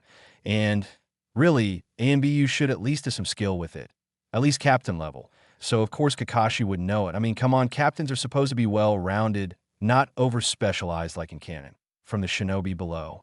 Yugao was across from them in another tree, ready to get the drop on them if needed. Our Kazekage has agreed to meet with Orochimaru. But be warned, Suna won't take any treachery. Asuna Jonin, a ranked named Baki, Kakashi remembered, said after pleasantries. The Odo shinobi, a Kagaya based on the bone sword in hand and physical features, looked bored. Don't threaten my master, trash. Orochimaru promises. Help us destroy the leaf, and your village will prosper. Kakashi sucked in a breath at that. It was true. Suna was deliberating the pros and cons of betraying them, and with their biggest traitor no less. Though, by the look on Baki's face, he didn't think it was a good idea either, but followed orders. Plant a seed on the Odo shinobi. We'll find a base, then leave. Kakashi signed, receiving nods from both. After the two departed, Kakashi quickly summoned Pakin and handed him a scroll with the information from a meeting. As the dog took off towards the ANBU border patrol, Kakashi couldn't stop the feeling they were walking into a trap. Too bad Kakashi was right. Trash like you should come out now. I'll admit you fooled me for a time, but holding a Jinjutsu while moving is difficult. Your lives end here, the Kagaya says, stopping in an open field that gave him the advantage. Abort. Leave now. Kakashi ordered quickly. Kakashi had seen one Kagaya in battle during the Third War and didn't wish to fight one himself, especially when the teen started having black marks covering his skin. The three bolt back through the forest, but it turns into a game of cat and mouse. With them being restricted to using basic jutsu not unique to them or Konoha, they were easy to pick off. Within minutes, Tenzo had been hit through the stomach and shoulder with long bone spikes, while Yugao got a slice side from one of the Kagaya's finger bullets he could use with frightening ease. Kakashi avoided injury and used 6 hinged mud clones and quick-release traps he had set up beforehand in case of pursuit, leading their pursuer away as he hit himself and his injured comrades. After cauterizing Tenzo's stomach wound, Kakashi and Yugao took off, pumping chakra into their legs. In flashback, that was 12 hours ago, and Kakashi still couldn't rest. His comrade, his Kohai, was dying on him, and Kakashi would be damned if another person died because of him. I've gotten lazy. If we survive, I'll have to improve myself. The brat shouldn't have been able to see through my Jinjutsu. Senpai, the border's up ahead. Yugao spoke up an hour later, and Kakashi didn't correct her. Tenzo was pale on his back and wouldn't last much longer. Good. He heaved a sigh of relief as their feet touched Fire's side of the valley. Halt! 7 ANBU dropped down around them. Seeing the Kumo headbands and being on guard despite suspecting this was the recon team the Hokage informed them about. When Yugao pulls off a bandage to reveal her tattoo, they relax. You guys look like hell. What happened? A captain, Hawk, asked with worry. Medic first, Kakashi managed before passing out from chakra exhaustion and chakra pill poisoning. Taking 4 of the military-grade chakra pills tended to do that to you. Orochimaru's base. They got away. Orochimaru hissed in annoyance. The trail was lost. Where did they come from? Kumo, Orochimaru-sama. I captured one mud clone, a female one, before it dispelled. They were missing Nin looking for sanctuary, but didn't like the thought of you, the teen Kagaya said. He was ticked at himself for failure and made sure to memorize their faces the best he could. He'd find them and kill them. Do you believe them? Orochimaru asked. He trusted his pet. The boy was fanatical in his loyalty, but the thought of missing Nin spying on the meeting irked him and sounded too much like Konoha or even IWA. I am not sure. I will check the bingo books, though. Will this change our plans, Master? Orochimaru pondered for a minute. No. Unless Kabuto finds that Konoha and Sarutobi-sensei was the one to send the ninja, Kabuto will find out if that's the case. He is our best spy, after all. Of course, Akamaru-sama. Kimamaro bowed deep before leaving the snake Sannin to his thoughts. Little did either know that Kakashi, in all his wisdom, had based their disguises on 3 Kyumo missing Nin that Konoha had picked up. And he had no way of knowing that their corpses would be planted by weeks and to be picked up by Odo's patrol schedule that Jiraiya's toads had found. To everyone in Odo, the Kyumo shinobi died by injuries from the Kagaya and had managed to almost make it to the land of hot springs. Orochimaru would learn that despite the appearance of compassion and weakness, Konoha could play the game of cutthroat better than anyone. Konoha, next evening, Naruto and Team 7 made it before dark, checking into the guard station with tired eyes. Naruto turned to his team. Remember, don't talk about the negotiations and cut down any rumors of tensions rising, Naruto said. The Genin nodded in understanding as Naruto had talked to them on the run back about the dangers of letting Konoha appear as anything other than business as usual to the outside. And spies could be anywhere. Take the next 2 days off. Kakashi-senpai will contact you soon, and I'll begin your reward lessons next week. I'll take care of the report, so go home. Using a shunshin, Naruto took off towards the Hokage Tower. In the dying light, the village below the rooftops Naruto ran across looked more beautiful than Naruto had ever seen it, the people below becoming blurs. Reaching the tower, Naruto made the sign, allowing him to bypass the secretary. Knocking, he hears it come in and quietly slips in. The Hokage was in a meeting with Elder Danzo and the commander, all of whom turned to the young ANBU in Chunin garb. Ah, Naruto, how was your mission? Sarutobi asked, grateful for the distraction. With what they heard from Kakashi's team, war was inevitable. There was a spy in the ranks as well, and they had been discussing how to feed the medic Nin traitor Kabuto misinformation without alerting him. Naruto glanced at the powerful people in the room, all of whom could snap him like a twig still, and went into a crouch after setting the scroll on Sarutobi's desk. Mission success, Hokage-sama. Raigeko was terrified enough of me to give in to our demands. I even managed to convince him to give Konoha a discount with the doubled order without so much as asking. Naruto kept his face carefully blank at the gasp and pleased smile from the Hokage. It seems our weapon is a skilled negotiator, Danzo Shimura mused. Sarutobi shot him a warning glance, but Naruto remained passive. Dragon told him the old war hawk thought Jinchuriki were merely weapons, along with most shinobi. It didn't bother the blonde. It's not like the man actually had any power over him, as he was an ANBU. I'm proud of your first mission as a squad leader, Naruto. Tell me, how did Team 7 perform? Naruto's eye twitch caused Dragon to suppress a facepalm and Sarutobi to sigh. The Uchiha must have caused trouble, was the duo's thought. Sai was excellent. As in my report, he was respectful, though needs to learn how to interact more as his nicknames caused tension between him and his team. Sakura Haruno. Well, Hikaru owes me 50 Ryo, as she snapped at Sasuke, who was broody and unable to work with the team. Thankfully, with bribery for more training, the Genin were able to put aside their differences. Naruto finished, leaving the rest to the written report. Sarutobi gave him a considering look. Do you consider them ready for the Chunin exams in 2 months? Sarutobi asked. The plan to draw out their enemies required the Uchiha and Hyuga to take part, but losing the last of a bloodline either to treachery or death was not worth it. At Naruto's widening eyes, Sarutobi had a chuckle. Yes, I value your opinion. You may be young, but you have proven yourself to make wise decisions, especially on this last mission. Well, they don't deserve it to be sure.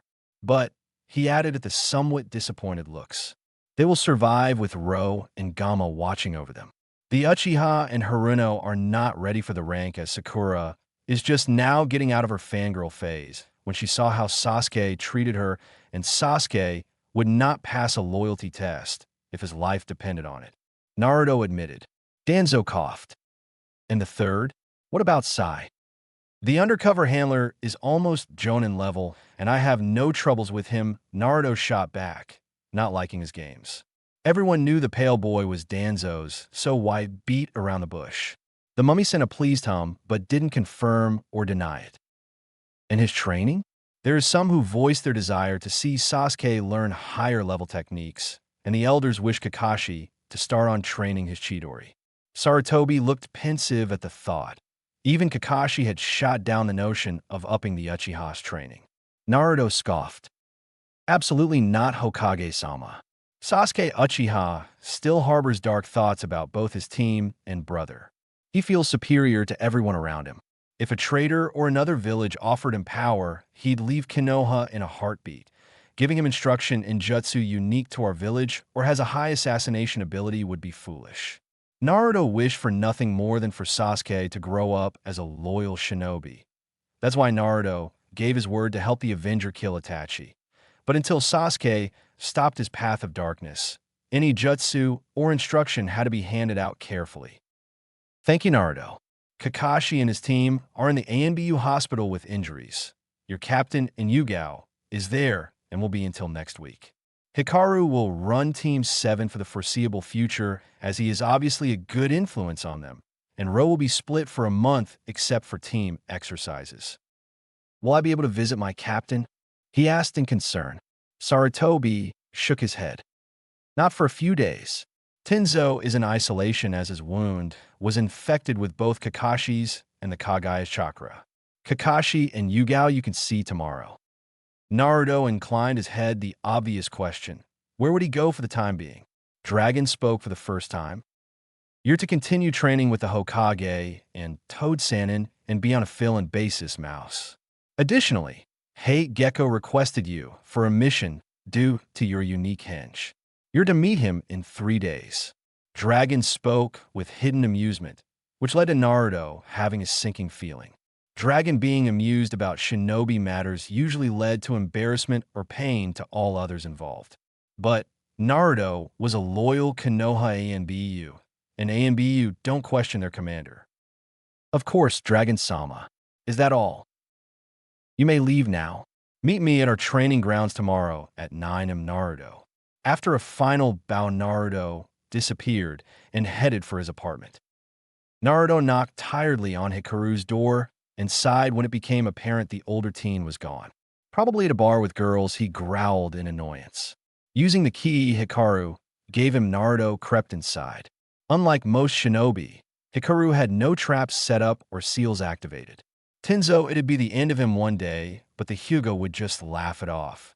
Still, what he lacked in traps he made up for in mess.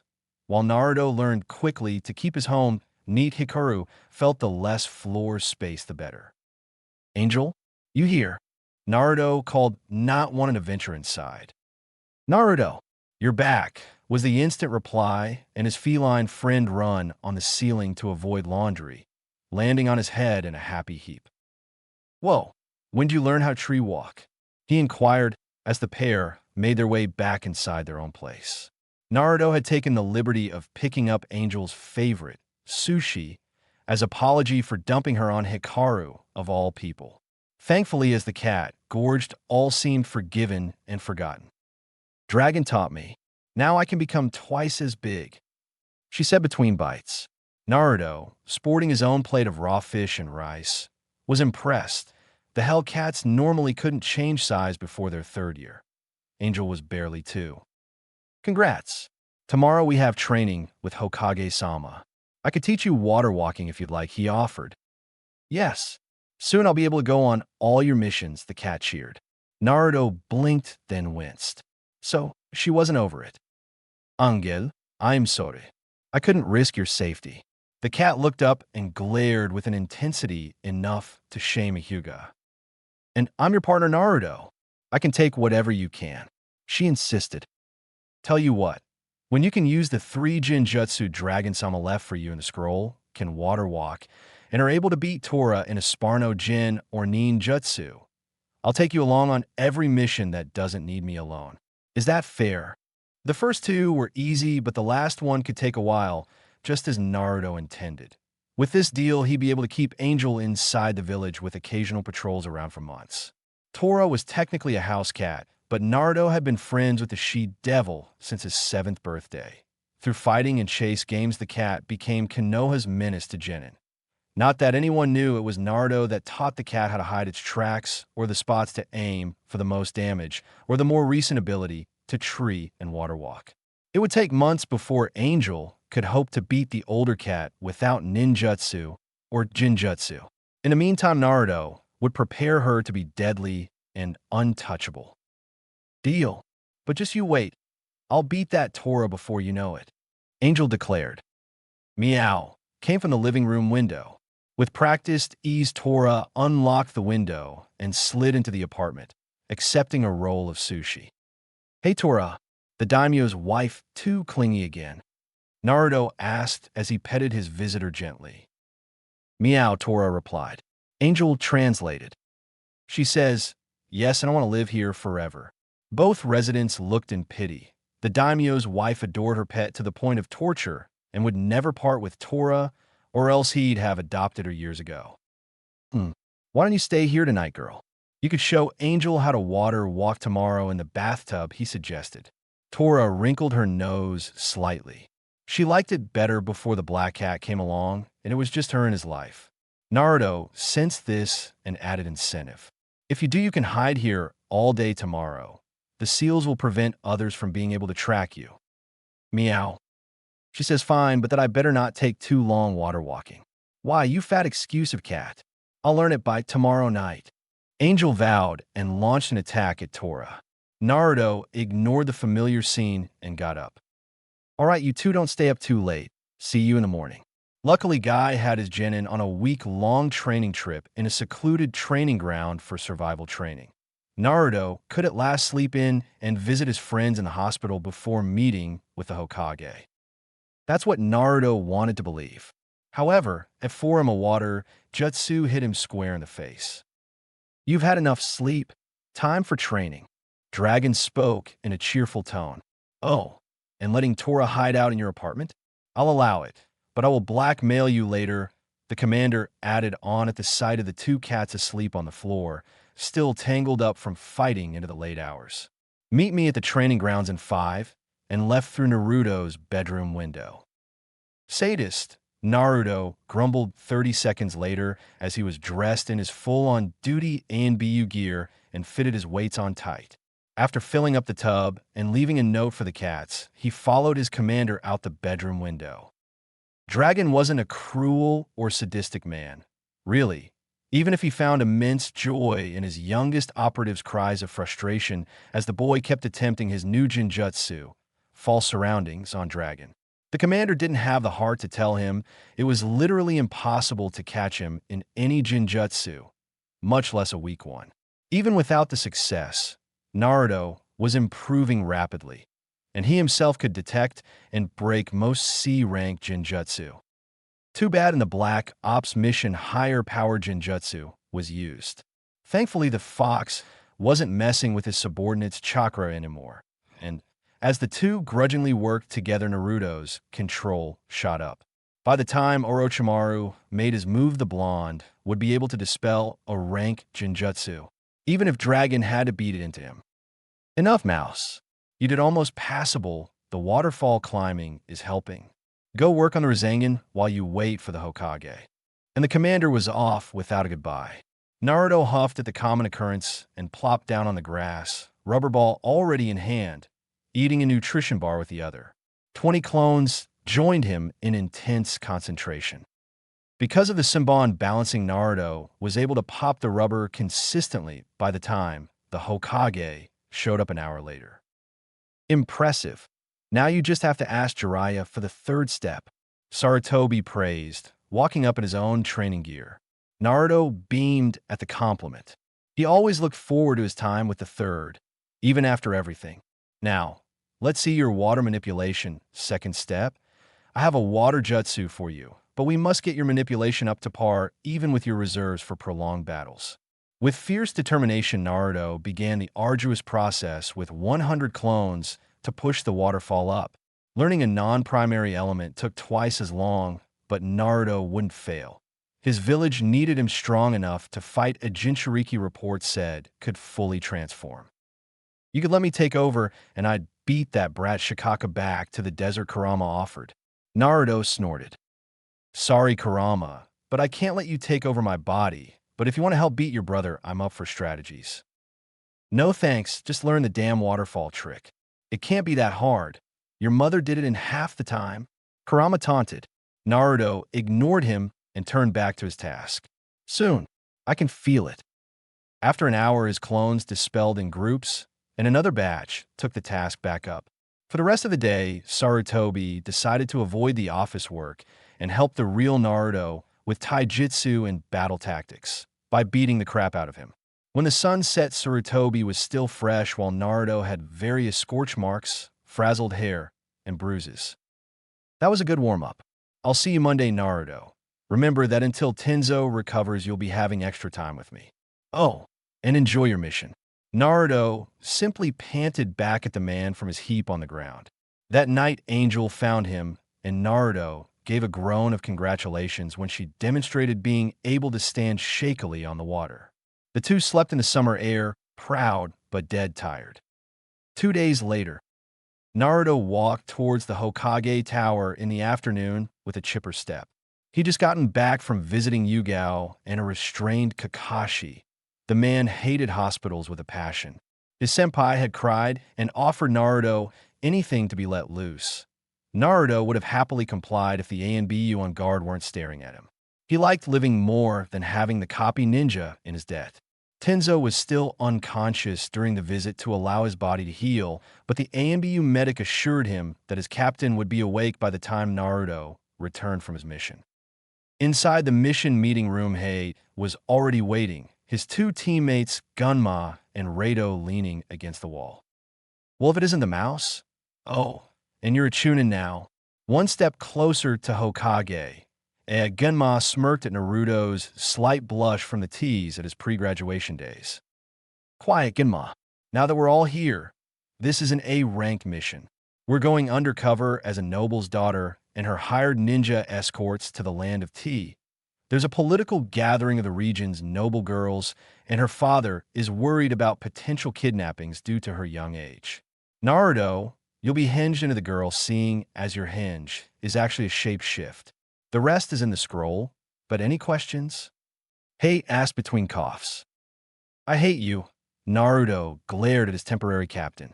Hei smirked while the other two sniggered. The quicker we finish, the quicker we'll be home. Tsubaki-sama, he teased. We're ready for you now. Naruto cursed inside as the door opened and a 6-year-old girl walked in. This was going to be a long mission, the only upside being that Hikaru wasn't there, and Angel was hanging out with Tora and Gamma Squad on their patrols while he was gone in exchange for Tora hiding out in his apartment again, and Naruto giving Hawk 5 of the chakra smoke tags. Time to get to work, my lady, Gunma chuckled. A long mission indeed. And how is this chapter? I've spent a lot of hours typing this over the last day and a half. I hope it is up to snuff. Next time will be the mission with Hate, time with Jiraiya, more build-up for the exams, and more. For those wondering about the change in the build-up to the exams, this is fanfiction. I find it believable that ninjas would try and figure out everything they can about the enemy and allies, all the while blaming it on another village. As for Kabuto, his whole person screams spy, and with increased security, he'd of course be easy to uproot. Now it's just a case of using him to Konoha's advantage. Finally, for Orochimaru, he's arrogant, no doubt about it, and wouldn't alter his plans if possible. 30 minutes out from the nobles' gathering, being forced to hold a henge for over a week that was half his size and do it while in an ornate kimono was not Naruto's idea of fun. Being carried on his teammates' Genma's shoulders and eating snacks, though, that was the most enjoyable pastime Naruto could partake in. "You're getting crumbs in my hair, you blonde bastard," Genma griped. "Oh, but I'm a brunette," Naruto pointed out snidely. "Shut it and quit eating. You're heavy enough already," the Sunbon enthusiast whined. Though Naruto's henge could alter his shape, it didn't change his weight. "Wonder how he'd take the information that you're wearing about 25 pounds on your torso?" Kurama sniggered in amusement. Naruto sent a mental smirk back. "We'll find out when we're safely back in Konoha, and I can hide from him for a couple days." Naruto wanted to live thank you very much and didn't doubt Gemma's ability to kill him and blame another village. Not that he would, but one could never be too careful with powerful shinobi. Hey, what exactly is this nobles gathering anyways?" A pregnant pause ensued at Naruto's question. A sleepover to build political bonds," Hate finally managed before coughing again. "I have to sleep over with a bunch of spoiled brats," Naruto demanded. Rado tossed a book to the young ANBU/Chunin with a pink cover. "How to Act During Sleepovers for Noble Ladies." "This will help, but weren't you taught how to act like a lady for undercover ops?" Rado asked. With Naruto's henge, he'd be excellent at espionage. Hate and Rado noticed the suddenly pale look on Naruto's face, and Gunma felt the shiver. "Never mention that week again." "Are you okay?" Gunma looked up a bit concerned. Naruto shivered again. "All I'll say is Kuranai Yuhi is far crueler than Ibiki is at times. All that tea." He cried.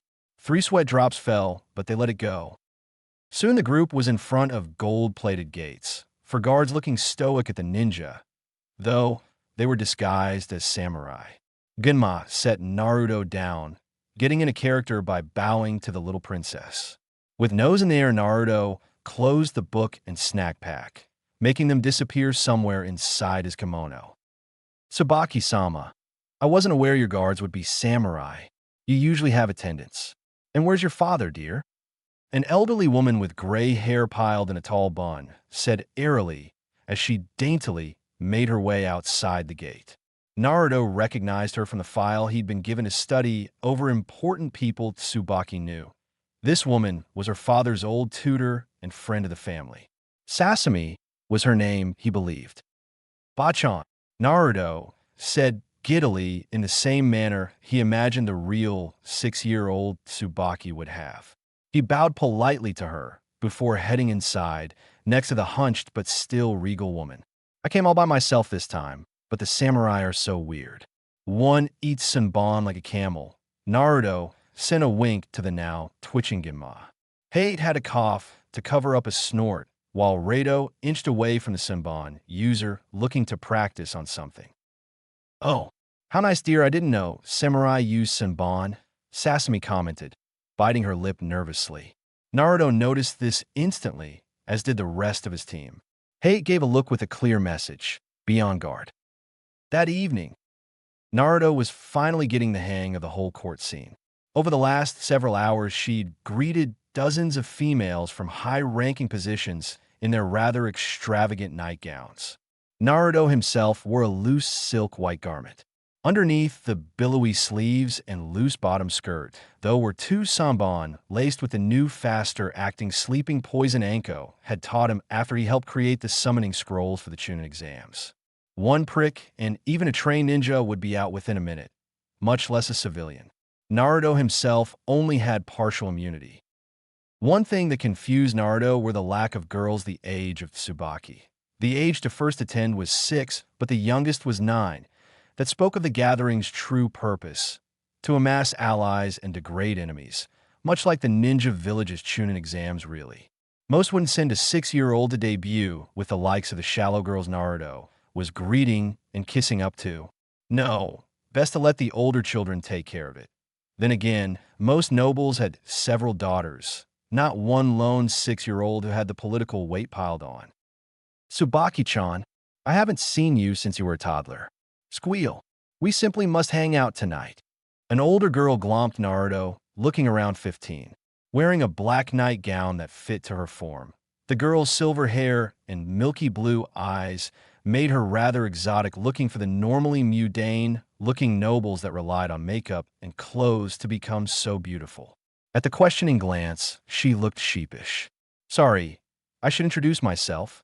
I am Hana Tachibana.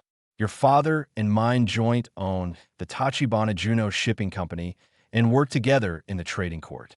That's where he heard the name. Hana Tachibana, only daughter and heiress to her father's side of the company that dominated the shipping market. Of course, Hana-san. My father talks about yours often. Naruto lied, hoping it was true. Hana's eyes darkened slightly, but was gone before he could notice.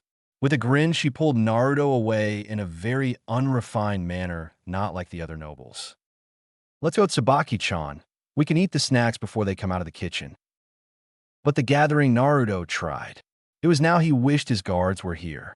Like most of the others, Naruto's team had been put into a bunker-like setting to keep assassination attempts or political by play at bay.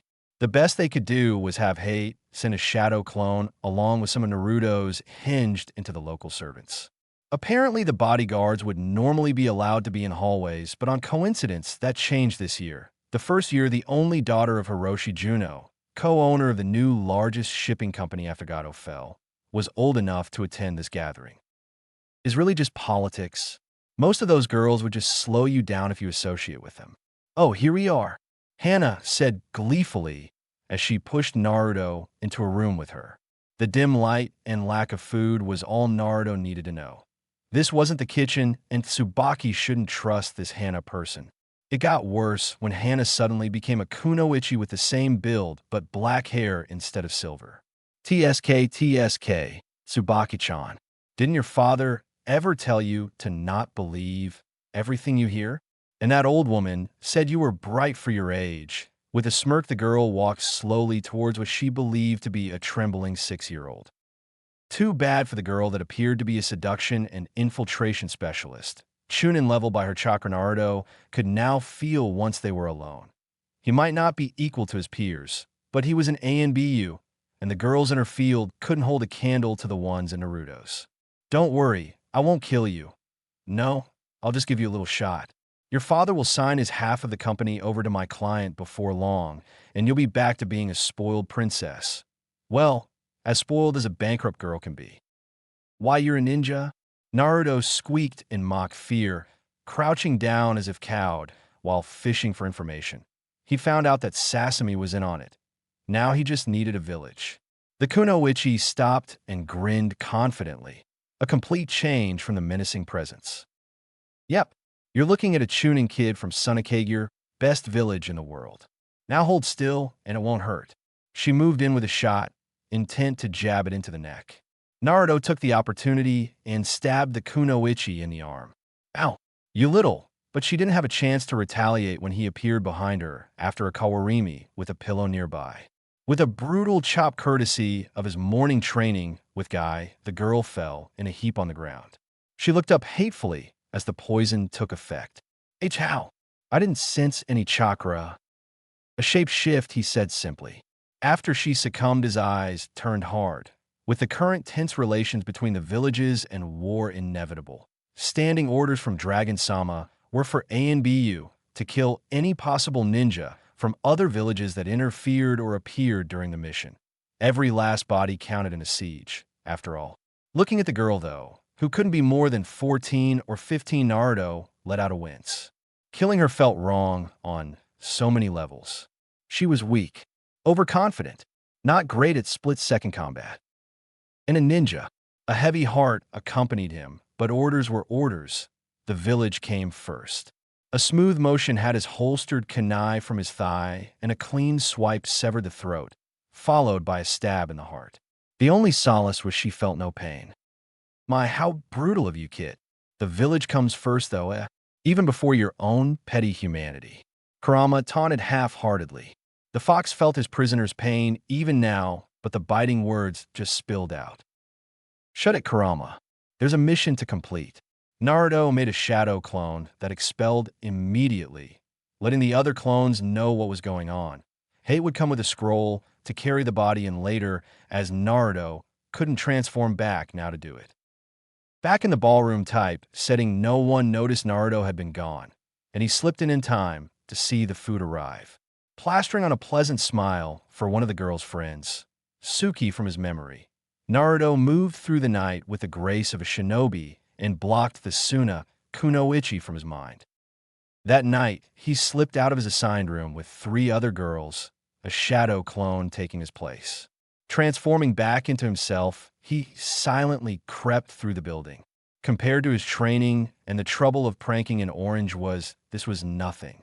In the hallways, the couple of guards he came across were easily avoided, or through the hypnotism, Jinjutsu suddenly needed to go use the restroom, giving Naruto a pass. Hate had found Sasami within her room and was interrogating her when Naruto arrived. "Please stop," her eyes begged, being unable to make a sound with a gag in her mouth. Naruto nodded to his leader before putting a silencing seal up. Nobody would hear. "Tell me cough before I get serious," Hate warned.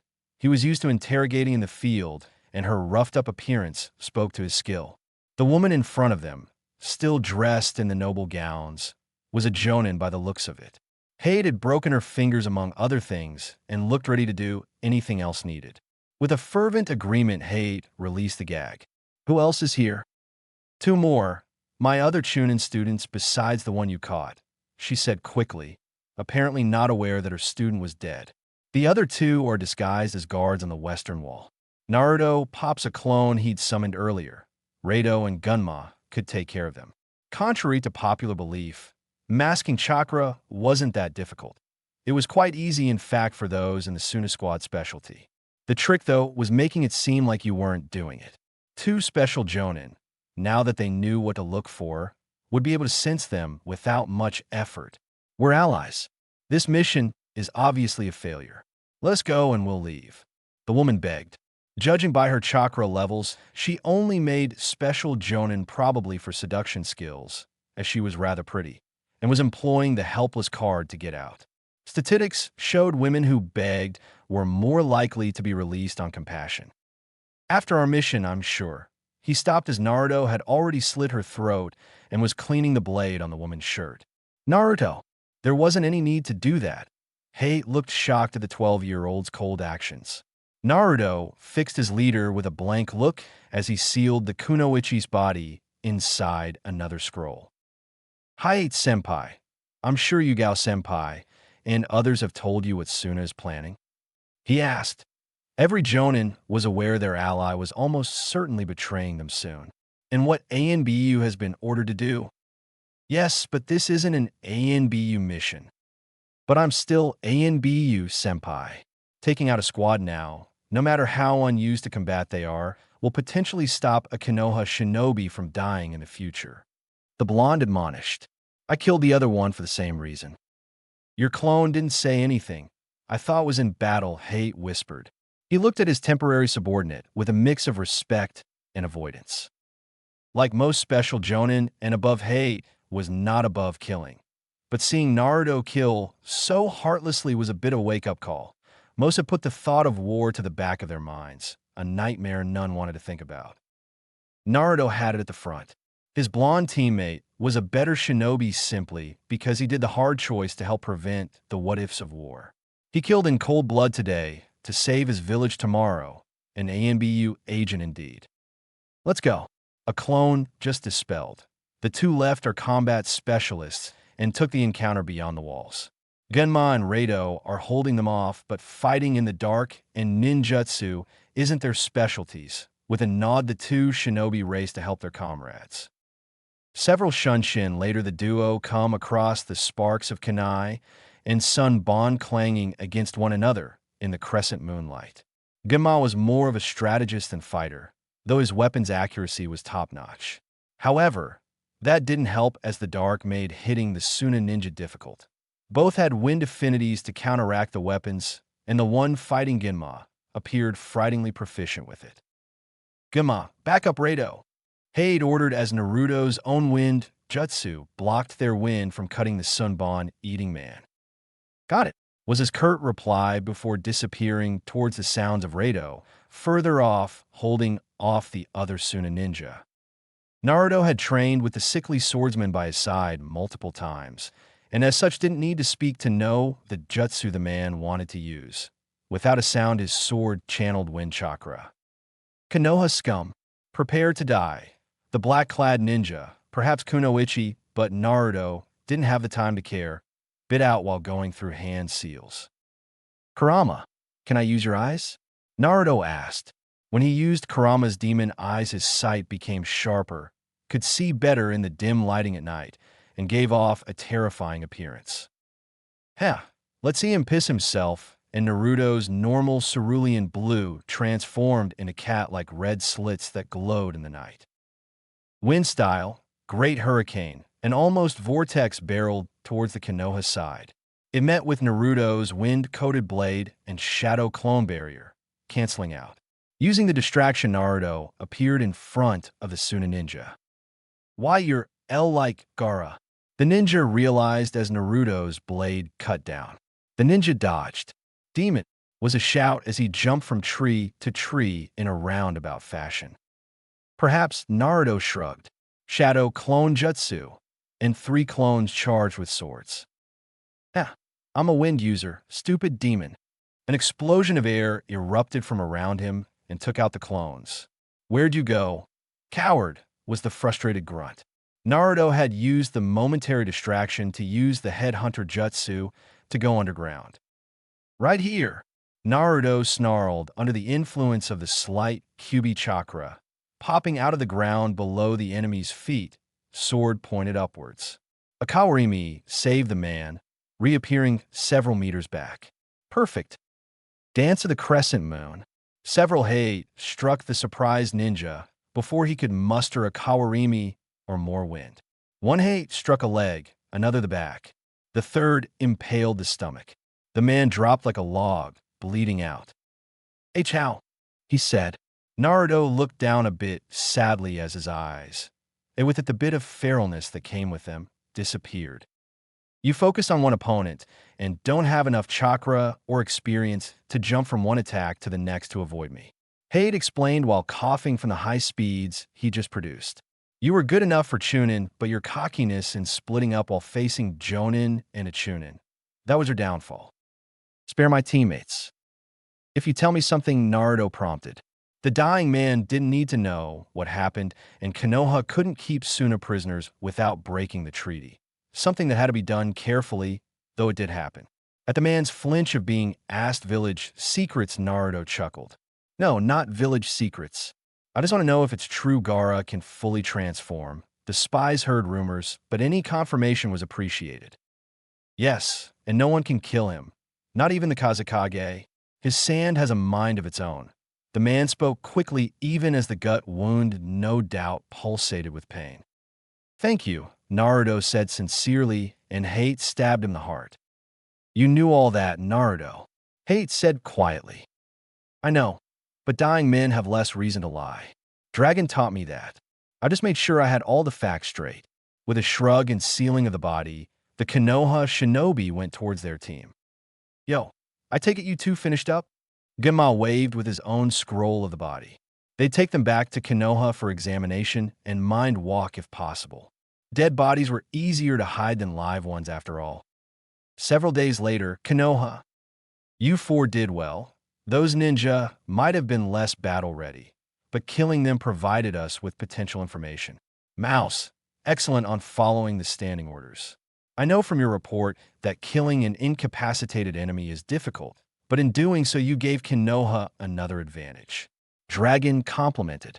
Naruto puffed up a bit in pride, while the other 3 looked a mixture of bored and uneasy.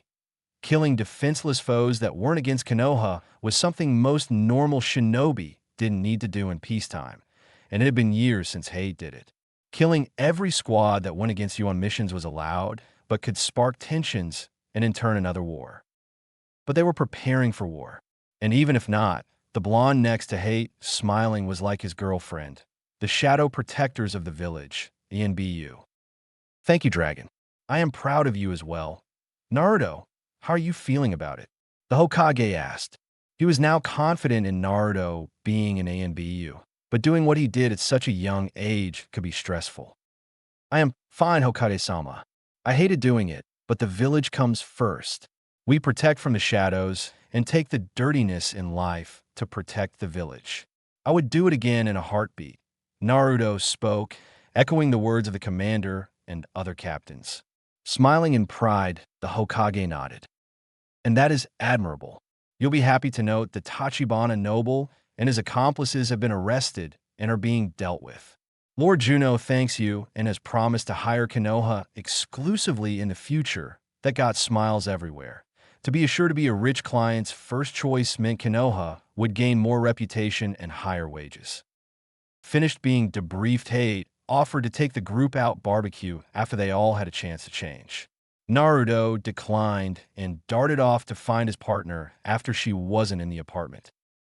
I swear I need to learn those tracking seals. Screw being level 4, this is madness.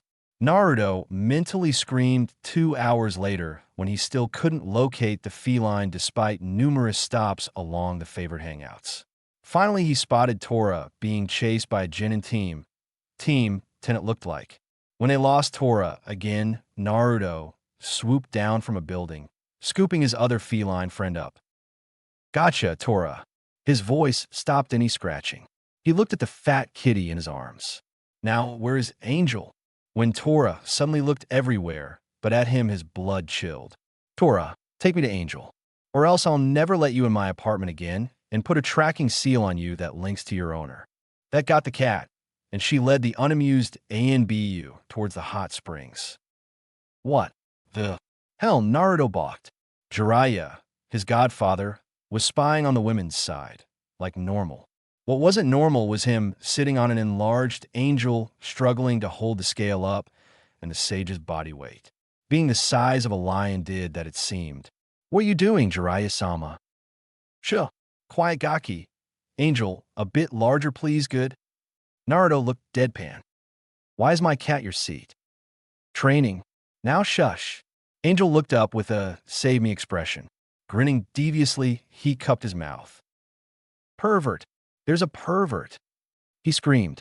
Ten Kunoichi screamed and jumped over the wall with towels on. Angel instantly went back to normal and jumped into his arms. While Jiraiya met with a fitting fate, the duo discreetly used a shunshin. Gaki, you'll pay for that. All my lost research, I should kill you.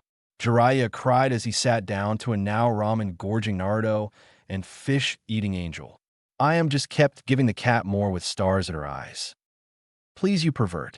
Besides, if you killed me, you couldn't see me do this, and satisfaction filled Naruto's eyes as a perfect Rasengan came to life. Jiraiya looked gobsmacked.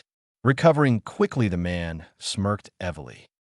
My precious student, as you've now mastered that technique, it is my duty to assess you and your partner's skills through an all-out spar.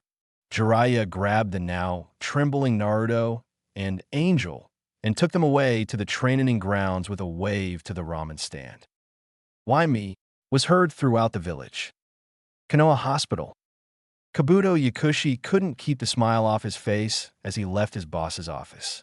As head of both the ANBU and regular hospital, the lead medic had updated files on all the active ninja in addition to keeping his notes from every council meeting. Konoha had been lax for years, and even now it wasn't uncommon for bits of information to slip through. So they think missing ninja are banding together or are actually working for Kiri or IWA. My, how convenient. Best not tip them off to Orochimaru-sama's pact with Suna then. In the young spy's apartment, a certain bandaged man was waiting, a man Kabuto personally hated with a passion after the attempted assassination. Danzo, he said neutrally. Danzo looked up. To what do I owe this pleasure? Kabuto, just dropping by. A certain snake, and I could share a common goal and information. If you'd like some help, that is. I'm listening. Kabuto said hesitantly. Next day. You call this an advanced storage scroll? Jiraiya mocked his student. Level 3 in sealing was such a milestone because it consisted of not only learning the basics of silencing seals and prisoner scrolls, but expanding on everything levels 1 and 2 taught. That meant that once mastered, one could make storage scrolls any size, not just the fixed amount from level 1, and exploding tags with larger blast radiuses. After level 3, the next milestone was 6, but at the rate Naruto was going, according to Jiraiya at least, he'd never get there. Jiraiya-sama, it looks fine, Naruto tried to say calmly. This was the 5th try that appeared perfect, but Jiraiya tossed in the fail pile.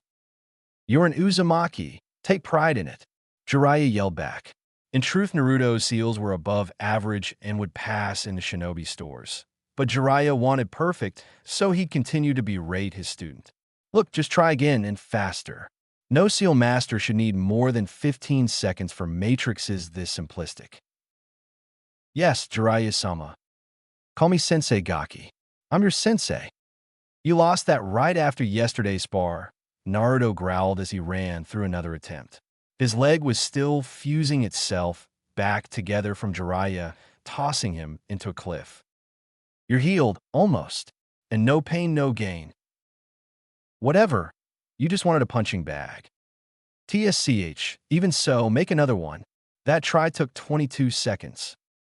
As the two continued to banter and throw several more in large storage scrolls in a pile, they never noticed Dragon pocketing them.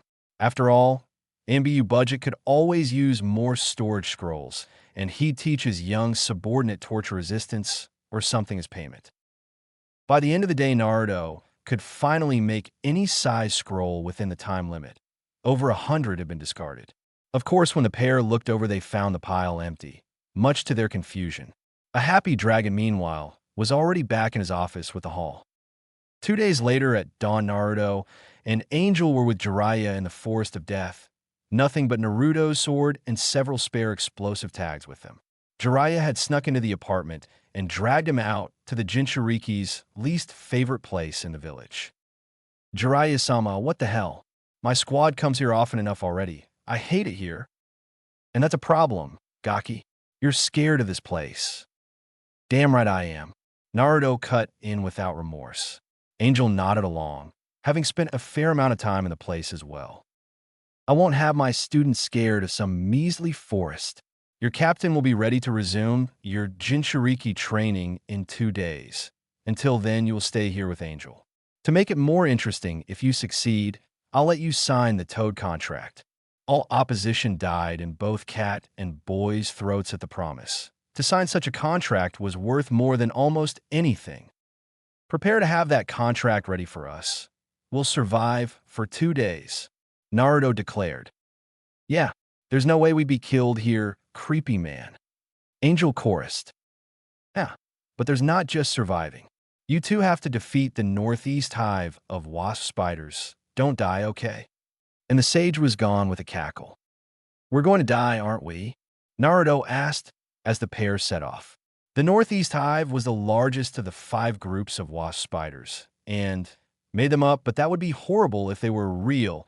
Imagine human-sized flying spiders with wasp stinger shivers, said to be the size of a grown man with a wasp-like lower body and spider fangs on the front. True monsters. Naruto only fought a couple at a time in the past, while Anko and him gathered their venom for her more lethal poisons. They weren't particularly deadly alone, but in a mass hive. Probably. On the bright side, if we do stay alive, we'll have the venom of over 24 wasp spiders.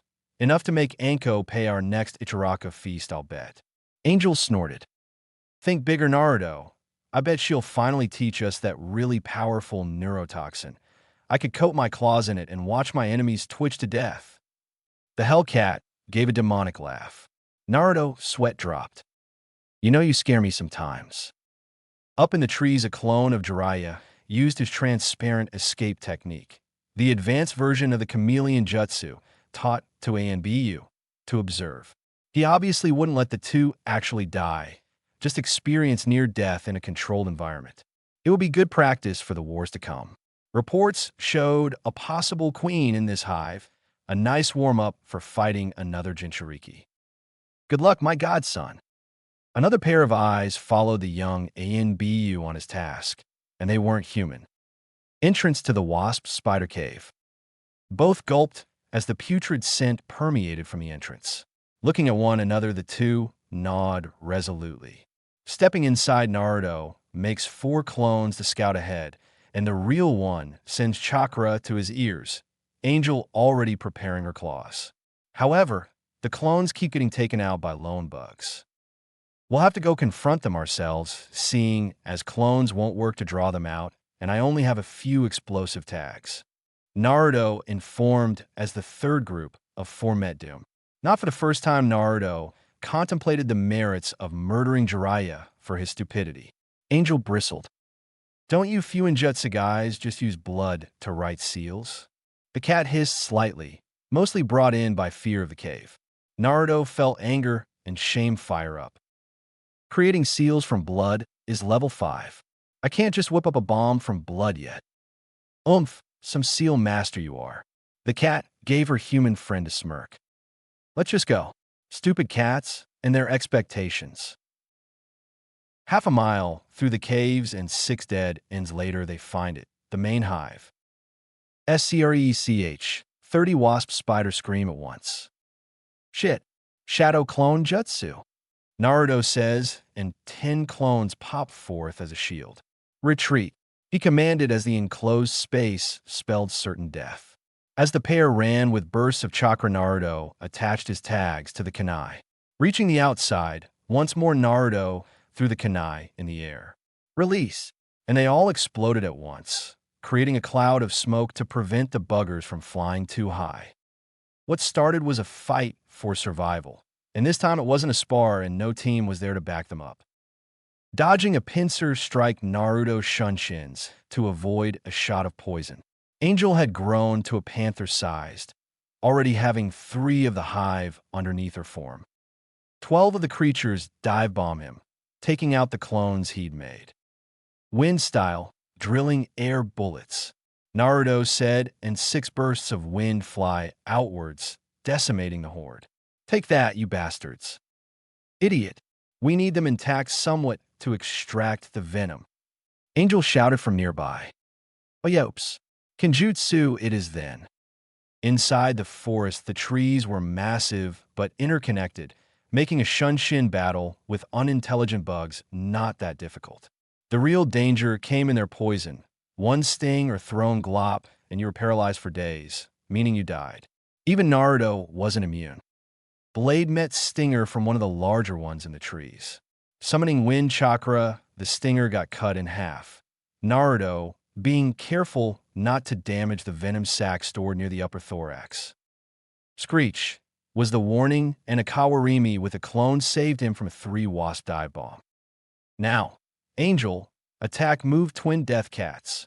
Using Naruto's ability to transform, 2 Hellcats leapt high into the air and pounced on the trio of wasp, tearing through them with claws. Eventually the move would include jutsu, but for now the claws were enough. Use my power.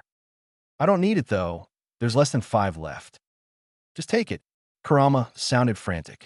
Worried Naruto drew on have a tail's worth. Kaboom! The forest floor exploded with chunks of rock hurtling through the air, a stray one taking out Jiraiya's startled shadow clone. Crap! Angel said cat was flung against a tree. Rising from the dust was a wasp spider, half the size of the legendary Gamabunta. Covering the entire body was a hard shell that not even the tons of earth could impale. That's not good, Naruto muttered as he caught his unconscious partner, gashes apparent and a broken hind leg guaranteed. A shadow clone appears next to him. Take her to Hannah quickly, he ordered. As the clone took off, he turned to his opponent, obviously the queen. The wasp spider spurts a volley of the toxin at him. Weaving in and out of the globs, a familiar orb forms. Rasengan, he shouts, unable to stay quiet in his rage as red chakra bubbles around his form and eyes slit. It hits a steel-hard Fong, breaking it off before Naruto is blown off. Using the momentum, he bounces back off the tree and barrels through a wing, a known weak spot, cutting it in half. Pivoting, he bares his claws at the armored back of the queen, trying to take off. Yokai-enhanced claws meet the shell, tearing into it with feral rage, though it doesn't penetrate. Another Rasengan grinds into it to create a hole that claws immediately impaled the opening. An inhuman scream fills the forest and echoes into the village. Dragon had already activated an ANBU squad the moment he felt the QB chakra burst forward suddenly. He knew Jiraiya's idea was foolish when he heard of it not an hour before, and they would have words later, and quickened his own pace at the roar. Take this. Naruto snarled and did a downward slice with jagged wind chakra, flowing cut the beast deep on the thorax. Unfortunately, the sword struck the sack, and a river of the toxin doused Naruto. Falling off the dying beast's body, unable to move, Naruto passed out as Kurama's chakra went away, hurtling headfirst towards the ground. His sword clambered off to the side. Naruto!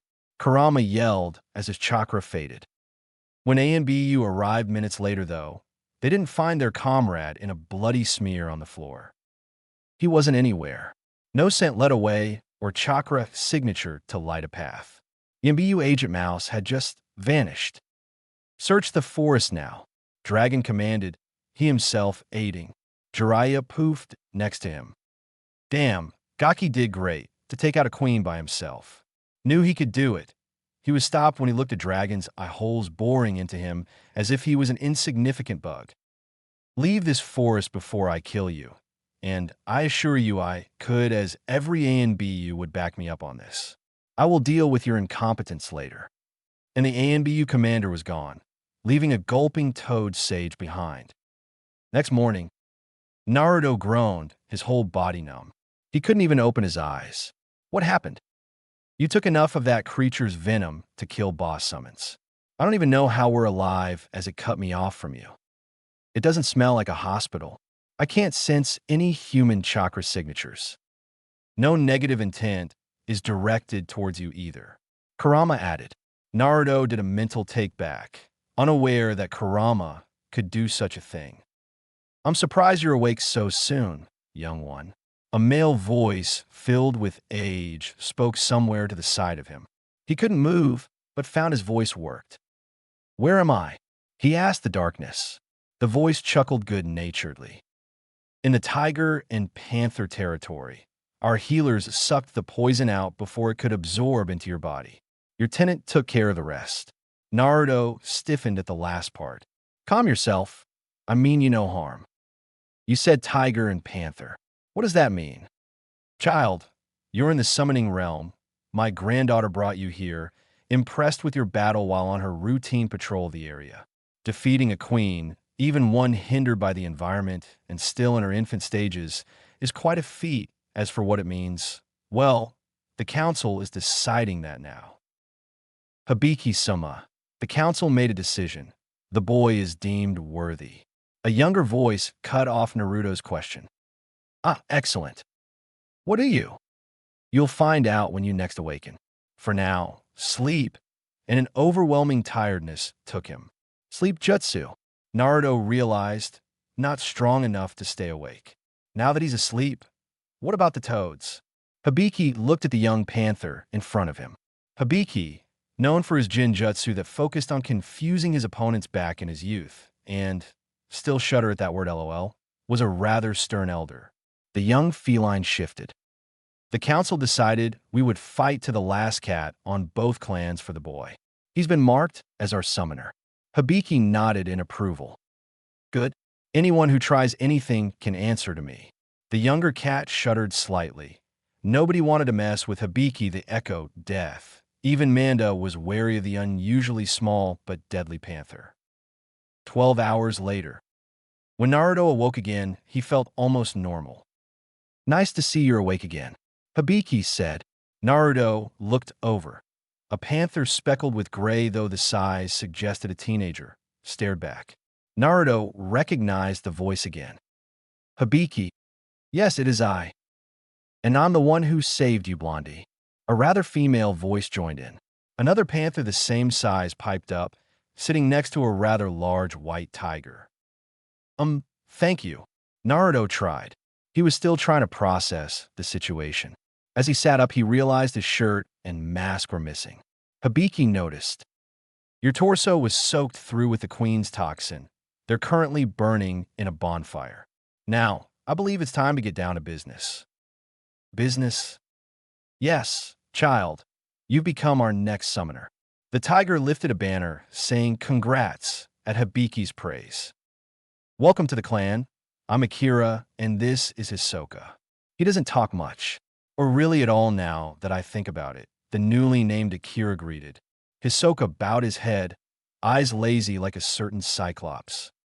Oh, well, I was going to sign the Toad contract. Too late. We already claimed you. Just sign your name in blood, Akira said much too cheerfully for Naruto's taste. She reminded him of his Hyuga teammate, and that wasn't a compliment. One Hikaru was enough.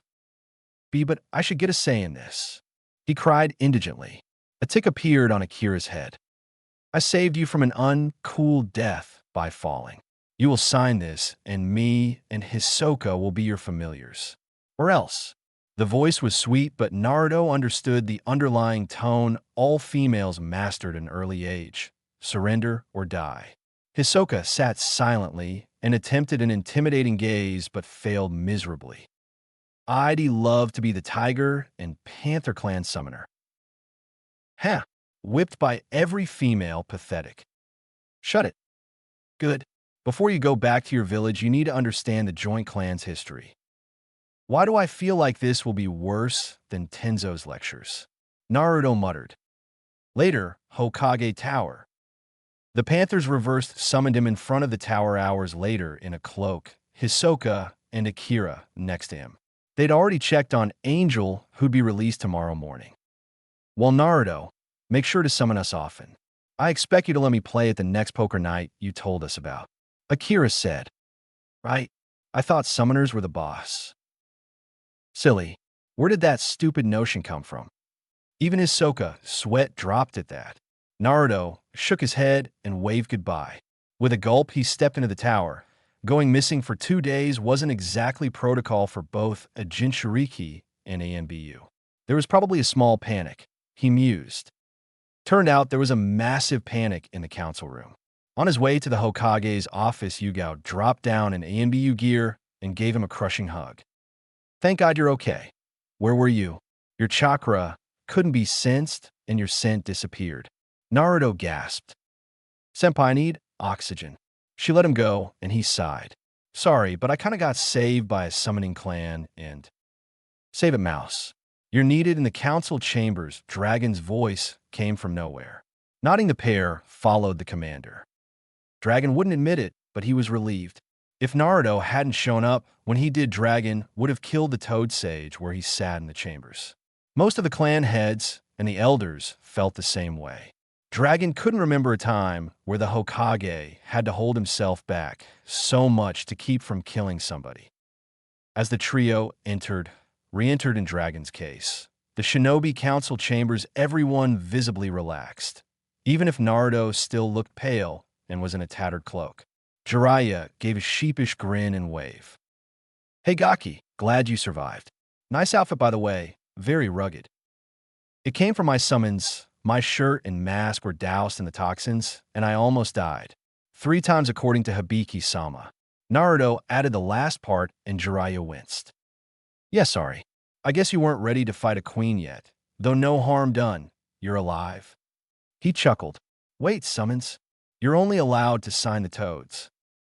I signed the joint Tiger and Panther contract, and there's nothing to be done. They saved me, and they're well versed in Jinjutsu, medical jutsu, and combat, all things I could use. Jiraiya huffed. I've never heard of them. I'll bet they're second-rate. Your father would want you to sign his contract. Annul your contract now. He ordered. Naruto grew a tick mark, but it was the Hokage who snapped. Jiraiya, need I remind you that you're on thin ice? Putting a Jinchuriki in unneeded harm without supervision so close to the village. I had a shadow clone watching. That popped before it had a chance to help. Now, you left him and his feline companion who isn't ready to fight Genin yet, much less a queen wasp spider. alone without all his equipment or backup. There were plans to deploy 2 Chunin squads to clear the hideout safely before the exams, and Naruto could have joined in there for experience.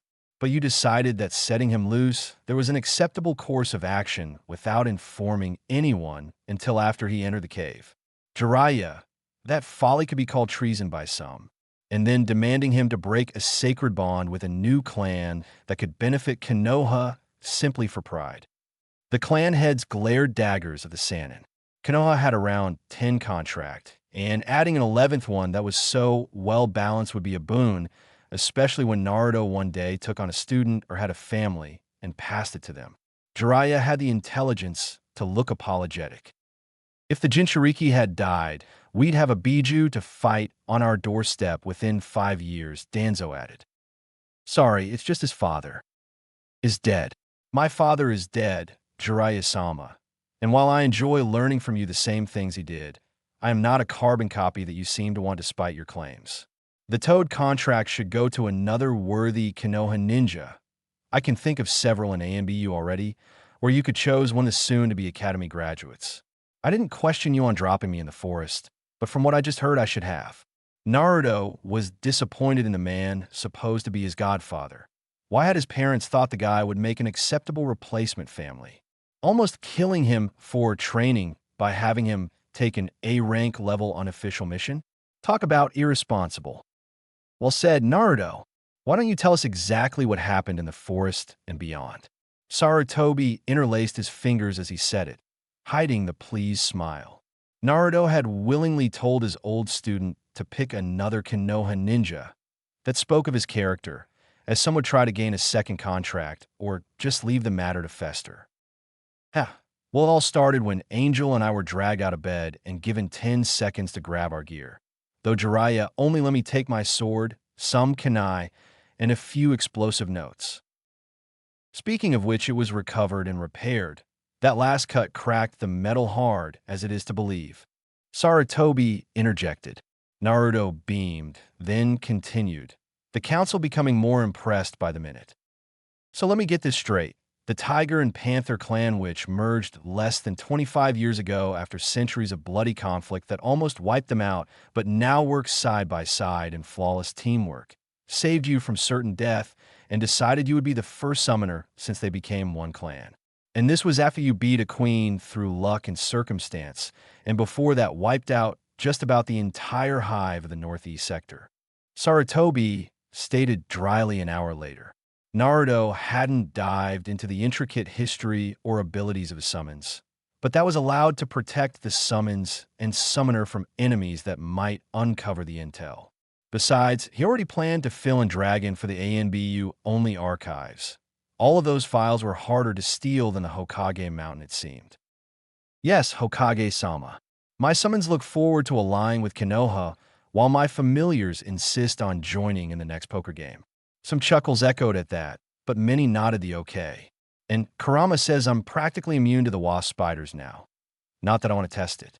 Some of the minor clans looked a bit scared at Naruto being on first-name basis with the beast, but Sarutobi didn't bat an eye. Of course. Take tomorrow off. In 2 days, Tenzo will restart your mastering of your Jinchuriki powers. In the meantime, read this scroll before our next meeting. And a thick scroll appeared out of nowhere and bonked the blonde on the head, not reacting as his commander was next to him and might take offense to him cursing their boss. He bowed before shining away. Sarutobi then dismissed everyone else but the elders, Dragon, and Jiraiya. Am I still his teacher? Jiraiya asked with some hope. Koharu slid her eyes over to him, and Danzo wished the man had let someone sign the Toad contract. He could kill him then. Yes, but Sarutobi stopped the grin on Jiraiya's face. We'll discuss additional punishment, but for now you are to have your sessions with Naruto monitored by either Dragon, Tenzo, myself, or anyone I deem trustworthy. You have no say in what you teach him besides Fuin Jutsu, though I trust he'll be at least a solid level 4 by the Chunin exams. Even his mother's Fu Jutsu that you know. Jiraiya looked indignant. I was going to start him on the hair jutsu this week, he started. No, I won't allow that until this mess with Suna and Odo is taken care of. Until then, continue to work on his Rasengan. I know you can create it quicker, so he can too. The 5-element seal and your transparent escape technique. The taijutsu training you put him through is useful, but focus on Fuinjutsu, chakra control, and ninjutsu for now. Saratobi put his no-nonsense voice on that Jiraiya hated since his Genin days, causing the S-rank Sannin to meekly agree like he was 6 again and just got schooled for his attitude. Yes, sensei. Hiruzen, is it really wise to show Naruto the 5-element seal? He is a Jinchuriki after all, and the seal is useful to subdue him. Koharu pointed out. Ah, but he won't be learning the unsealing method yet. Once he masters the entirety of the fox's chakra, I'll allow him to know the unsealed jutsu. Mollified, the elders gave curt nods. Now, Jiraiya, you have a year to pick out a new toad summoner. Saratobi warned. But sensei, Naruto is the child of prophecy. I can feel it. That doesn't mean he needs your summoning contract. I am well aware you view him as an apprentice. If only you'd make it official, Jiraiya griped. The Hokage refused to sign off on the paperwork for some reason. Saratobi chuckled a bit. It's not me you have to convince, but his captain and commander. They have say over Naruto as he's an ANBU operative and having an apprenticeship could take away from his duties after the exams. You're the Hokage. You could sign off. But I won't. Jiraiya, I have let you, all of my students, become whiny brats that get slaps on the wrist for major infractions. If you were anyone else tonight, you would be at the very least in Ibiki's company. Be grateful that isn't the case. Jiraiya-sama, you will never be Mouse's mentor if you insist on acting like you are with a genin. I spy on your sessions, and you waste precious time joking around and peeping. It's research, and I am bonding with my godson. Jiraiya shot back to the man. Dragon looked at him, and even the mask seemed to send a cool expression. You're an instructor first. If you can't maximize your time with him, I will have you write the jutsu on scrolls and let him learn them himself. There are plenty of guard rotations he could fill up. My men are valuable, and wasting his time when the village needs everybody is foolhardy. Saratobi and the elders nodded, Danzo especially agreeing with the ANBU commander. While they still had a too soft handle on a Jinchuriki, the boy was at least progressing reasonably fast. Danzo found himself wondering what could have happened if the boy had always been properly trained. So much time wasted for childhood. At least he was a solider now.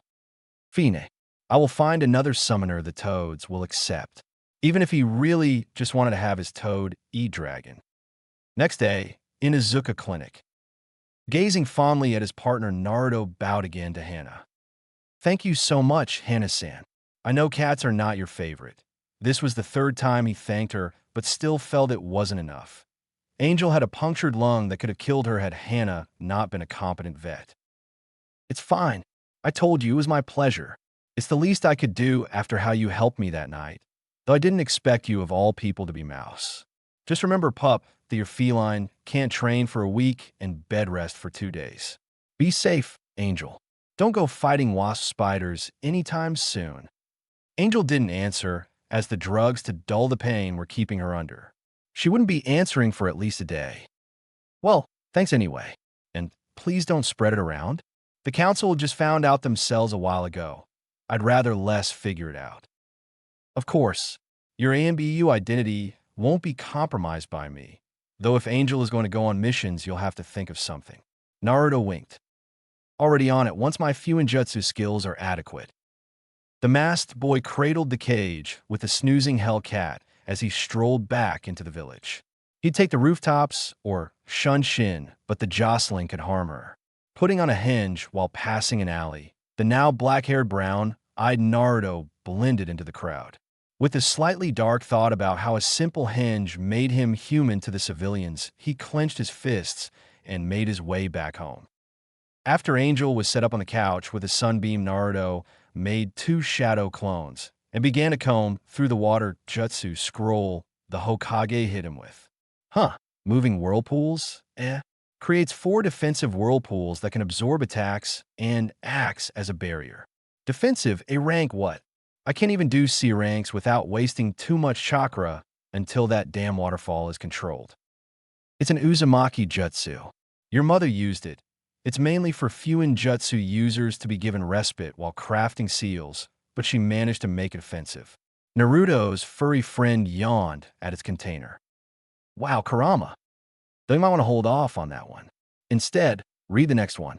Kurama offered lazily. Water Wild Wave. C rank. Water comes out in a burst from the user's mouth, and it doesn't need a set amount of chakra. The user controls the size. That could work. I'm a wise fox, of course it will work. As the real one continued on reading all about his chosen next jutsu, to learn his other selves were busy. One clone sat with sealing supplies dragon had dropped off with a note of make as many of the expanded exploding tags as you can with these by tomorrow. So far, the number was in the 50s with no sign of running out. The other clone sat opposite counting the money they had saved up. Like most shinobi, Naruto didn't trust banks. He could easily rob one, so he had no reason to trust one with his money. Instead, he kept them in storage scrolls. One in his locker at HQ for missions, one in his apartment locked under floorboards and traps with the bulk of his money at his captain's place for safekeeping. His Gamachan was just pocket change, hardly a dent in his savings from all the missions lately. After he checked on Tenzo and then went over how his battle with all the wasp spiders went, Naruto had requested it back for the afternoon. Now said clone was counting carefully, adding the double A-rank pay for his extermination of the hive in payment for letting Anko harvest the poison herself, and whistled at the result. Boss, we have enough to last 6 months without missions and still go restock our stuff. The real Naruto breathed a sigh of relief at that. He had enough then to pay for more Fuinjutsu paper and ink and still have leftovers for new clothes. An improved diet finally resulted in a growth spurt, even if it was a measly inch. His uniforms still fit for the most part, and those were free issue though. Knock, knock went the door. Setting the book down, he leapt over the growing stack of tags and answered the door, surprised when Jiraiya and Dragon are there. Jiraiya-sama, Dragon-sama. He greeted with annoyance. Wasn't this supposed to be his day off? Mouse/Gaki, they answered simultaneously. Dragon seemed to send daggers at his fellow visitor before taking over. Jiraiya-sama is going to give you Fuinjutsu lesson as he has free time. I am here to supervise and collect the tags I ordered. Naruto looked from his commander to his tutor/bad role model/sort of godfather, and realization dawned. You got caught peeping again, didn't you? He deadpanned. Jiraiya looked affronted. It's research. Spell it with me. R-E-S-E-R-C-H. Research, research, research. Hokage-sama thought, since he had so much free time, he'd have no trouble continuing your lessons.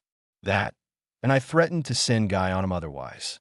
An involuntary shudder went up Naruto's spine as Jiraiya pushed past and went into the apartment. Naruto's expression became curious. Guy is on a mission, though. I know, but it's too much fun to tell him that Dragon signed back and amusement was obvious. Suppressing a snort, Naruto turned towards his tutor.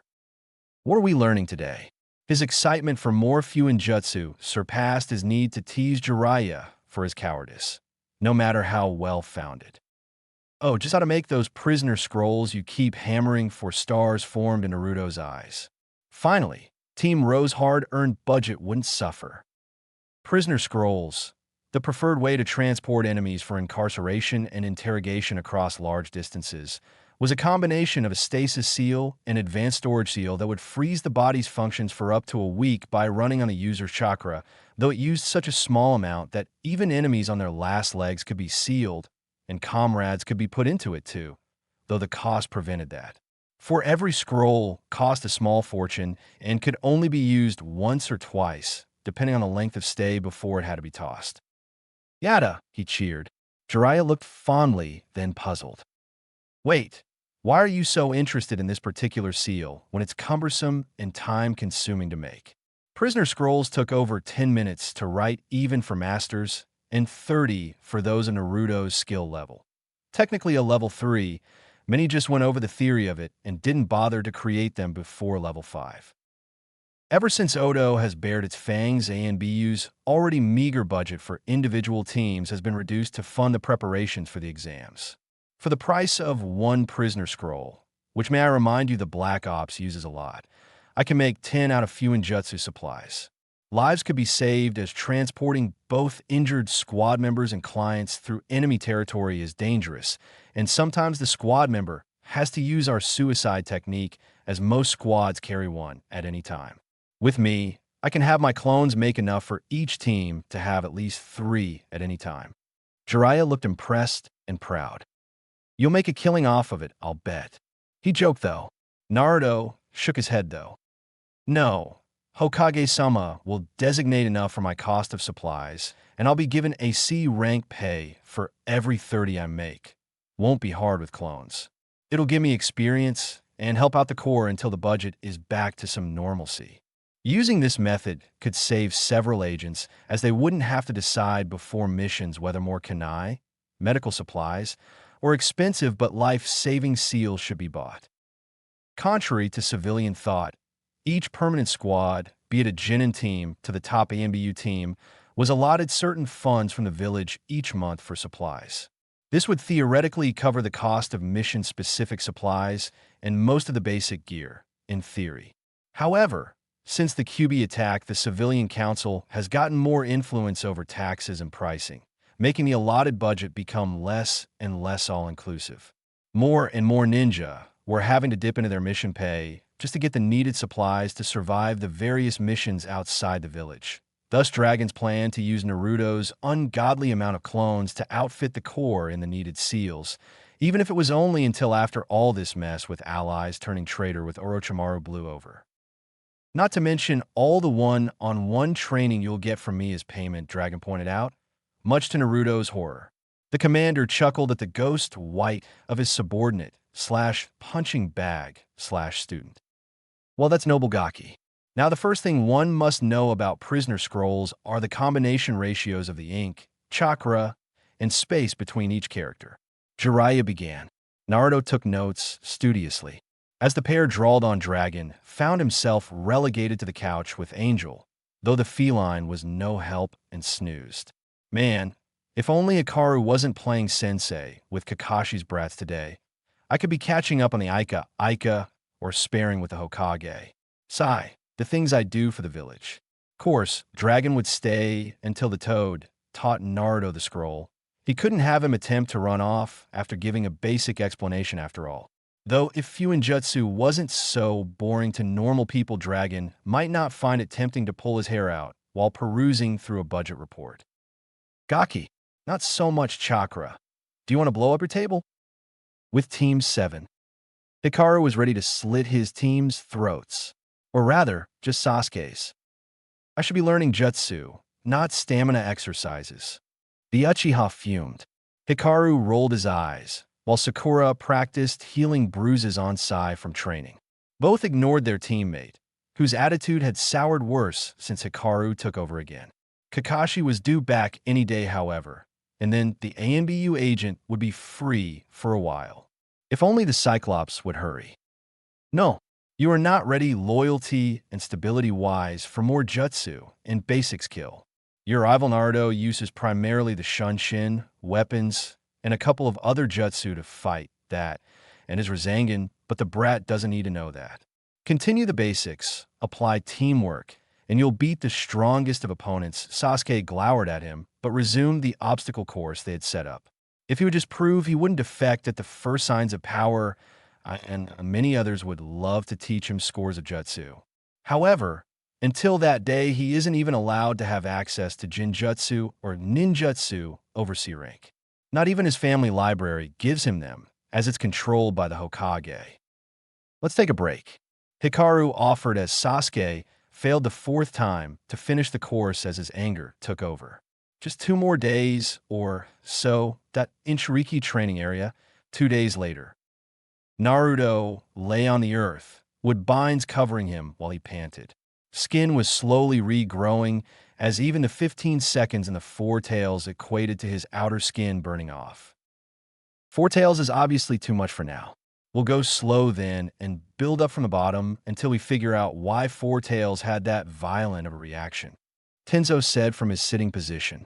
Jiraiya was off to the side.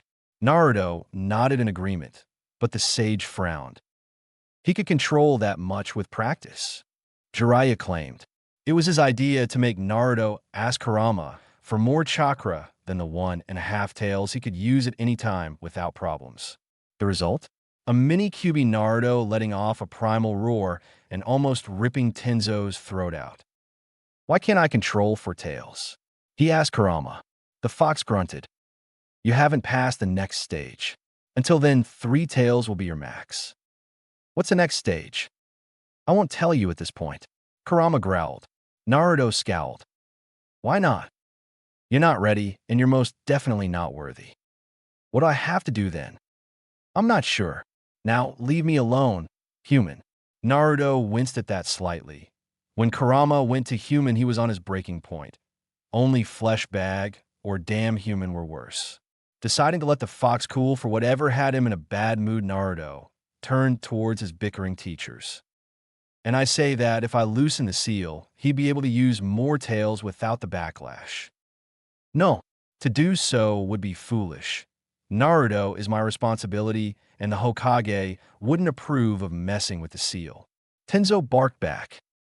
He should force the power and will it to him, not succumb to its rage. It's not the seal that's at fault, but his resolve, I'd say. What would you know?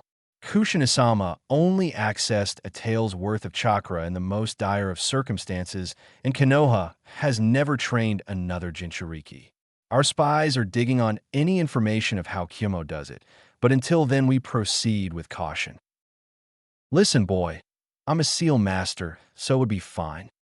And I'm his captain who says no. Well, I'm his godfather. Hardly. His family is his squad, not a man who abandoned him. Silence rang out from that last statement. Jiraiya looked as if he was struck, while Tenzo fumed at the man's audacity to suggest tampering with the most complex seal in existence. Naruto takes the silence as his chance to speak.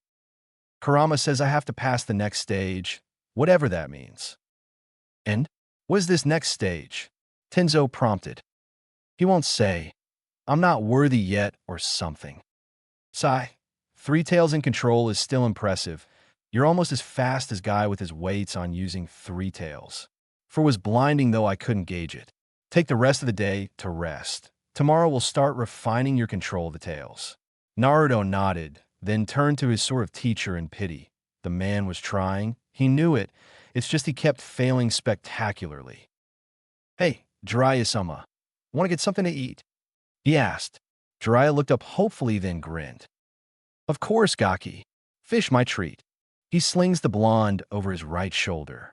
Naruto groaned as his torn muscles and patched skin howl. First, though, let's pick up Angel from the apartment. Naruto said, okay, but I'm only paying for you two. In the end, Naruto's familiars join in as well. Hisoka sat lazily, inhaling mass quantities of salmon, while Akira chatted with a still-bandaged Angel. I'm telling you, by the time we're through, you'll be the strongest Hellcat alive, Akira assured the young feline. Angel looked down at her casted leg. I was so weak, I couldn't do more than take out a few bugs while Naruto was left to take care of the queen by himself. Ever since she had woken up and discovered her partner had been left alone, the cat couldn't stand herself and her weakness. I agree, you are weak. Angel sputtered at this, and everyone else but Hisoka had dropped jaws. But that's why I'm here. You're looking at the #1 assassin panther in my generation. With me by your side, you'll be kicking ass and taking names. Trust me. Hisoka rolled his eyes at this but continued to eat. The kitten would learn or die trying. Hey though, why are you with Naruto now? I mean, Hellcats don't normally venture into the human world until they're 5 or 6 years old or older. You're only 2. Naruto perked his ears at this. He tried fishing information from Angel about her past, but aside from an occasional comparison of customs, he'd yet to uncover a smidgen about his partner. Angel shifted. It's in the past. Let's just say Konoha is my first home and leave it at that. Panther and Tiger share a look. Sure thing. Forget I asked. Now tell me, boxers or briefs? The 180 has Jiraiya letting out a boisterous laugh while Naruto gaped. Naruto? Oh, he wears Naruto covers Angel's mouth. Keep quiet and we eat sushi tomorrow, deal? Anno nods fast in glee. Akira, why do you want to know that anyway? Oh, the clan just want a complete profile on our summoners for the history books. She says offhandedly. And my underwear is important enough for the historical records? Oh yes, the toads parade around everything about their summoners, so we want to do the same next clan's convention. Naruto's sweat dropped, and Jiraiya interrupted. Clan convention. Huh, you didn't know? Akira asks in disbelief. Even Naruto looked a bit surprised. He was told about the clan's convention before he returned. Well, it's basically where all the different clans that are allied together meet once a year to discuss treaties, world news, and generally brag about whose summoner is the best. So far, the blasted toads win because of you, but no more. When we announce we have Naruto as our summoner, all will bow before our greatness. She cackled slightly. Naruto cleared his throat.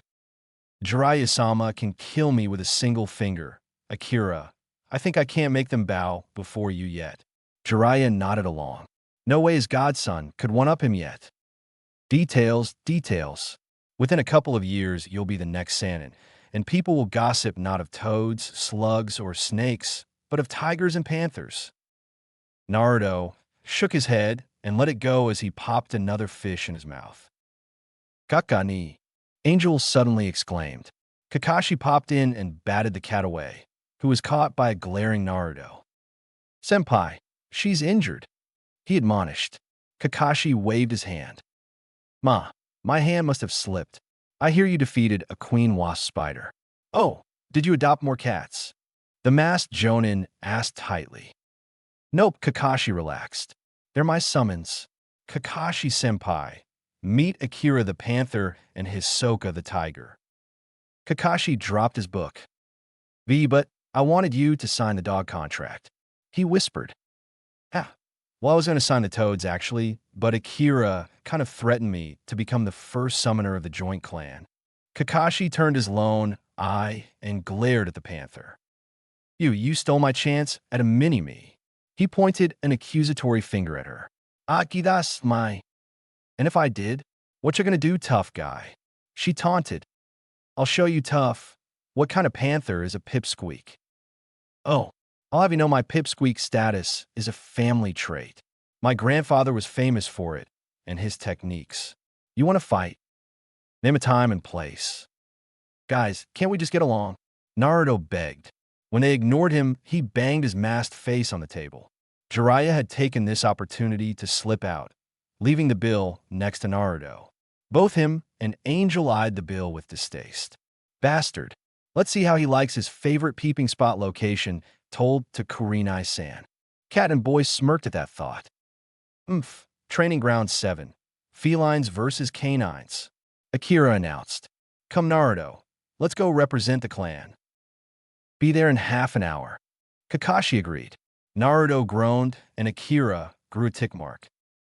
Oi, you come willingly or I'll show you the true meaning of pain.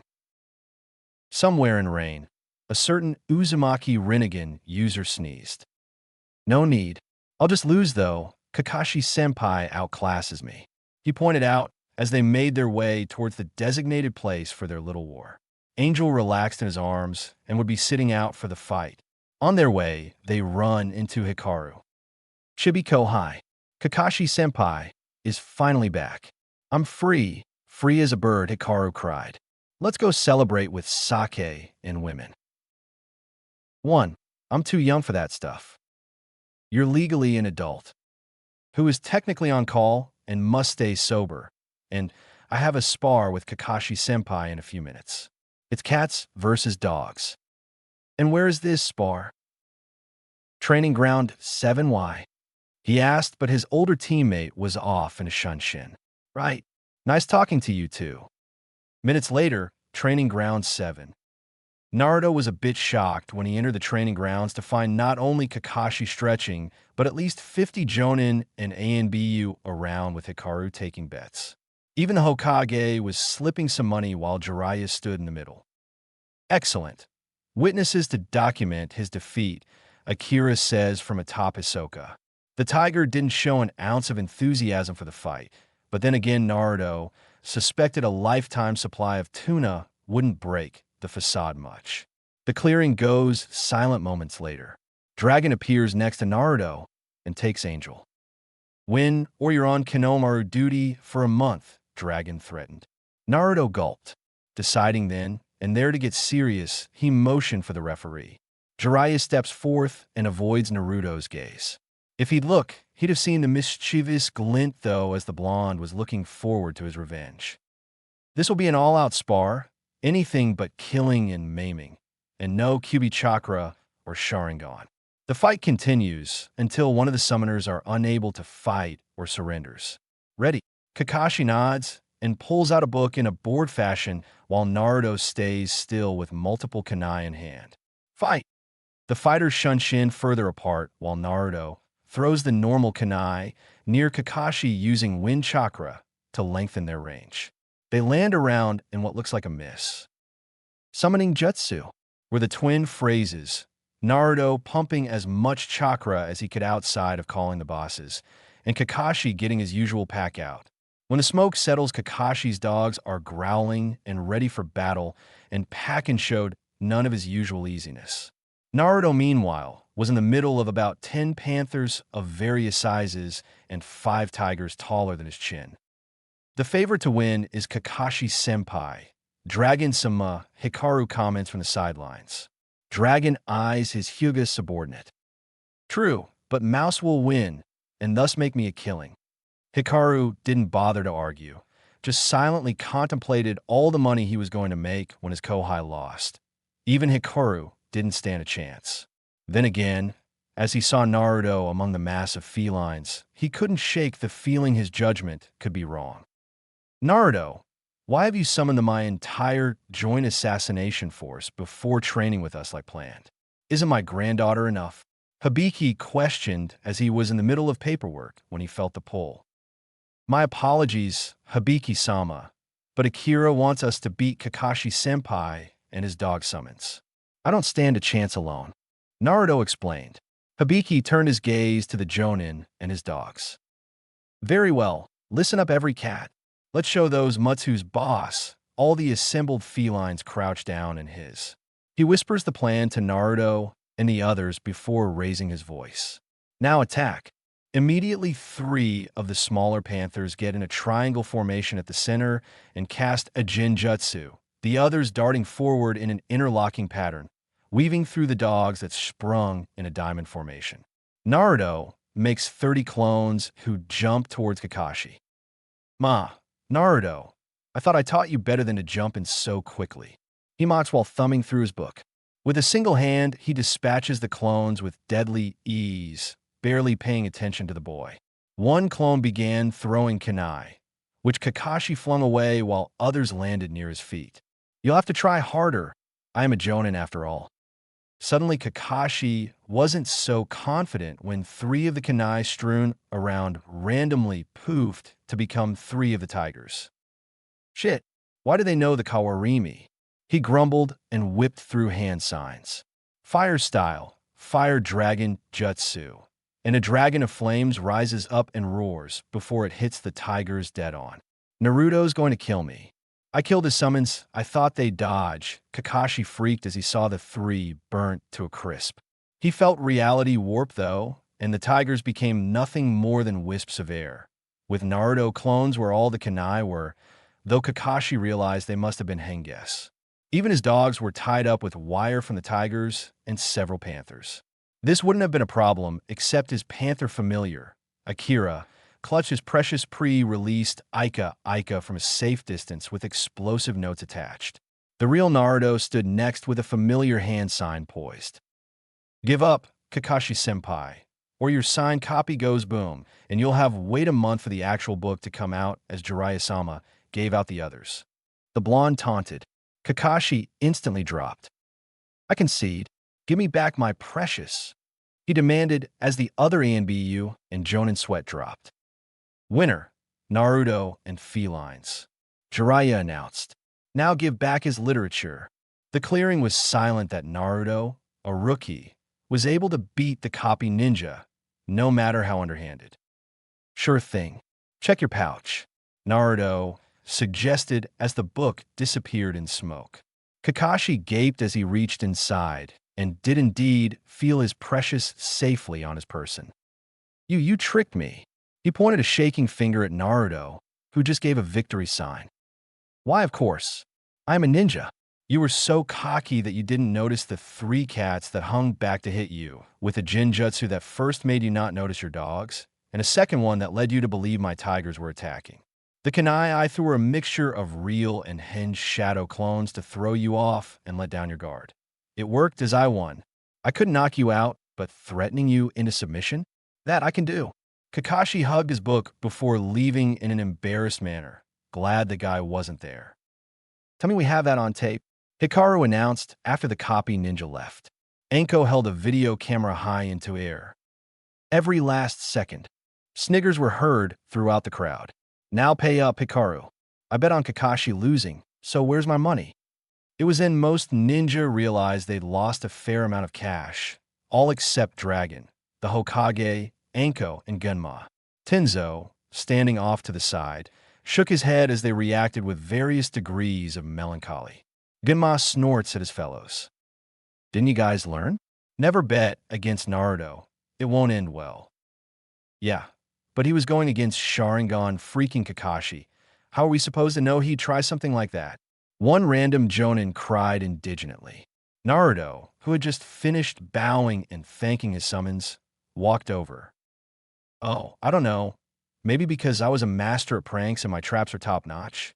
Naruto asked, shaking his head at the stupidity of them betting on a spar. Even more so was Akira's insistence on winning.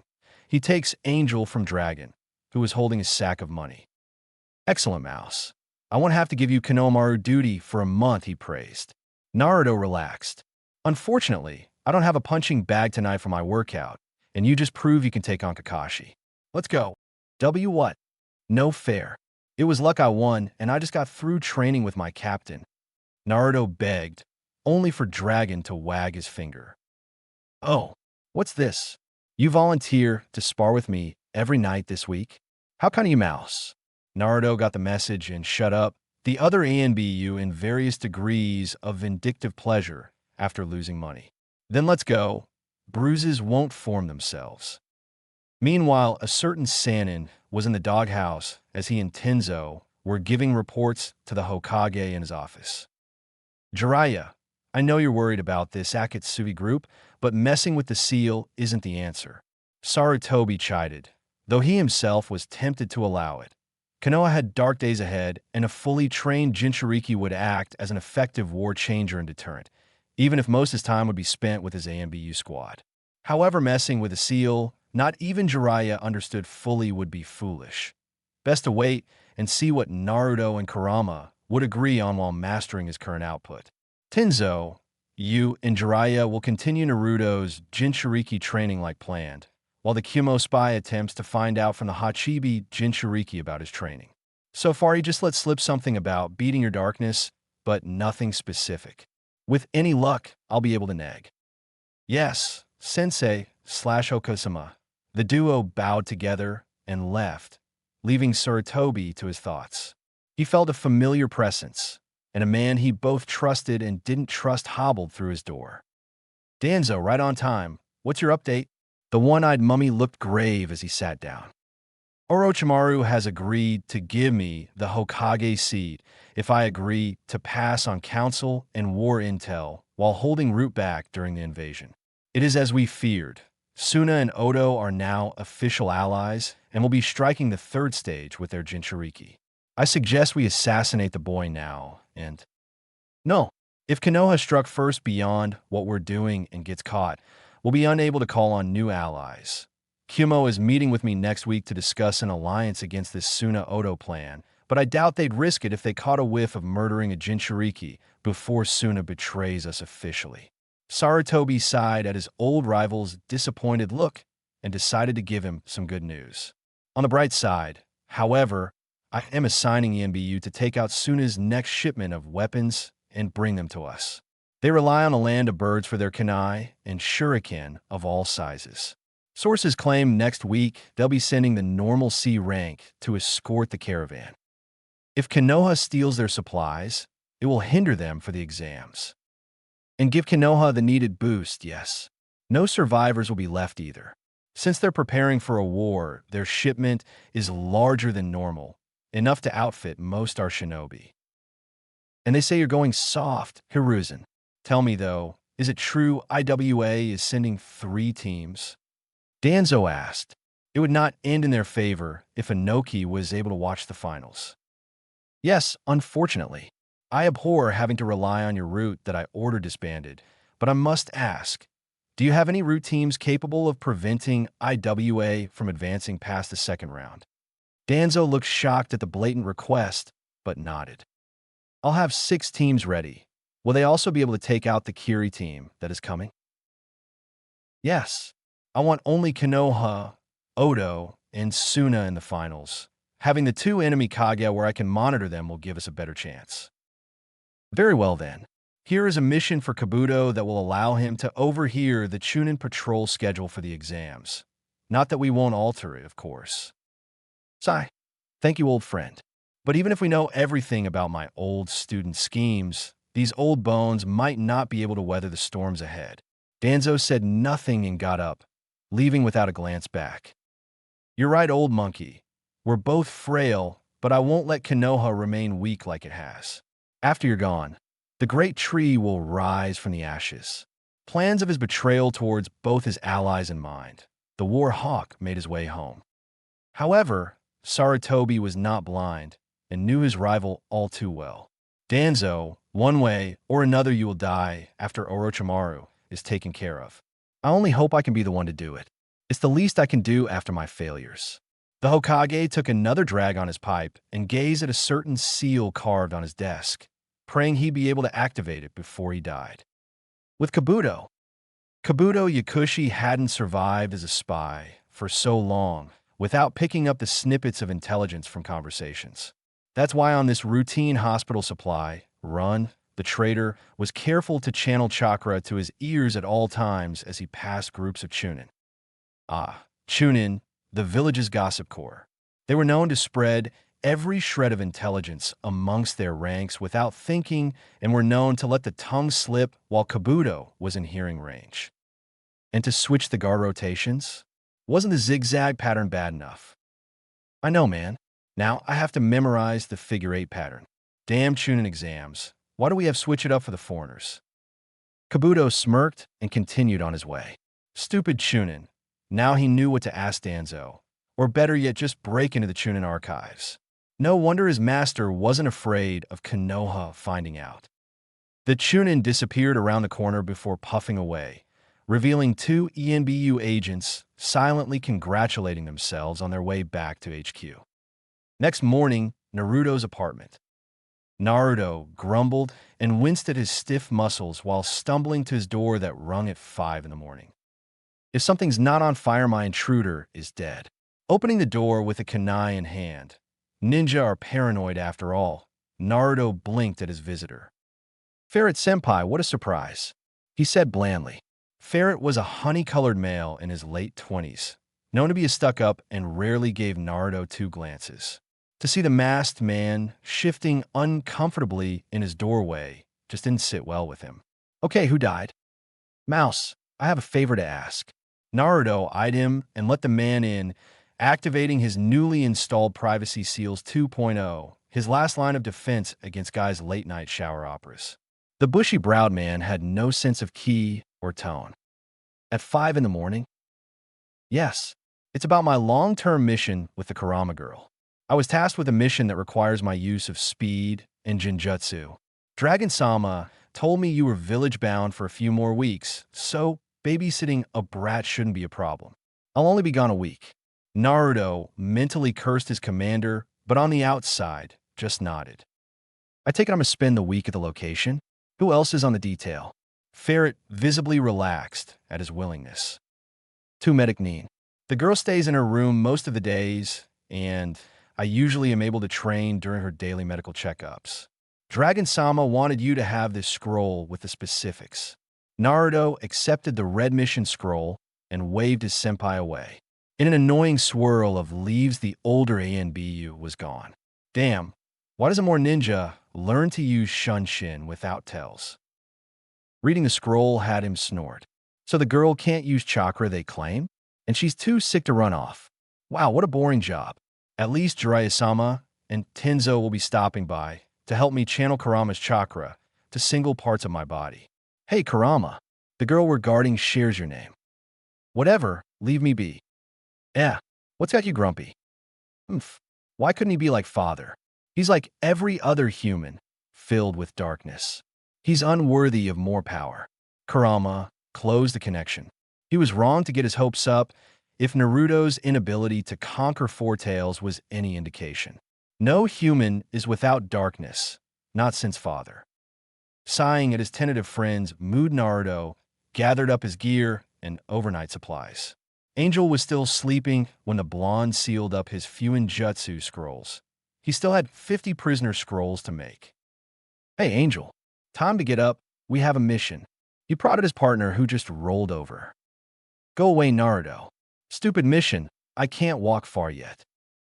It's for a week, and we'll work on Jinjutsu. She still didn't move. If you don't come, I'll let Hikaru watch you again. That got the cat up, and she was already clambering up his leg. With a laugh, Naruto picked up his partner, locking his apartment up tight for the week and leaving Hikaru a note to feed his plant and eat his food. If only he knew how to make a cold storage seal for food. Where are we going? The cat asked as Naruto combined Shunshin and bursts of speed to make their way towards the mountains. He smirked under his mask. Angel was so curious when she woke up. Just a private home of a member of the Kurama clan. Angel started drooling. As in the Jinjutsu clan? Yes, but her powers are supposedly sealed, so don't bug her about it, okay? He hardened his voice a bit to get his point across. Angel puffed her cheeks and settled on his shoulders. Got it. Did you bring my tuna salad cans? All 50 of them, Naruto assured her. She preened. Good. At the Kurama place, an hour later. We weren't expecting you for at least another hour or two. I'm Dante, and this is Rio. One of the medic Nin greeted from the house's front room. His fellow ninja, Rio, bowed, looking exactly like his associate, but with brown eyes, while Dante had black eyes. Oh, sorry, but I'm just quick, I guess. I'm Mouse, and this is Angel. Naruto rubbed the back of his head sheepishly. Dante eyed him. It's been a while since I was in the village. I didn't know there was an ANBU so short or young. I'm perfectly able to guard Yakumo Kurama. I assure you, Naruto spoke stiffly. Dante blushed in embarrassment. Excuse my rudeness. I'm sure you're more than strong enough. Anyway, let me introduce you to Yakumo. She's in her room. Upstairs, Dante knocked on a door with various seals that would let them know who entered and who left. Not hearing a reply, Dante looked apologetic before entering. Naruto, close on his heels. Inside was a girl around Naruto's age, painting a picture of Kurenai Yuhi with light going through her chest. Slightly uneased, he pushed on as he heard his name. And Mouse with his ninja cat will be taking Ferret's place for the week. Yakumo-chan, look at people when they're talking to you, please. Yakumo scoffed, but complied. She eyed Naruto, who was shorter than her. It doesn't look like much. Whatever, another warden in my prison. Yakumo-chan, I assure you he's not a warden. We're here for your own good. Now, why not come outside your room for breakfast? No thanks, was her curt reply. I'll start making rounds, Naruto told Dante, whom he pitied. The medic looked embarrassed at the first meeting and nodded. Angel, stay with Yakumo-san and let me know if anything happens. Angel sneers, but lets Naruto set her down on a pillow. If you'd like, I could help heal her legs some more, Dante offered. Naruto grinned beneath his mask. That would be appreciated. Angel, behave. The Hellcat wrinkled her nose again. Fine, Mouse. Walking outside to create a patrol route for him, and his clones Naruto hid his amusement when his chakra-laced ears heard Angel's failed attempts to start conversation.